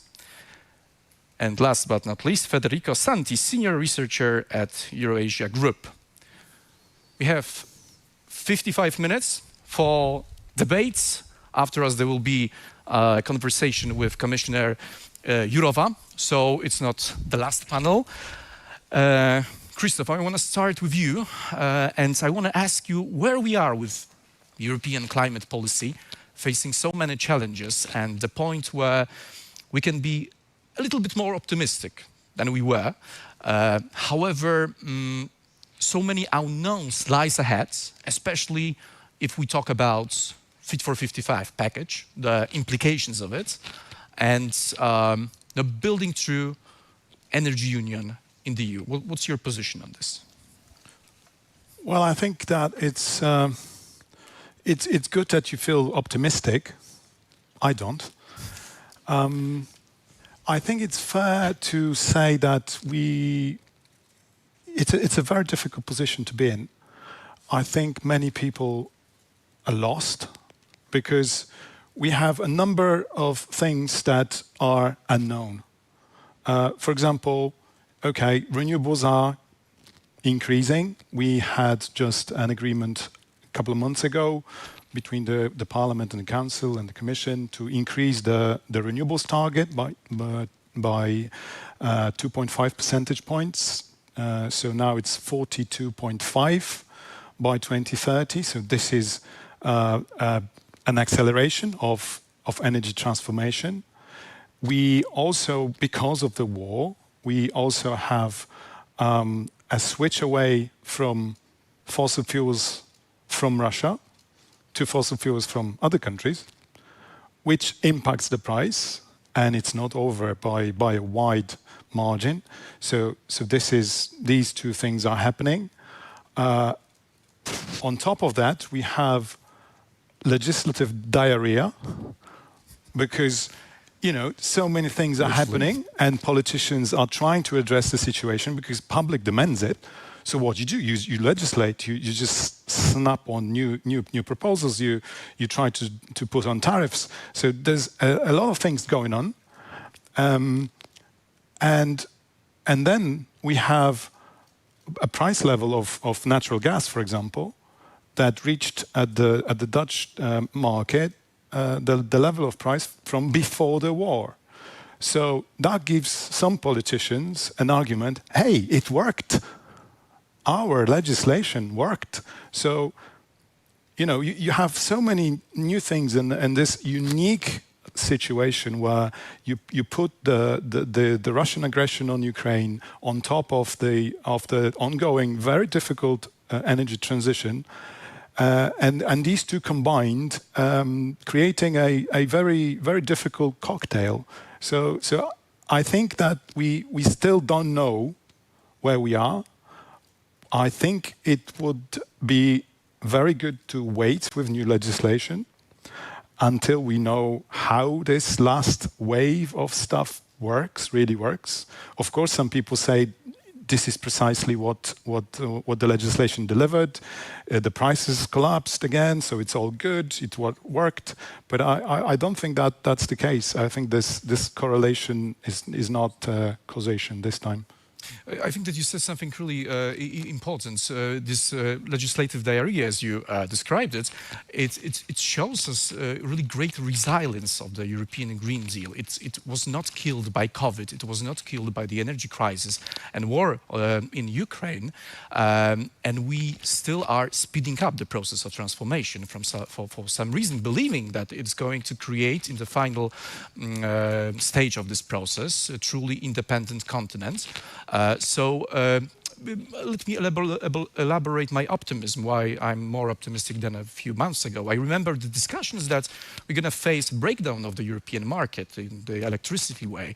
We're going to face the process of the fragmentation of it. So it has not happened. We survived it. So what can we tell about this nearest future if this what you say is true, that we exactly don't know the moment in which we are now. So what kind of implication it gives Polish dissidents to make what kind of decisions in energy policy and climate policy? I think it's fair to say that the next period in European policy making will be somewhat calmer because of the ending mandate of this commission. So usually what happens in Brussels is that when you reach the end of the mandate, so more or less 6 months before the European elections, the Commission doesn't propose anything new. That's the interinstitutional agreement. So I think it's actually good for the policy to sit down and wait what these past legislative packages delivered and how to move forward. That's really putting me off. Anyway, so I think that's what will happen. So there will be this quiet time for reflection, and I think the energy and climate policies will benefit from that. Thank you for this. Szymon, I want to ask you about Russia and this process that we could not believe a year ago, that we would be in a place where we almost decoupled from the Russian energy resources. What is going to happen next? Because we found other partners in other countries that are helping us in supplying Europe in the times of the energy crisis. But what's the longer perspective? And in this question, I want to also include question about how to make a new relations with Russia after the war. What is going to, what kind of player Russia can be on the energy market in Europe, if any kind of a player? Mm-hmm. Thanks for the question. I think that we are definitely dealing with some kind of a paradigm shift. Because, well, a decade ago, we were talking about the strong energy interdependence between the European Union and Russia, and EU member states and Russia.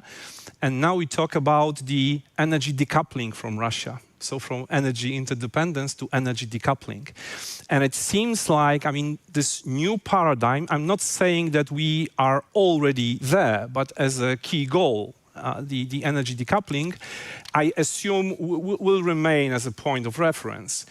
And this is something really significant because even if you look at the numbers for the first year of war and compare with the numbers that we were dealing with before the war, I mean, Russia's share in the EU market, in the gas market, 40%. Dependence on crude oil supplies, around 25, 27%. Dependence on coal import, 46%. And when the war started, I mean, we significantly decreased the volumes of crude oil due to the oil embargo, of course, that was imposed. Still, I mean, some volumes are coming through the southern line of Druzhba and to Bulgaria, I mean, due to exemptions that were accepted on the EU level. But, I mean, the volumes are incomparable with those that were coming to the EU before the war. Russia's share in the gas market is less than 10%. And we should remember that, I mean, the EU market was the absolutely strategic one and the crucial one for Russia as well. So I think that we are definitely dealing with some significant changes and with the paradigm shift. And what is, I mean, what also illustrates that is the fact that we actually underlined this new strategic goal in the key EU strategic policy documents, such as Repower EU, such as, I mean, the document that was adopted in May 2022 that we may call a kind of an external energy strategy of the European Union. But moreover, I mean, if we look at strategies that were adopted by EU member states, especially those that were to a large extent dependent on Russia's fossil fuel supplies, gas in the first place, Germany, Italy, just to mention those two, I mean, those countries, I mean, Germany stopped buying Russia's gas at all. And it's highly unlikely that they would be willing to go back to the business as usual times and that level of dependence that we were dealing with before the invasion. But of course, I mean, still some challenges remain, and partly, I mean, some issues were already raised during our previous panel. So, I mean, first of all, we need to remember that Russia is still present on the EU energy market, and well, the funny thing is that we significantly decreased the dependence when it comes to natural gas, mainly due to Russia's actions than ours. But Russia is still present and took the second place when it comes to key LNG suppliers to the EU in 2022, the second place after the United States. We are still, I mean, at least some EU member states are still dependent on Russia when it comes to nuclear fuel. I mean, it has been raised during one of our previous panels.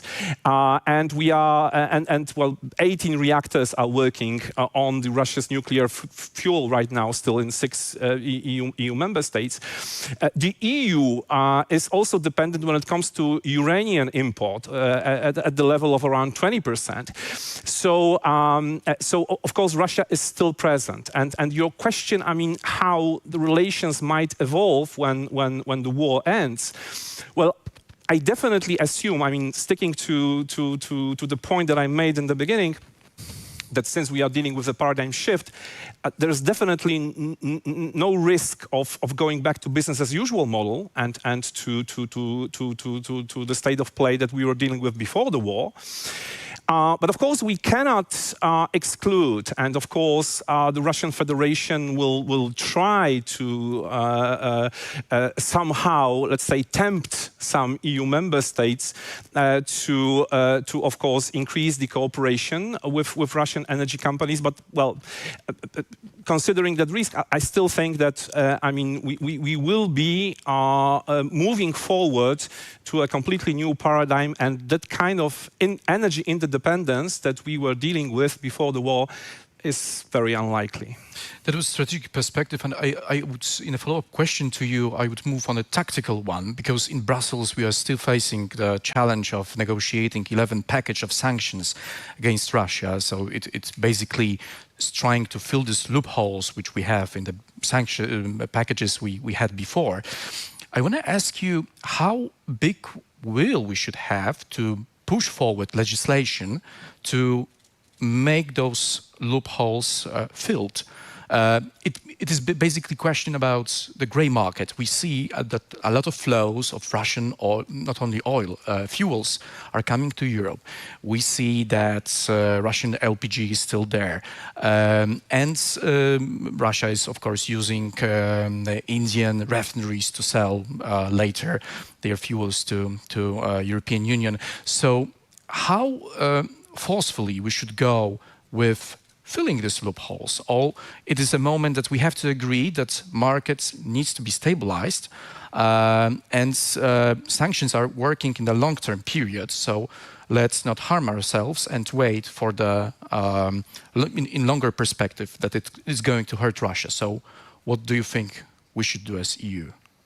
Oh, well, of course, it depends on what we want to achieve. And I would argue that, I mean, our key goal at this point should be to, I mean, stick with the measures that we have already adopted, because actually they have the impact not only on us, because I mean we were talking about the looking for alternative sources of supply, but we also need to remember that partly we survived the previous winter season, I mean, due to the reduction of gas consumption. Yeah, so I mean we need to think about those two types of measures, not only the question of looking for alternative sources of supply, but at the same time, I mean, improving the energy efficiency and improving our indicators when it comes to energy, the fossil fuel consumption and gas in particular.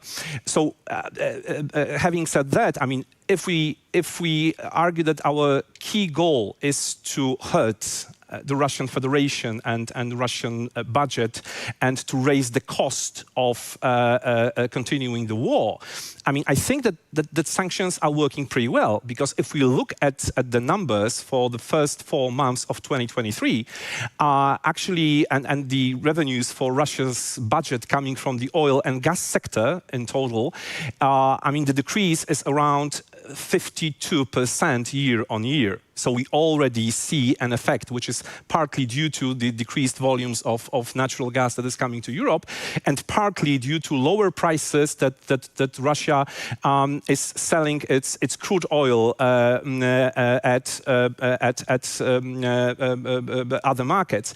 And of course, I mean, we need to remember that we in the EU are also in a transitional period, because I mean, this hard level of dependence that we were starting from when we turned on I mean, when we started to walk on the path of the energy decoupling from Russia, we are still in a transition period. I mean, so that's why maybe we shouldn't go too far in terms of new measures, leave those measures to function that we have already imposed, and at the same time, I mean, we are getting a kind of a balance on a global scale, because I mean, actually, that will be the last point.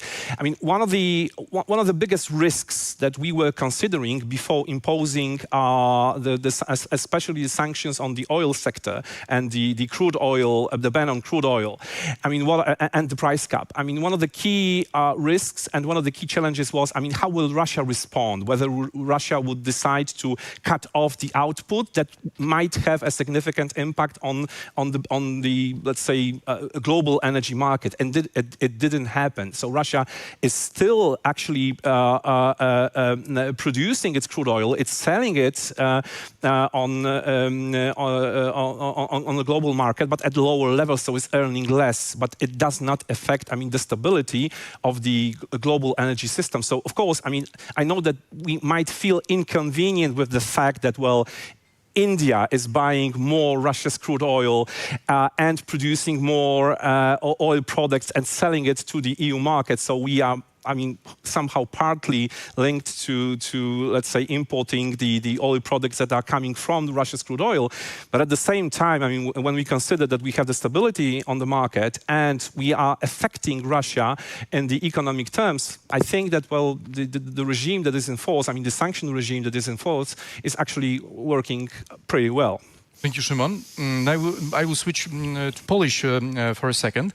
I mam pytanie dla pani prezes. To z perspektywy biznesu, to znaczy, czy my jesteśmy teraz w momencie, w którym możemy sobie już powiedzieć, że przetrwaliśmy kryzys energetyczny, że odnieśliśmy sukces, nie daliśmy się Putinowi i zacząć myśleć o tym, jak poradzić sobie dalej, to znaczy być może wręcz wrócić do tego myślenia, które było przed 2021 rokiem, przed początkiem kryzysu energetycznego, czy nie do końca? Czy jednak te zmiany, które zaszły, już poszły tak daleko, że też z perspektywy biznesu musimy się dostosować do nowej sytuacji? Tutaj mam szczególnie, zadając pani to pytanie, na myśli kwestię interwencjonizmu rządów, prawda? To kryzys energetyczny bardzo mocno pokazał, że rządy musiały wejść w rynek. Czy w takim razie to jest ten moment, kiedy one mogą z tego rynku zacząć wychodzić? Szanowni Państwo, z mojej perspektywy, czyli tej takiego mikrobiznesu w Polsce, ja bym powiedziała, że kryzys przetrwaliśmy. To znaczy przeżyliśmy, jestem tego żywym dowodem, siedzę tutaj, jestem. Co nie oznacza oczywiście, że ten kryzys się zakończył. My go przetrzymaliśmy. Wiele osób popełniło bardzo dużo czasu, żeby ten kryzys oswoić. Ja przypomnę tylko, bo czas szybko biegnie i tak już nam się prawie nie pamiętamy, ale w zeszłym roku Polska była pierwszym krajem, która doświadczyła embargo na rosyjski węgiel. A jak wiadomo, polska energetyka ciągle w bardzo dużym udziale stoi na węglu, więc to był taki pierwszy szok, który musieliśmy pokonać, gdzie całe pociągi z węglem nagle stanęły w szczerym polu i zostaliśmy bez dostaw, więc to był ogromny wysiłek całej, myślę, energetyki, żeby ten okres przetrwać, szczególnie, że rok zaczynaliśmy niemalże z zerowymi zapasami po takiej zimie, po której nie zostało nam już żadne zapasy. Więc w tym kontekście moglibyśmy powiedzieć, że przetrwaliśmy, ale za chwilę wkroczyliśmy właśnie w ten interwencjonizm państwowy, bo ja akurat reprezentuję taki biznes, który zajmuje się i produkcją energii i ciepła, ale też oferujemy nasze produkty, czyli energię, ale też handlujemy gazem dla klientów finalnych. I ten interwencjonizm państwa był jakby w dwóch aspektach. Z jednej strony było właśnie embargo na dostawy paliw i tutaj powiedzmy sobie uczciwie, oczywiście, dzisiaj już pojawiły się nowe łańcuchy dostaw. My przejechaliśmy świat wzdłuż i wszerz, żeby te dostawy do Polski były. Więc można powiedzieć, że w tym kontekście jesteśmy na pewno w bardziej bezpiecznej sytuacji, ale nie oznacza to, że jesteśmy w zupełnie komfortowej sytuacji, szczególnie jeżeli weźmiemy pod uwagę chociażby ceny tego węgla. Tak? Na przełomie kilkunastu miesięcy ceny węgla poszybowały praktycznie razy 5-6. Tak? W tej chwili trochę się to uspokoiło i widzimy nawet, że światowe rynki dosyć mocno spadają, ale to ciągle jest daleko od tego, co zaczynaliśmy przed wojną i to już jest razy 2, razy 3 co najmniej. I jak mówimy o kryzysie, to kiedy powiemy sobie, że wyjdziemy z tego kryzysu? No wtedy, kiedy też będę mogła oferować produkty klientom, które będą zbudowane na fair price, czyli w taki sposób, żeby klient czuł się bezpiecznie, ale też ja, żebym wiedziała, że mogę oferować cenę po określonych kosztach. Dzisiaj ceny paliw, powiedziałabym, ciągle niewiadome. Przez lata mieliśmy dosyć naprawdę stabilną sytuację, jeżeli chodzi o rynek paliw. Dzisiaj już tego nie ma. Gaz, tutaj panowie pokazywali bardzo strategiczną perspektywę, ale my w małym biznesie dzisiaj podejmujemy decyzję odchodzenia od węgla i o ile w energetyce jeszcze bardzo szeroko możemy mówić o odnawialnych źródłach, wiatr, fotowoltaika, to dla ciepłownictwa dzisiaj to rozwiązanie OZE jest bardzo ograniczone i de facto tą stabilność, bo przecież trzeba dostarczać ciepło klientom zazwyczaj wtedy, kiedy nie wieje i nie ma światła, czyli zimą. I dzisiaj najbardziej prawdopodobnym i najpewniejszym rozwiązaniem są właśnie instalacje gazowe. I teraz proszę zobaczyć, dzisiaj biznes musi podejmować decyzję o transformacji w ciepłownictwie, o wychodzeniu z węgla, a jedyną sensowną, w mojej ocenie, alternatywą, oprócz oczywiście tych elementów, o których mówimy, które będą trochę przyszłością, tak? Czyli mówimy o zwiększeniu biogazu, mówimy o wodorze, mówimy o małych nuklearnych jednostkach, no ale to jest tak odległa przyszłość, że tu i teraz, jeżeli chcemy zamykać jednostki węglowe, musimy decydować się na jednostki gazowe. I co z gazem? Tak? I teraz proszę zobaczyć dylemat biznesu, który w tej momencie absolutnej transformacji i niepewności musi podjąć decyzję o wydawaniu nie tam dziesiątek, ale setków milionów, a nawet miliardów złotych, żeby tą transformację zrobić, bazując znowu na jakiejś przestrzeni zwrotu z tej inwestycji. Czyli z jednej strony pewność dostaw, przewidywalność ceny, z drugiej strony, i tutaj wrócę do tego interwencjonizmu państwowego, jeżeli ja dzisiaj nie wiem, czy za pół roku nie będę miała kontynuacji tak zwanego kapu na cenę energii, jeżeli ja nie będę wiedziała, czy jest po prostu kap na cenę ciepła, bardzo trudno podejmuje się takie decyzje i bardzo dzisiaj trudno też z punktu widzenia biznesu podejść do klienta i zbudować dla niego ofertę, która byłaby ofertą taką, na którą klient liczy. A klient czego oczekuje? Klient oczekuje przewidywalności ceny, najlepiej niskiej. Część naszych klientów oczekuje również zielonej energii. Tak? Więc dla biznesu te dylematy, które dzisiaj tkwimy, jest, powiedziałabym, wielopłaszczyznowe, właśnie zaczynając już nawet z poziomu produkcji i przygotowania produktu od strony paliw, tak od strony bezpieczeństwa, jak i cen, przez ten pryzmat, co dla klienta, po jakiej cenie, jaki będzie interwencjonizm. Tutaj pan dokładnie mówił, pan Krzysztof, o tej biegunce legislacyjnej.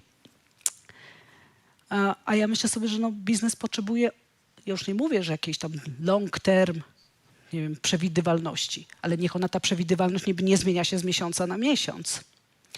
Bo inwestycje, które my dzisiaj podejmujemy, a podejmujemy decyzje o inwestycjach ogromnych, to są inwestycje na 20-30 lat.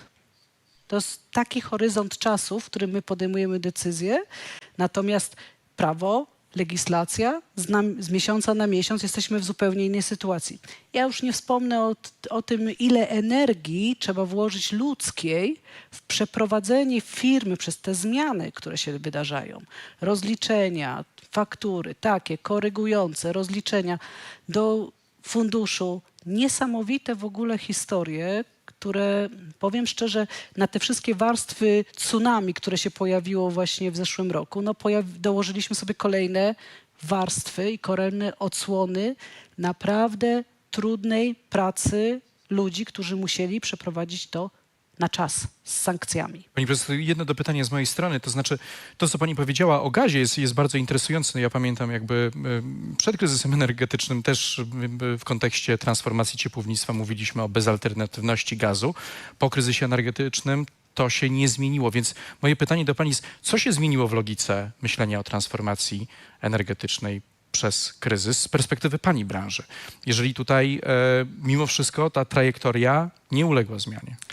Znaczy, ja myślę sobie, że dużo mocniej akcentujemy dzisiaj kwestie związane po pierwsze z efektywnością energetyczną, bo myślę sobie, że za mało mówimy o tym, żeby optymalizować konsumpcję, bo nie jest dzisiaj szczytem naszych marzeń maksymalizować produkcję i martwić się o zasoby, z czego to zrobić. Bo zresztą za chwilę będziemy mieli w Polsce dyskusję o braku mocy w systemie, tak? Więc wydaje mi się, że to, co dzisiaj jest bardzo wyraźne, a przynajmniej toczy się w toku, przynajmniej w mojej firmie, to jest dyskusja o tym, jak optymalizować zużycie energii. Gdzie możemy optymalizować, gdzie możemy redukować, gdzie możemy odzyskiwać energię, gdzie możemy ją akumulować, taką, która już powstała, żeby ją wykorzystać, żeby nie marnotrawić i żeby mniej konsumować. I to myślę sobie, że to są te elementy, które szczególnie w ciepłownictwie no, są dzisiaj bardzo wyraźne i krytyczne w kontekście tych wszystkich ryzyk, również ryzyk cenowych dla klientów. Bardzo dziękuję. And coming back to English, Federico, I want to ask you about your feeling where we are now. We passed the test as EU, the test of the energy crisis. And the second question is how to build this energy independence in front of United States, which is speeding up with their climate policies with IRA, which we talked about on the previous panel, and China, which is also becoming the superpower. So how we should build our position here? Yeah, it's quite a broad question, but I'd like to first... You have 2 minutes. Okay.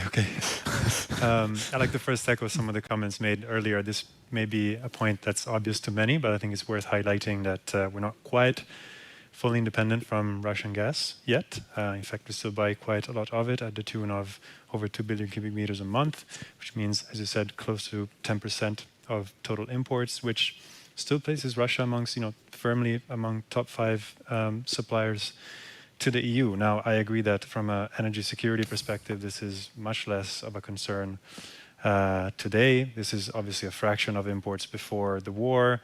I think it's highly unlikely that Russia will cut remaining supplies now, though, you could say that we heard that before.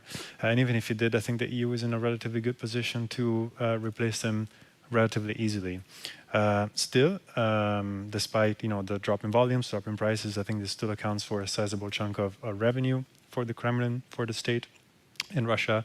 Sanctions are already, having a bearing, but I think at some point it might be worth rehashing the discussion over a gas import ban, which was never really seriously discussed for, I think, very valid reasons last year.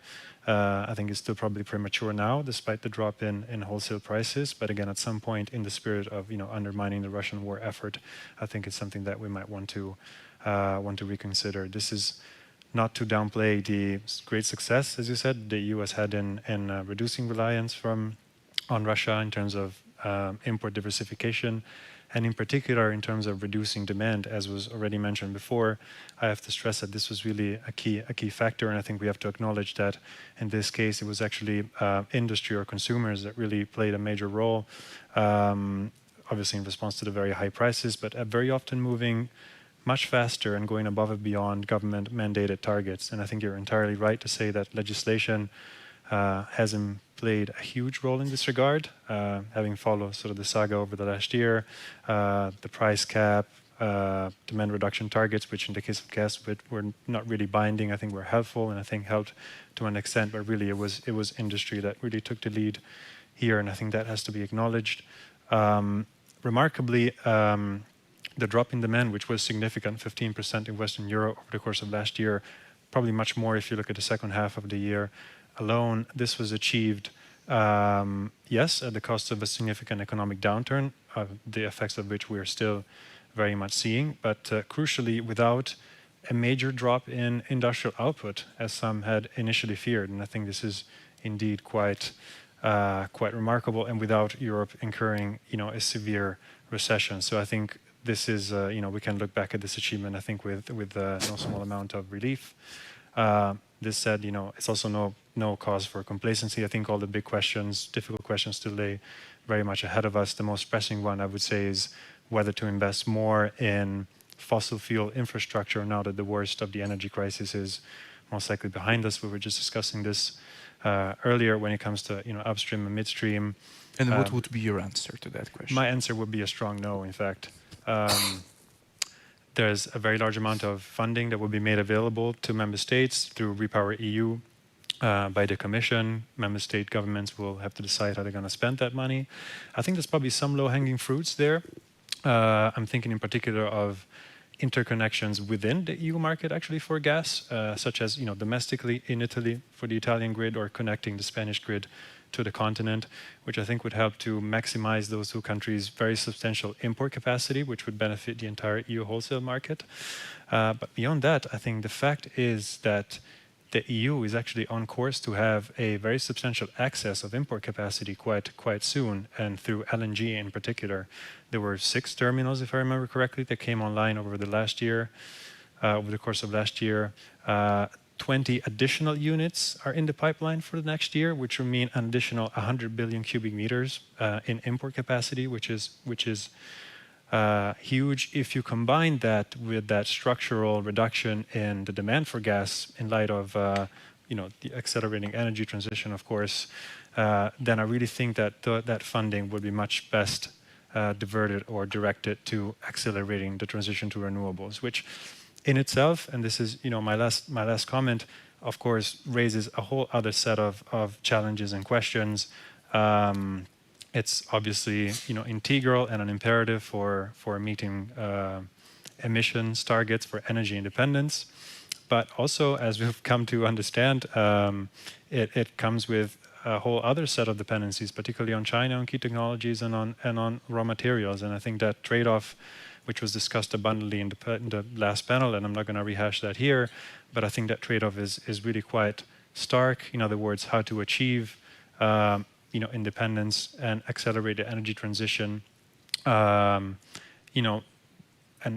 while upsetting well-established supply chains, increasing input costs, which could in turn actually hamper the energy transition itself. And I think the answer to that, put it very simply, is additional public investment with all the challenges that come with that.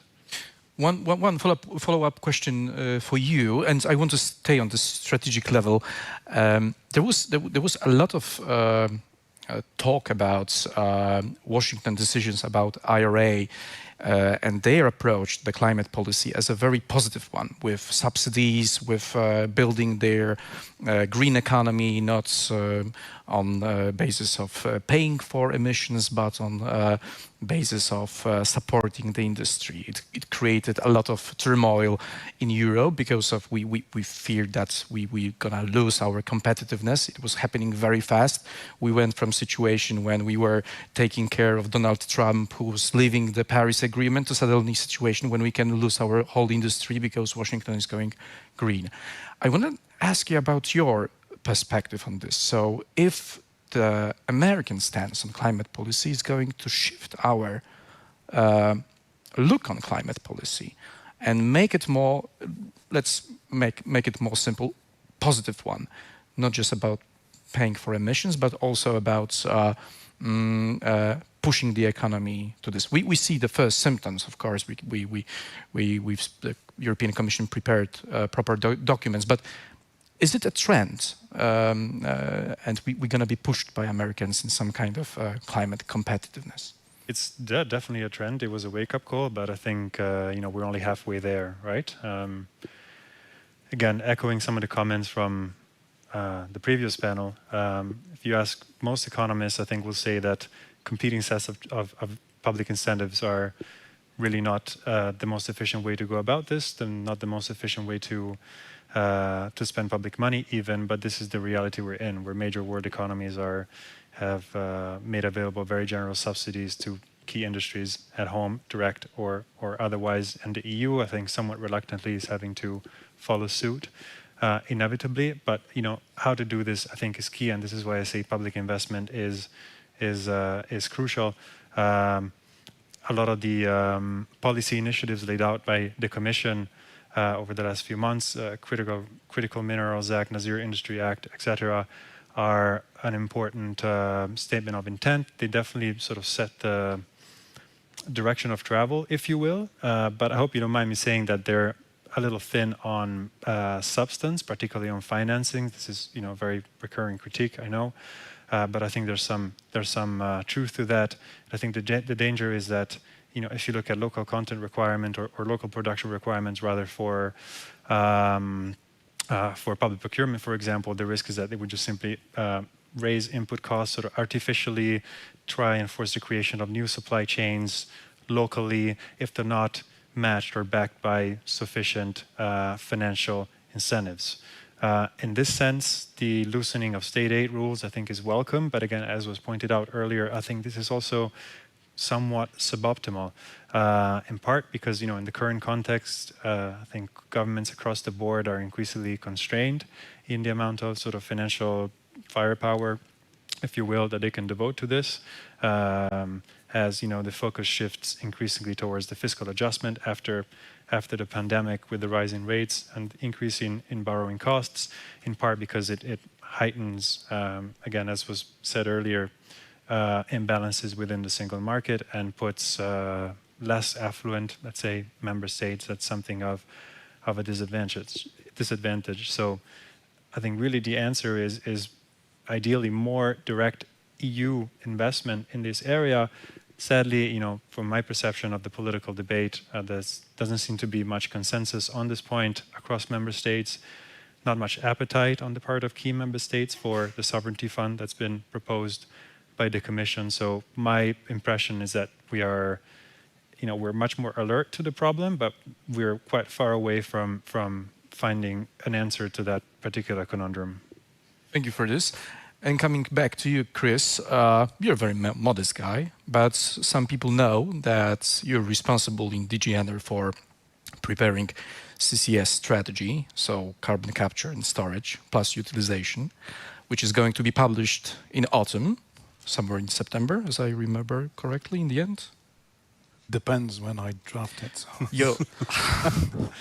Good point. Wow. So it used to be a holy grail for Polish energy sector. So we thought many years ago that we're gonna use coal for generations to come with this beautiful installation. So could you share with us what's European Commission is going to say about this and what kind of ideas you have, knowing the assumption that commissioners may have some different views than your team, which is preparing this strategy. So what are the hot takes from it? I think it's fair to say that originally the target of CCS in the Commission was the power sector. So it was to take care that coal was being combusted in a climate-friendly way, but that didn't happen because power sector decarbonized or is decarbonizing using different technologies. So everyone thought, okay, so let's forget about this technology. It's useless. Let's move on to something else. But then you have increasing climate and energy targets, and you see that certain industry sectors, if you want to keep them in Europe, need this technology to decarbonize. Take cement, steel production, chemical industries. There's quite a few. And on top of that, you have also carbon removals, which will help you to get to climate neutrality 2050, because certain sectors of the economy will never get rid of their emissions, like agriculture, for example. So you need to net them off using something else. So, for example, in the heating sector, you could use a sustainable biomass, capture the emissions, put them underground, and you go in negative. And that will be a new revenue for these installations as well, apart from selling the heat.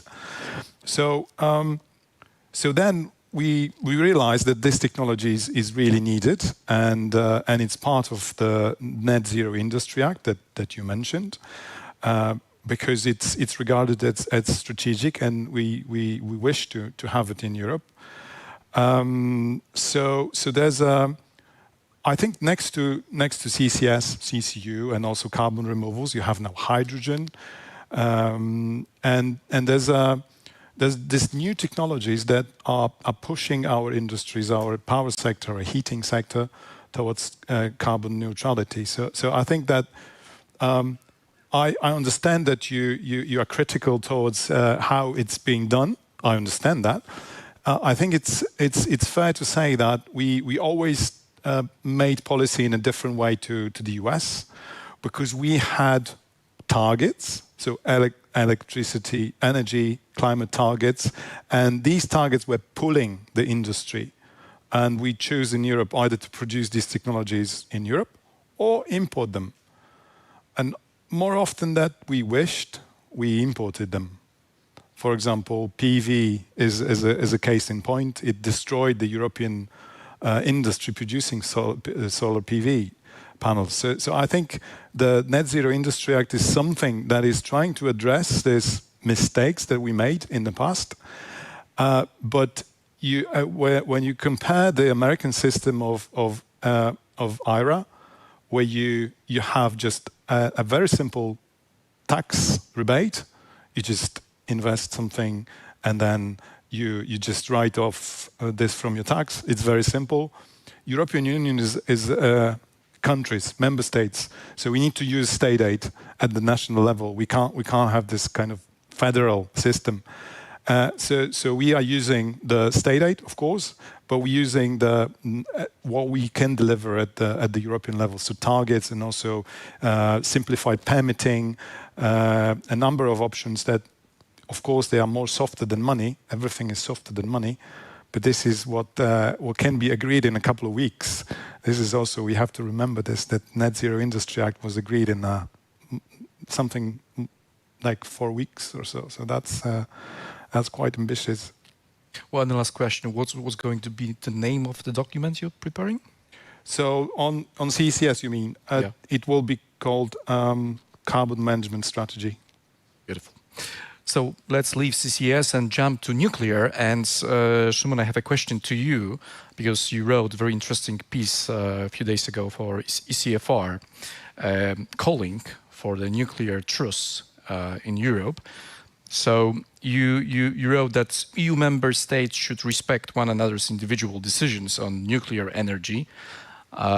After the war started, this issue is again very on the table of European debates, the question of how much we should invest in nuclear. So do you see the possibility that this kind of truce between the German camp and French camp in the EU is possible? Well, I hope it's possible, because that kind of truce is very needed. It's actually badly needed in terms of the very ambitious agenda that we have in terms of the energy transition. And I mean, the key point that I'm making is that EU member states should actually respect each other's decisions when it comes to nuclear energy and the role of nuclear energy in their energy mix. So we need to respect the Germany's decisions, which is actually rooted in different kind of let's say circumstances, and different reasons are behind the decision that was taken. It's not only, I mean, a matter of last couple of years. But also we should expect, I mean, in those countries that are very much interested in the development of nuclear projects should expect and should have a right to expect that others will respect their choice as well. That's why, and the second thing that we need to point out very clearly is, of course, I mean, reaching some kind of a compromise over nuclear issue and treating the nuclear energy as a type of the clean energy in Europe, and the development of nuclear projects in countries like Poland, for instance, whether we talk about the large-scale nuclear power plants or the small modular reactors. It cannot, of course, it cannot be treated as something that would replace the renewables and actually something that we should develop instead of renewables. And actually, again, Poland is a very good example of it, because if we look at the figures for the last decade, so from 2013 to 2022, I mean, the installed capacity of renewables increased significantly. I mean, from 4.9 gigawatts to almost 23 gigawatts. So it's a huge increase.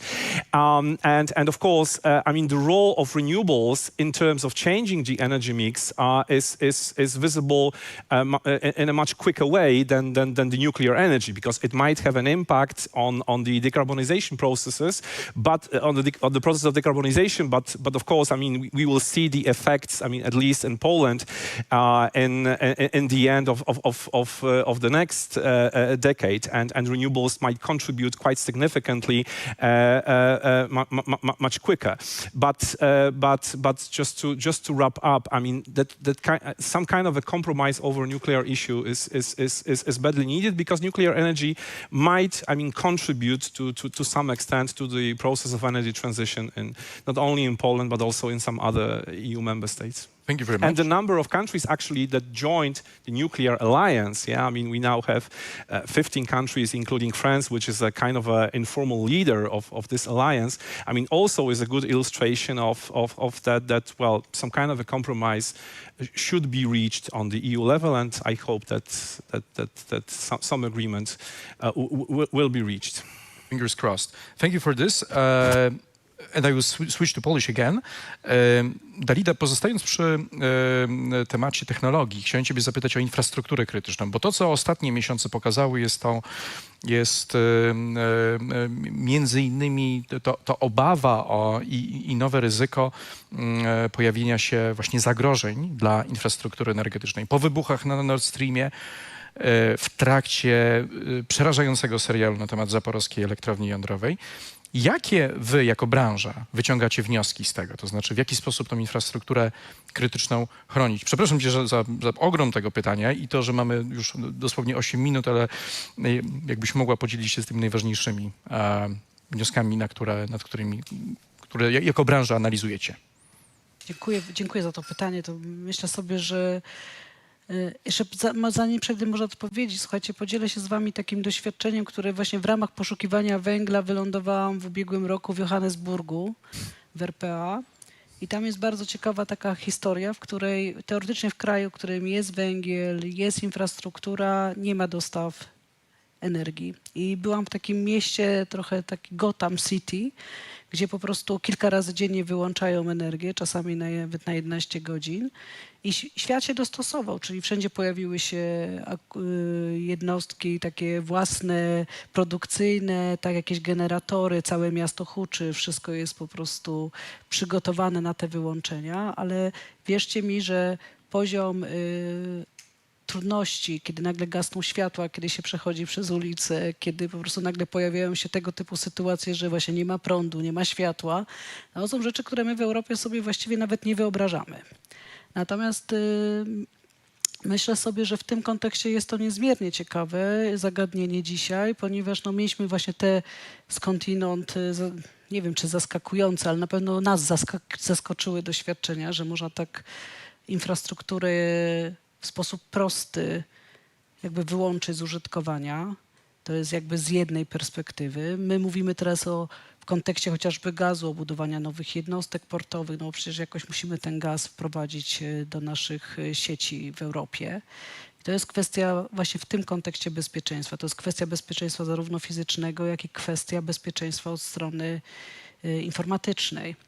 Energetyka dzisiaj to są przede wszystkim systemy, które nas dzisiaj nawigują do prowadzenia i to we wszystkich aspektach, od produkcji przez dystrybucję. No, dzisiaj nikt sobie już nie wyobraża sterowania zdalnego, czy jednostką wytwórczą, czy przesyłem.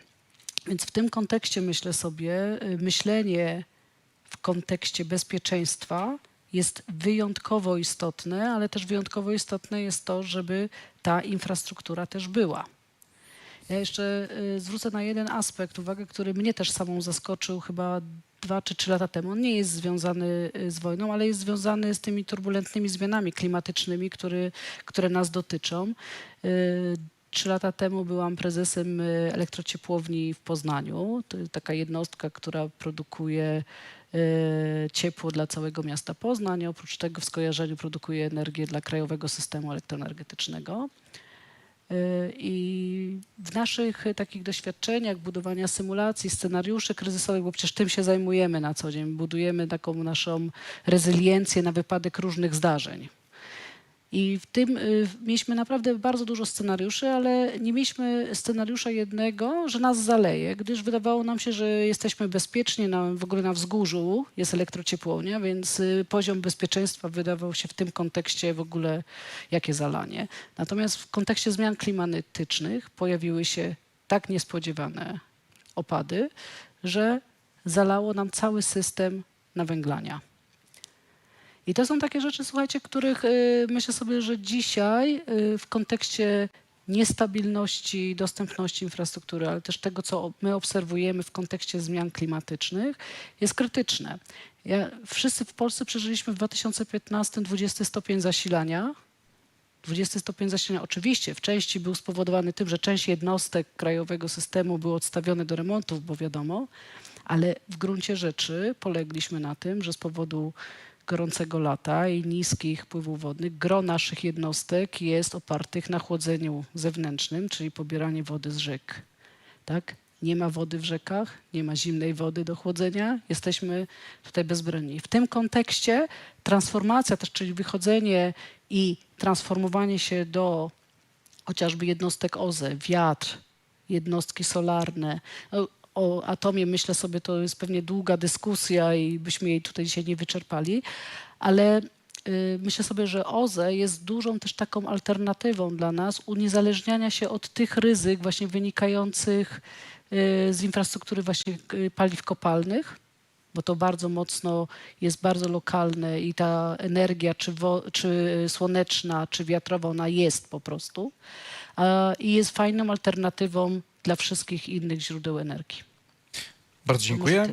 And switching back to English, Federico, I want to use this great opportunity that you are here with us and use your Italian perspective on the import of gas issue. We are in a situation when we almost decoupled from Russia, but we see growing flows of gas from, for example, from North Africa. We have a question how to build our partnerships with those countries from which we need now hydrocarbons like gas or oil, but in quite near future we won't need them. We're gonna need hydrogen, we're gonna need green electricity, green gases, but no more fuels like gas and oil. So how to build, from perspective of your country, those partnerships so we can get the stable flows of gas that we need and create some environment for closer cooperation and speeding up their transformation, the transformation of our partners. I'm conscious of time, so I promise to be brief. Well, we learned the quite painful lesson of over-reliance on one particular supplier, and North Africa was indeed crucial in remedying that. And I have to say that North African governments, they really stepped up in terms of filling the gap, particularly in relation to Italy specifically, obviously within the limits posed by existing midstream infrastructure. And I think diversification strategy is the correct one in terms of mitigating risk, but you can never completely get rid of that risk. And by the way, as you said, North Africa will also be crucial going forward, not just for gas imports, but also given its huge potential, as you said, for renewable energy, of which you will also have to import a lot going forward. But again, North Africa is a case in point in terms of lingering political risks to energy supplies. Just to name the most important, I think Algeria, if you recall, in 2021 stopped supplies to Spain through Morocco, given its territorial dispute there. In 2022, just after the invasion of Ukraine, it threatened to hold supplies to Spain via Medgas if Spain re-exported to Morocco. Not a problem for Spain because they have so much LNG import capacity anyway, and actually this benefited Italy, which was able to sort of pick up the slack when it needed to do so. And Italy is really stepping up diplomatic engagement with the region. But we still have to see that sort of translated again in concrete actions that go beyond just energy imports. Thank you, Federico, for a brief answer. Thank you all for a very interesting discussion. I have a feeling that we just touched those subjects, and I would like to dive in for a little bit more hours of talking, days maybe. Thank you. Please give us applause to top panelists. Thank you very much for this. And next on stage is Joanna Becker, Polityka Insight's Deputy Managing Director, who will speak with Vera Jourova, Vice President of European Commission for Values and Transparency, on how the EU defends democracy. So please stay with us. Thank you. Here? No. Thank you.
You can hear me. Do we have the Vice President of the Commission with us? Hello, good afternoon. Good afternoon. Good afternoon. Thank you very much, Madam Vice President, for accepting our invitation and joining the Warsaw European Conversation organized by Polityka Insight and the European Council on Foreign Relations. We have quite a few issues to discuss today, and let me start. I think I won't surprise anyone if the first question I ask is for your comment on the recent events in Poland. As you are aware, as the Commission is aware, yesterday morning, Poland's President Andrzej Duda signed a bill establishing a commission investigating Russian influence in Poland. Its purpose is primarily to investigate, in the weeks leading to the elections, Donald Tusk's policy towards Russia when he was Prime Minister. The act is widely considered unconstitutional, and as experts say, and there is no doubt, the Commission will be highly politicized. And in the last 30 hours, we've heard, and let me quote, many comments that Monday was a dark day for Poland's democracy. How do you respond to these events in one of the biggest EU countries and all these comments? Yes, ladies and gentlemen, good afternoon. Thank you for having me with you virtually.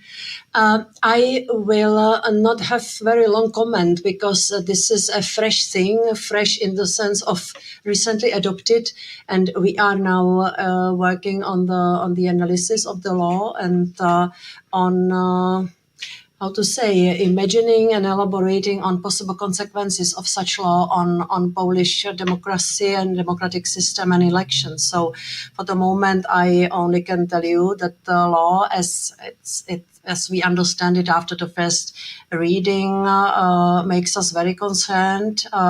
The creation of the special committee to investigate Russian influence on the internal security of Poland between 2007 and 22.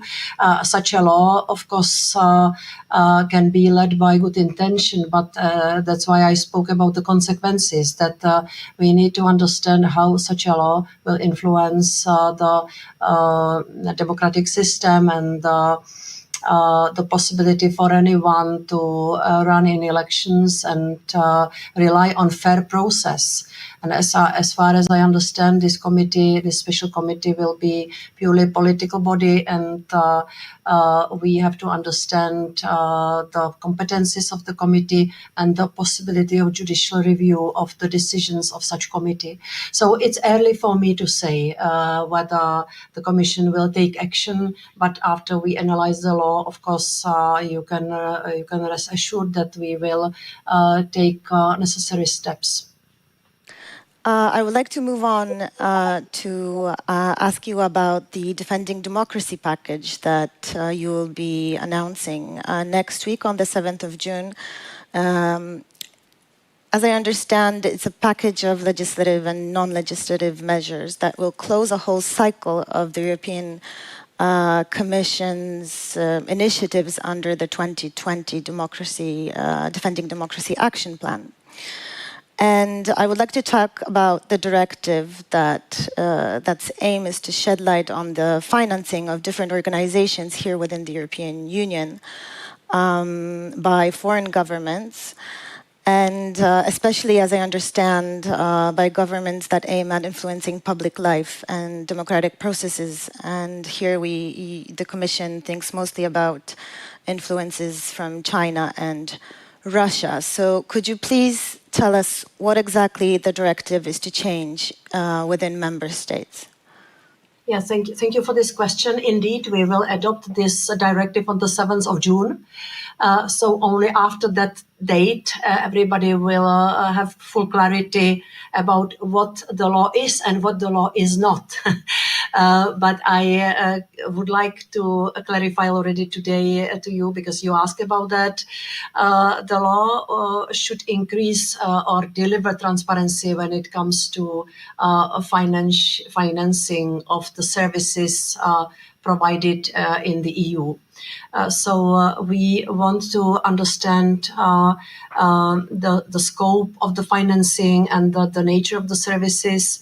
It should be the law will oblige the entities which operate on European single market to report publicly about such orders and such contracts. From outside, we do not differentiate which countries, whether China or Russia. We are not creating any blacklist or whitelist, and we speak about financing directly from the governments or organizations or entities linked to the governments abroad. Coming back to Europe, we want transparency. We want to know which kind of services and how much has been paid. And it's not targeted against anyone concrete. It will not label anyone. It will not stigmatize anyone. And I am glad I have the opportunity to dispel these doubts or these questions, because I heard that European law will be something like the law which is labeling the foreign agents. Nothing like that. We just want to achieve transparency when it comes to financing from outside, and there will be no sticking, no sanction of those who are working on behalf of the third countries.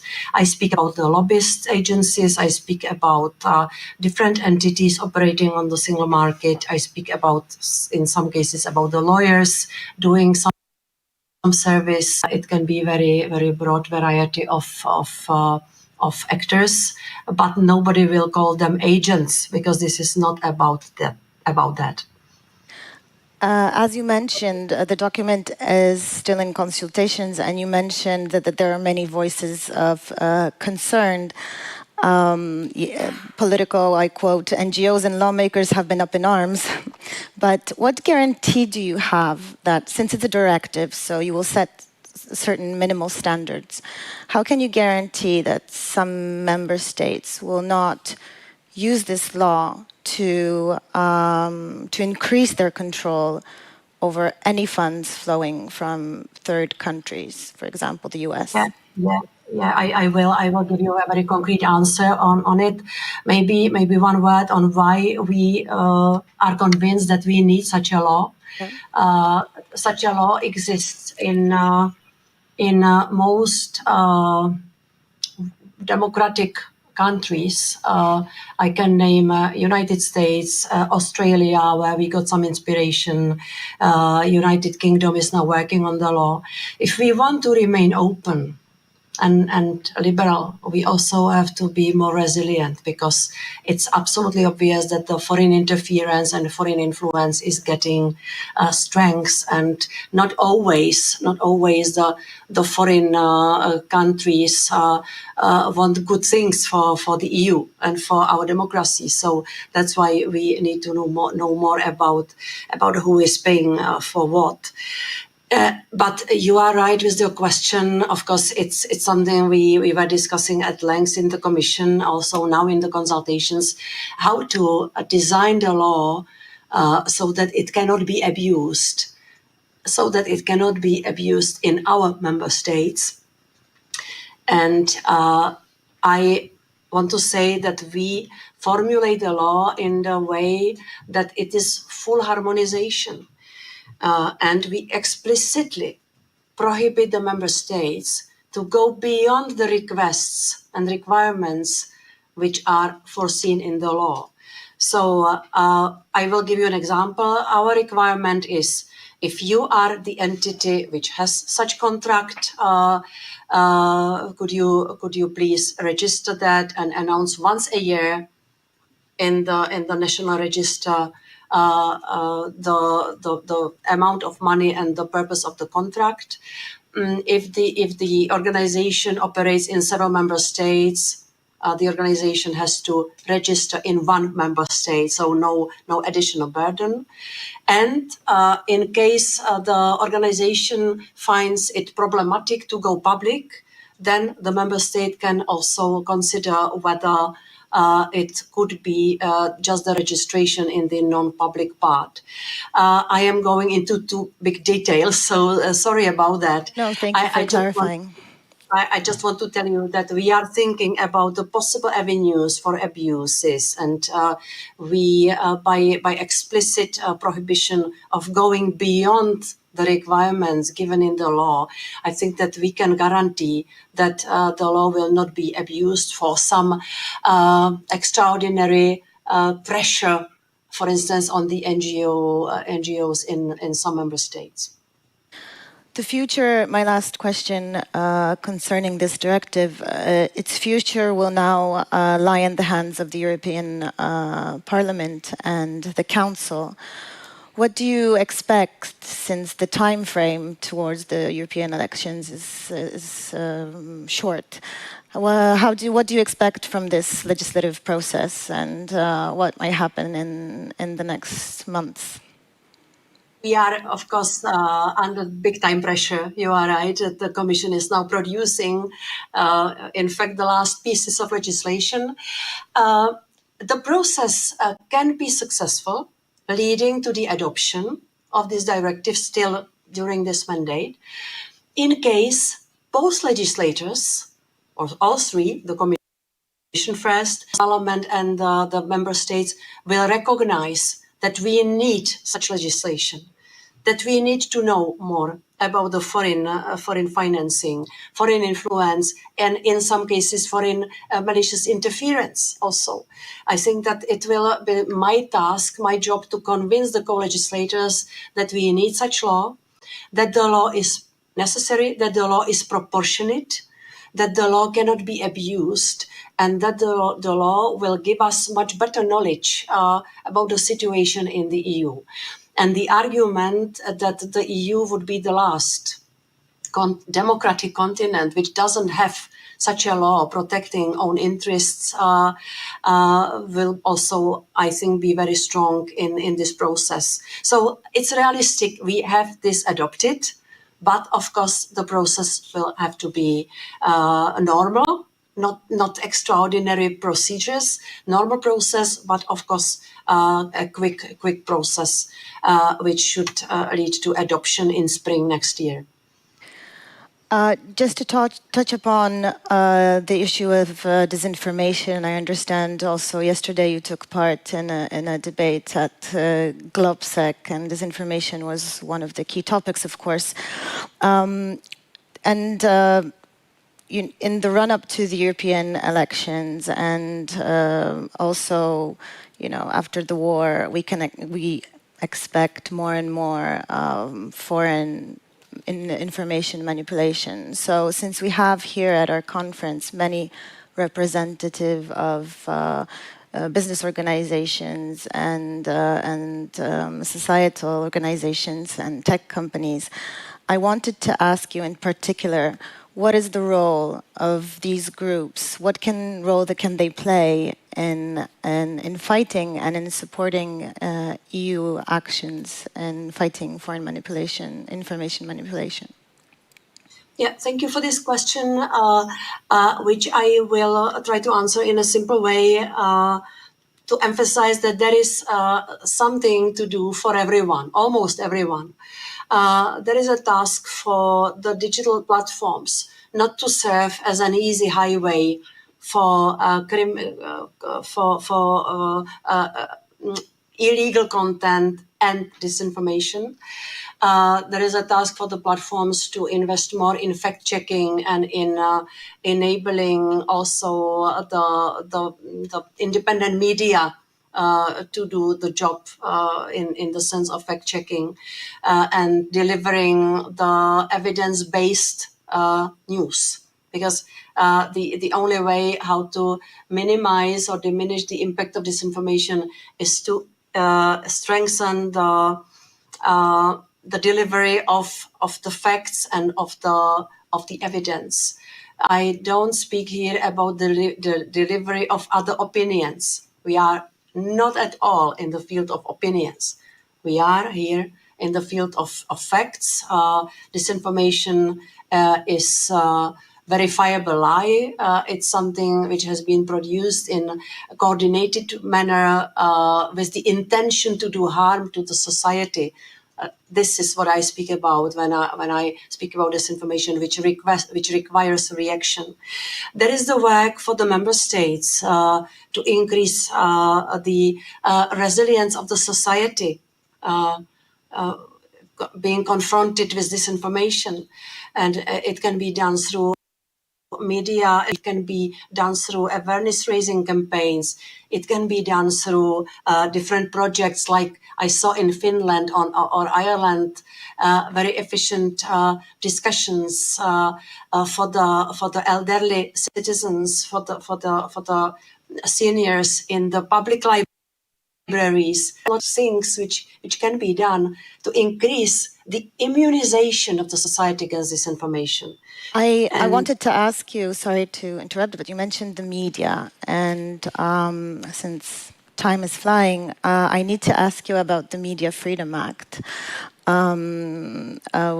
How exactly the Media Freedom Act, which you proposed last autumn, how exactly will the proposal work in favor of countering the growing politicization of media in some member states?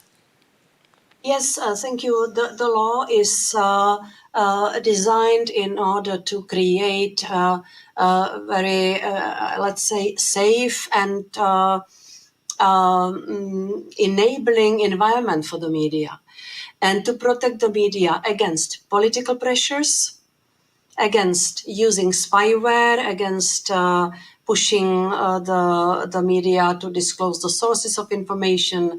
I am just mentioning several things which are prohibited by this law.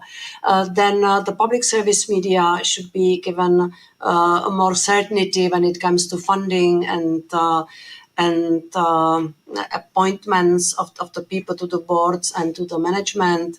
There should be some safety measure against the transactions on the market, which could create some kind of monopoly of media in a country, which would decrease the plurality of opinions. Well, there are a lot of measures also regarding transparency. We would like to achieve full transparency of media ownership, and something which is important in Poland, because from our surveys we read that there is not enough transparency when it comes to public financing of media and public advertising. So we want full transparency of the public advertising. There are many concrete things which should strengthen the position of the media in the EU and in each member state against different kinds of pressures. And I believe that we need such law because the media have a very difficult position now, and the trend is worsening. But again, the document is now discussed within the European Parliament, and in an open letter, because you would think that such a law would be enthusiastically embraced in countries. But then in an open letter, different editors and representatives of journalist associations from Poland, Hungary, Czechia have appealed to Chancellor Olaf Scholz to review Germany's stance on the act and its coalition with Poland and Hungary to weaken the Commission's proposal. So I have heard you speaking about Germany's leadership on this issue, and again, I would ask you how you see this process and this threat that the Commission's proposal might be weakened. Yes, I don't know any other method than to discuss with the opponents and to try to convince them, for instance, to convince Germany that this Media Freedom Act is not going to decrease the protection of media in Germany. Because what I hear from Germany, we have fantastic, robust system which is protecting the independence of media 100%. I don't have any other method than to speak to the publishers to convince them that the Media Freedom Act is not going to introduce any kind of censorship, which I sometimes hear as well. And I don't know where they take such criticism. When they read the law, they cannot find any place which would suggest that somebody will have the right to censor the content the media produce. So the method of discussion, bringing arguments, but also a constructive work with the co-legislators. Because there are interesting ideas in the parliament and very constructive and interesting proposals from the member states. And for me, it's a task to sit with them at the table and discuss the best possible solution. And this is ahead of us. This will happen, this sitting around the table this autumn, because I hope the parliament will vote maybe in September, and then we will have good 6 months for sitting again and again around the table, clarifying positions and working together on the best possible Media Freedom Act. I believe we can manage. Madam Vice President, thank you very much. We'll be following your announcement next week and the negotiation process in the months to come. Thank you very much for accepting our invitation. Thank you very much, and many regards to Warsaw. Have a good day. Bye. Thank you. Ladies and gentlemen, thank you very much for joining our Warsaw European Conversation. It's been a long day. Thank you very much to Piotr Buras and the European Council on Foreign Relations, and we hope to see you next year. Thank you very much.